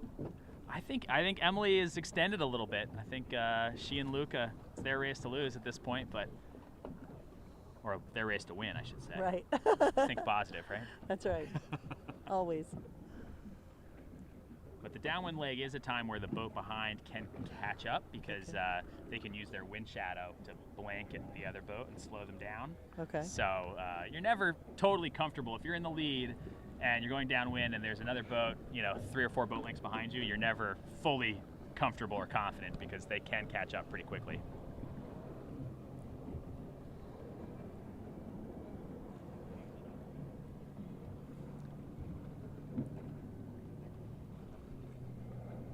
Great drone shots of the fleet, though.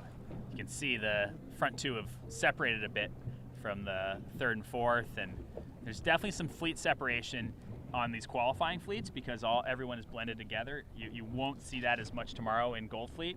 It's going to be a lot more neck and neck, tightly packed competition, and same in the silver as well because all the sort of similarly ability boats are going to be there.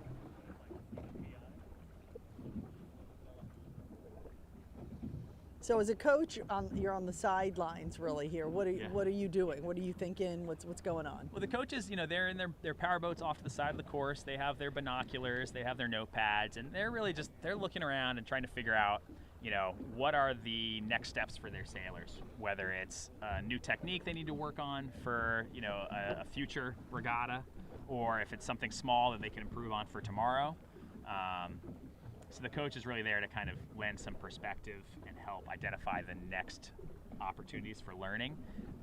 So much more so than, say, a basketball coach who's on the sidelines and they're saying, hey, do this now. They're calling the play in the moment. You can't do that as a sailing coach. You have to be more looking at the big picture and helping sailors fill out any of their weaknesses. So it's a funny thing being a sailing coach because you spend, 45 minutes at a time alone and just watching, and then you have 10 or 15 minutes between races to feed and teach and learn, and then 45 minutes alone. And as a coach, I mean, if you have a bunch of your students there to talk to, how do you? It's quick, right? It's maybe quick. 1 minute with each boat. You miss coaching? On how many you have. Oh yeah, I love coaching. Yeah. Yeah, definitely. Yeah, I still get out there to coach a little bit, but it's always something that I enjoy when I can. So what do you say to these kids at the end? If you were their coach, what do you say at the end of the day? To these leaders? Yeah. I would say, good job. you seem like a nice coach. yeah, I'm pretty encouraging. That's great.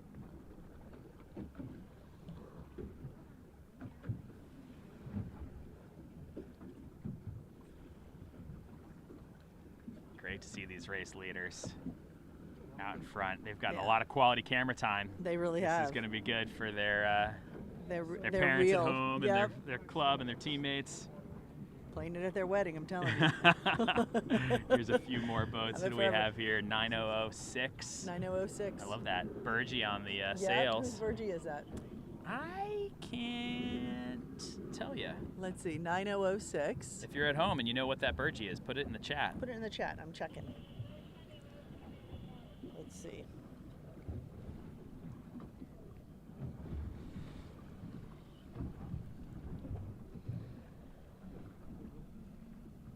That is Reed Decker and Cam Spriggs. Nice.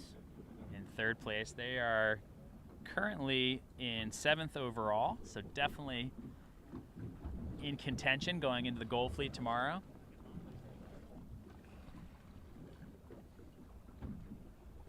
In third place in this race right now, that'll help their cause. Yep. And as we were discussing earlier, consistency is king in the sport of sailing. So you don't have to win races, but if you can get all top 10s or all top 5s, it's really tough to beat you. So why did the regatta?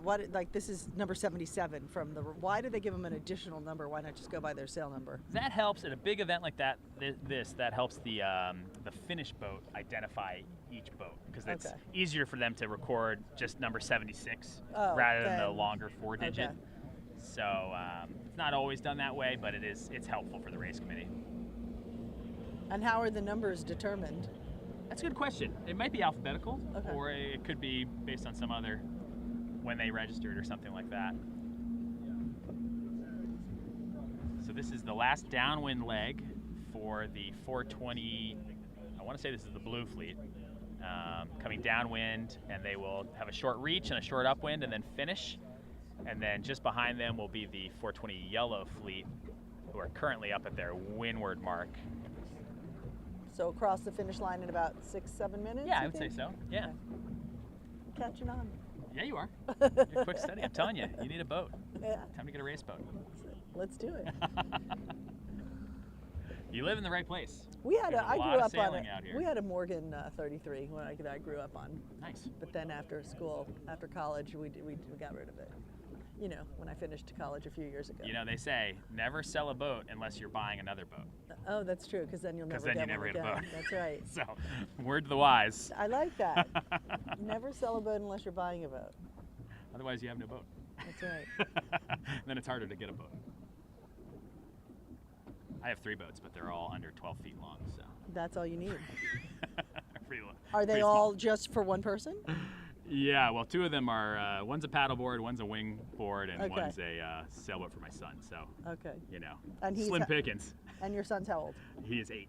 And he's taking after dad, or? So far, so good. Yeah, Nice. just having fun on the water. We do a lot of paddling and kayaking and swimming and surfing and just try to have fun. A little bit of sailing, but that'll come. Yeah. My kids sail in the summer. We're seeing maybe they'll be out here next year doing some of the regattas. You never know. All right, the fleet is getting close to their Okay. leeward mark here, and they This will is exciting. Let's see. head on the reach towards the finish line. So we see Beautiful Emily shot. and Luca hanging on to their lead, sailing a great race here, looking strong as contenders for the win. I think they were out of California Yacht Club. Is that what we Yeah. saw in the chat? Yep. So Cal Yacht Club, well done. I'm glad everybody made it. You know, all those flights got canceled. It's true. So that could get tricky. Yeah, I believe a couple of our race officers took the train here for a great distance. So there's the leeward mark. They're leaving that to their left side and then heading down to the bottom, and then a quick upwind to the finish. And here we go. Just behind them is Ryan and Evan.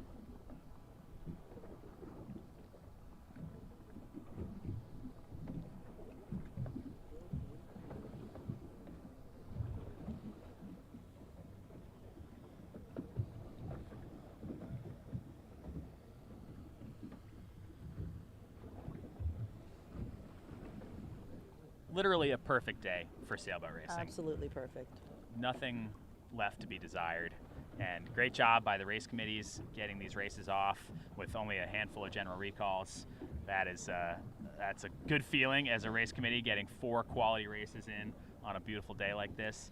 And I think we're going to have more great weather tomorrow. So when we're watching the Opties tomorrow, it should be really good racing again. I'm going to look up the weather. A big thank you to our Orange Bowl, our Tuuci Tuuci Orange Bowl International Youth Regatta chairperson, Chris Block, and his wife, Catherine, for they put so many hours into this. Great and people. it is a labor of love. And you can tell, you can feel all the love, and you can feel all the hard work, and everyone, and Jim at Coral Reef Yacht Jim Club, our DeLisser, general, or Jim Van Buren. Jim Van Buren at Coral Reef Yacht Stuart Club. DeLisser. And Stuart, yeah. Great guys. Coral Reef Yacht Club for hosting this, Tuuci for sponsoring this, all the volunteers out here. John Pierce came down from Rhode Island here with U.S. Sailing. Happy to be here. To help co-host this great event, and we're looking forward to tomorrow also. So we're looking for, and the kids tonight, the 11th and 12th graders, they have their college night. So they'll be able to talk with the different sailing programs at some stellar universities that are here to chat them up. There's a parent reception tonight too, which I believe is a fundraiser for the Miami water keepers or waterways. Yeah, so that's a great cause. Keep this bay nice and clean, and also I'm sure the parents will have a nice time, enjoy themselves here in Miami. Yep. There's also a partnership with Shake a Leg out here, and if you want to buy, there's some rash guard shirts. They're black and pink. They're for sale. All the proceeds from those go to Shake a Leg. Awesome. So there's some fundraising opportunities. Here comes our race finish. Here we go. We can see the finish boat there, and that is Emily and Luca hanging on to their lead. I think they're going to get it, although Ryan and Evan are, oh, Ryan and Evan may steal it at the committee boat. They are. Ryan and Evan, I believe, stole it at the finish there. They finished at the favored end of the line, which was the boat end, and squeaked out a win. Great race, though, for Emily and Luca. Second place, but just a tremendous race. That'll do a lot to help their scores going into the Gold Fleet tomorrow. Great job. Let's see if they want to come over and say a few words so we can congratulate them. Great. So what happened there at the end? So at the end, these guys, Ryan and Evan, they squeezed into the starboard end of the line, the committee boat end, which turned out to be a little bit favored. And they took advantage of a little mistake that Emily and Luca made by sailing to the unfavored end of the finish line. So a nice tactical move to take the win. Yep. Come on in here, John. All right. Hi, guys. How you doing? Let me get you right here if I can. Congratulations. How you feeling? Great. Whoa, whoa, whoa. Let me get... Okay, so give me your names.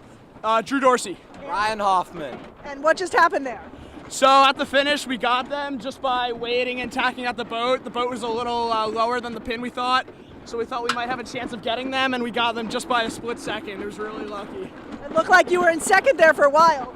Oh yeah, we were fighting that entire time. That upwind was really crazy, but we made it happen at the last moment. We were chasing them the whole race. We caught them at the very end. We got some great drone video of you guys. You're going to love it. That's great. So how you feeling? I'm feeling great. You know, we had an off day yesterday, and we're back in it.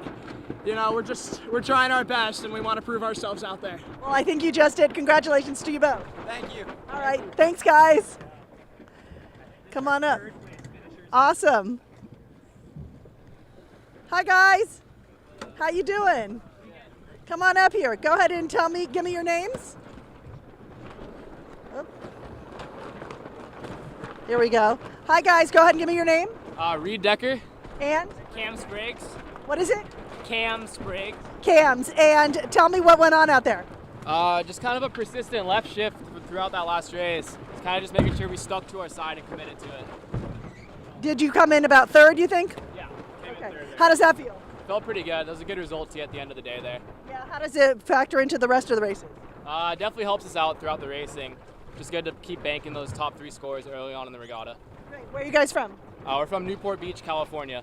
And what club are you with? Bahia Corinthian Yacht Club.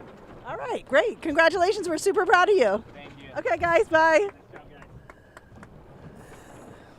All right, and whoa, our monitor there. This is the tricky part. Great job. Come on up here. This is our second place? Yep, second place.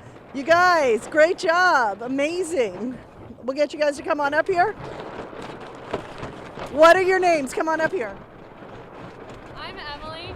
Emily and Luca. I know this sail is really loud. Tell me what went on out there. What happened? Right off the start, we had a lane to tack to port, so we did that and went to the right, and the right really paid on the first upwind, and so we just watched the numbers on our compass, and then we played the shifts, and then we were first around the windward mark, and then we held that for most of the race until right at the finish line, but it was still a great race. All right, and what happened there at the finish? I think we just tacked a little early, and they tacked a little later, and they were on the favorite end of the line, and we just missed it by a slim margin. All right, it was amazing though. How do you feel? I feel great. How do you feel? It was awesome. A little disappointing, but it was an awesome race. And who do you guys sail for? NB40. Okay, all right, great guys. Thanks so much. We're super proud of you. You did an amazing job. Great job. Awesome All right. group. Top 3 finishers in that super competitive race. That was amazing. Ooh. And then not too far behind them is that next fleet. So we will have one more set of finishers today. Okay, so where are we here? Let's catch up on our drone shot. Yeah. We are heading downwind just to the final leeward mark and onto the reach. Now I'm trying to figure out if these sailors are from which race they're in, whether they were in the race that's finishing now or the race from behind, but we'll catch ourselves up here momentarily. Okay. So they were excited. That was a great finish. They did a great job. Yeah, they all did. Really nice. So it looks like in the lead here, 9045. 9045, and I can't catch. I see 7. Owen Granger and Reed Nelson Okay. are in the lead, 9045. And 8777. 8777. 8777.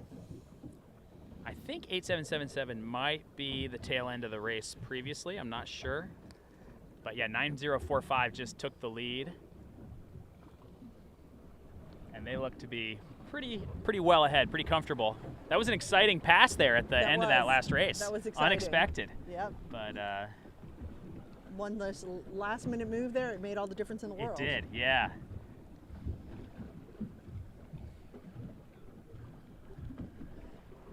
Great job.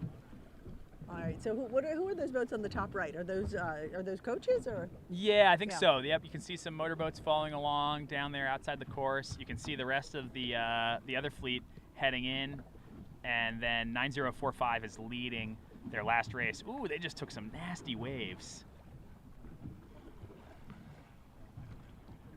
Really got slowed down there by those waves at this leeward mark rounding. That could be a problem for them. Uh-oh. If they have water in the boat, they've got to figure out whether they can make it to the finish line or whether they need to actually go in and bail the water out, because water is super heavy. If you're carrying water in the boat, it'll slow you down. Can you bail while you're sailing? You can, it just slows you down a little bit. Okay. Yep. There is a auto bailer down at the bottom of the boat, so maybe they're fine if the auto bailer dries their boat out, but looks like they're doing just fine on their way to a comfortable win.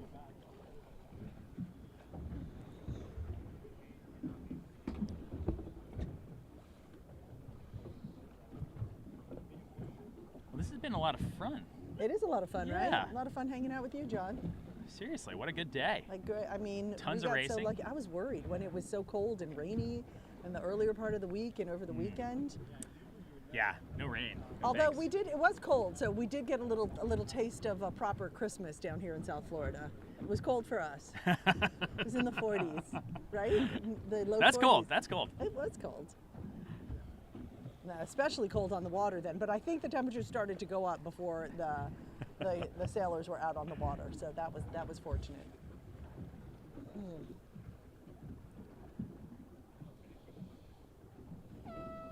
All right, there's our race winners, 9045. 9045 coming across the line here. We'll see if we can get them to come over That here. is Owen Granger and Reed Nelson. Owen and Reed. Yeah, we talked to them last time, right? I think we did. Yeah.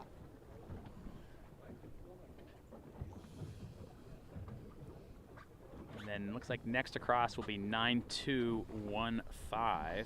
That is Thomas Whidden and Kit Harned. All right. We got 9045 coming up to the boat. And then in third place is 8111. 8111.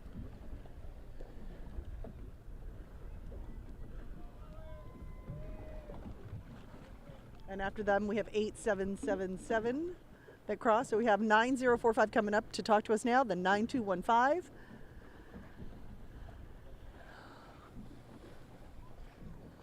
Back. All right, here come our race winners. Hi, guys. Hey, how are you? Oh. Hi, guys. How are you? Go ahead and give us your names. I'm Owen Granger, Reed Nelson. Right. How you guys doing? Really good now, we won. Yeah, the start of the day was a little rough. We had a breakdown in the second race, but the last two races were great comebacks. It's all top 10s, and the last race a pretty nice one. So, really great day. How did this one feel? I mean, this one felt great once we were done with it. Stressful during it, though. What was the most stressful part? I think probably the last downwind and last reach, when you're so close, and then to just keep pushing and keep extending was really tough. But it was also when you're so tired as well. It was really great. Last race of the day. How do you feel? Kind of happy to go in, honestly. Go get a burger. Thanks, guys. Take it. Congratulations. We're super proud of you. You're okay. You're fine. All right, that was great. Let's see if we can get now. I think 8777 came in fourth. We got 9215 came in second. I think they're coming on over here. Great job, guys. And then was it 8111 came in third? Okay, hi guys, how are ya? Congratulations, great job. What are your names? Come on up here, let me pull you up. All right, and what are your names? I'm Thomas Whitten. I'm Kit Harned. Okay, I think I'm blocking your shot here. How do you feel? I feel great. It was a good day. We sailed well, and that's important. That was fun. Yeah. Why do you think you did so well? I thought we had good communication today, and we were just putting the shifts together. How long have you been sailing together? We started in January of this year, actually. Yeah, so it's been good. Yeah. We've had a good summer, and it's been a good year. Good 2022. How was the day collectively for you? I know you did really well right now. How about the rest of the races? Yeah, we actually got 2 bullets the first 2 races. And then we got a second to third race also, but we were OCS, unfortunately. Okay. Well, congratulations. Looking forward to tomorrow? Yeah. What are you going to do now? I'll go home. Maybe go in the hot tub. That'd be nice. Where are you guys from? We're from Connecticut. Oh, from Connecticut. Okay, what club? Riverside Yacht Club, and we sail with Augie Dale. Great, congratulations. Go get in the hot tub. Yeah. Bye, guys. Okay, we have 8111 and we have 8777. Or that's it. This is it for the day. That's so hopefully, bye-bye. Thanks, guys. Congratulations. Great to see those So race exciting. winners and second and thirds. We'll grab these guys if we can. I don't know. They might be too far out now. Okay. Gotcha. So, great job, guys. Yeah, I think that might be. Unless we can get one more boat to come over to us, maybe if 8111 comes over. But great to see sailors from all over the country. We had Connecticut, California. Yep. Miami. And a lot of other countries here also. About 20 countries are represented. We got about 800 sailors here this weekend, 800 sailors, this week. And an exciting day, a picture perfect day, no complaints. Any complaints from you, John? No. No. No, literally not a Okay. one. The snacks were good? Snacks were good. Okay, great. I hope no one got tired of our voices, but we did our best to keep the commentary running. And I'll always listen to you. The drone footage was amazing. I'm starting The drone to footage was great. slur my speech, but Yeah, we need a drink also. Yeah. We need something wet on our whistle. A big thank you to Tim and Iris Galoya for taking us out on our boat. Congratulations to Chris Block on another successful day, and Jim Van Buren also for running a tight ship. I've always said he could run a major cruise line. He does such a great job. And everybody out here had a terrific time. And are we wrapping up? I think so. Yeah, Is the that it, last couple guys? boats are finishing their race, and everyone else is heading to shore. Okay. So I think that's about it. How's our battery power? I think we're pretty done. But we're going to be back tomorrow, right? Okay. Back tomorrow with the Opties. We're going to 10 a.m. recharge our batteries in every sense of the word. We're so happy to have been able to bring this to you. I'm Cynthia Demas. I'm John Pierce. And we can't wait to see you tomorrow. We'll start around 10 o'clock. See you then. Have a great day, everyone. Adios.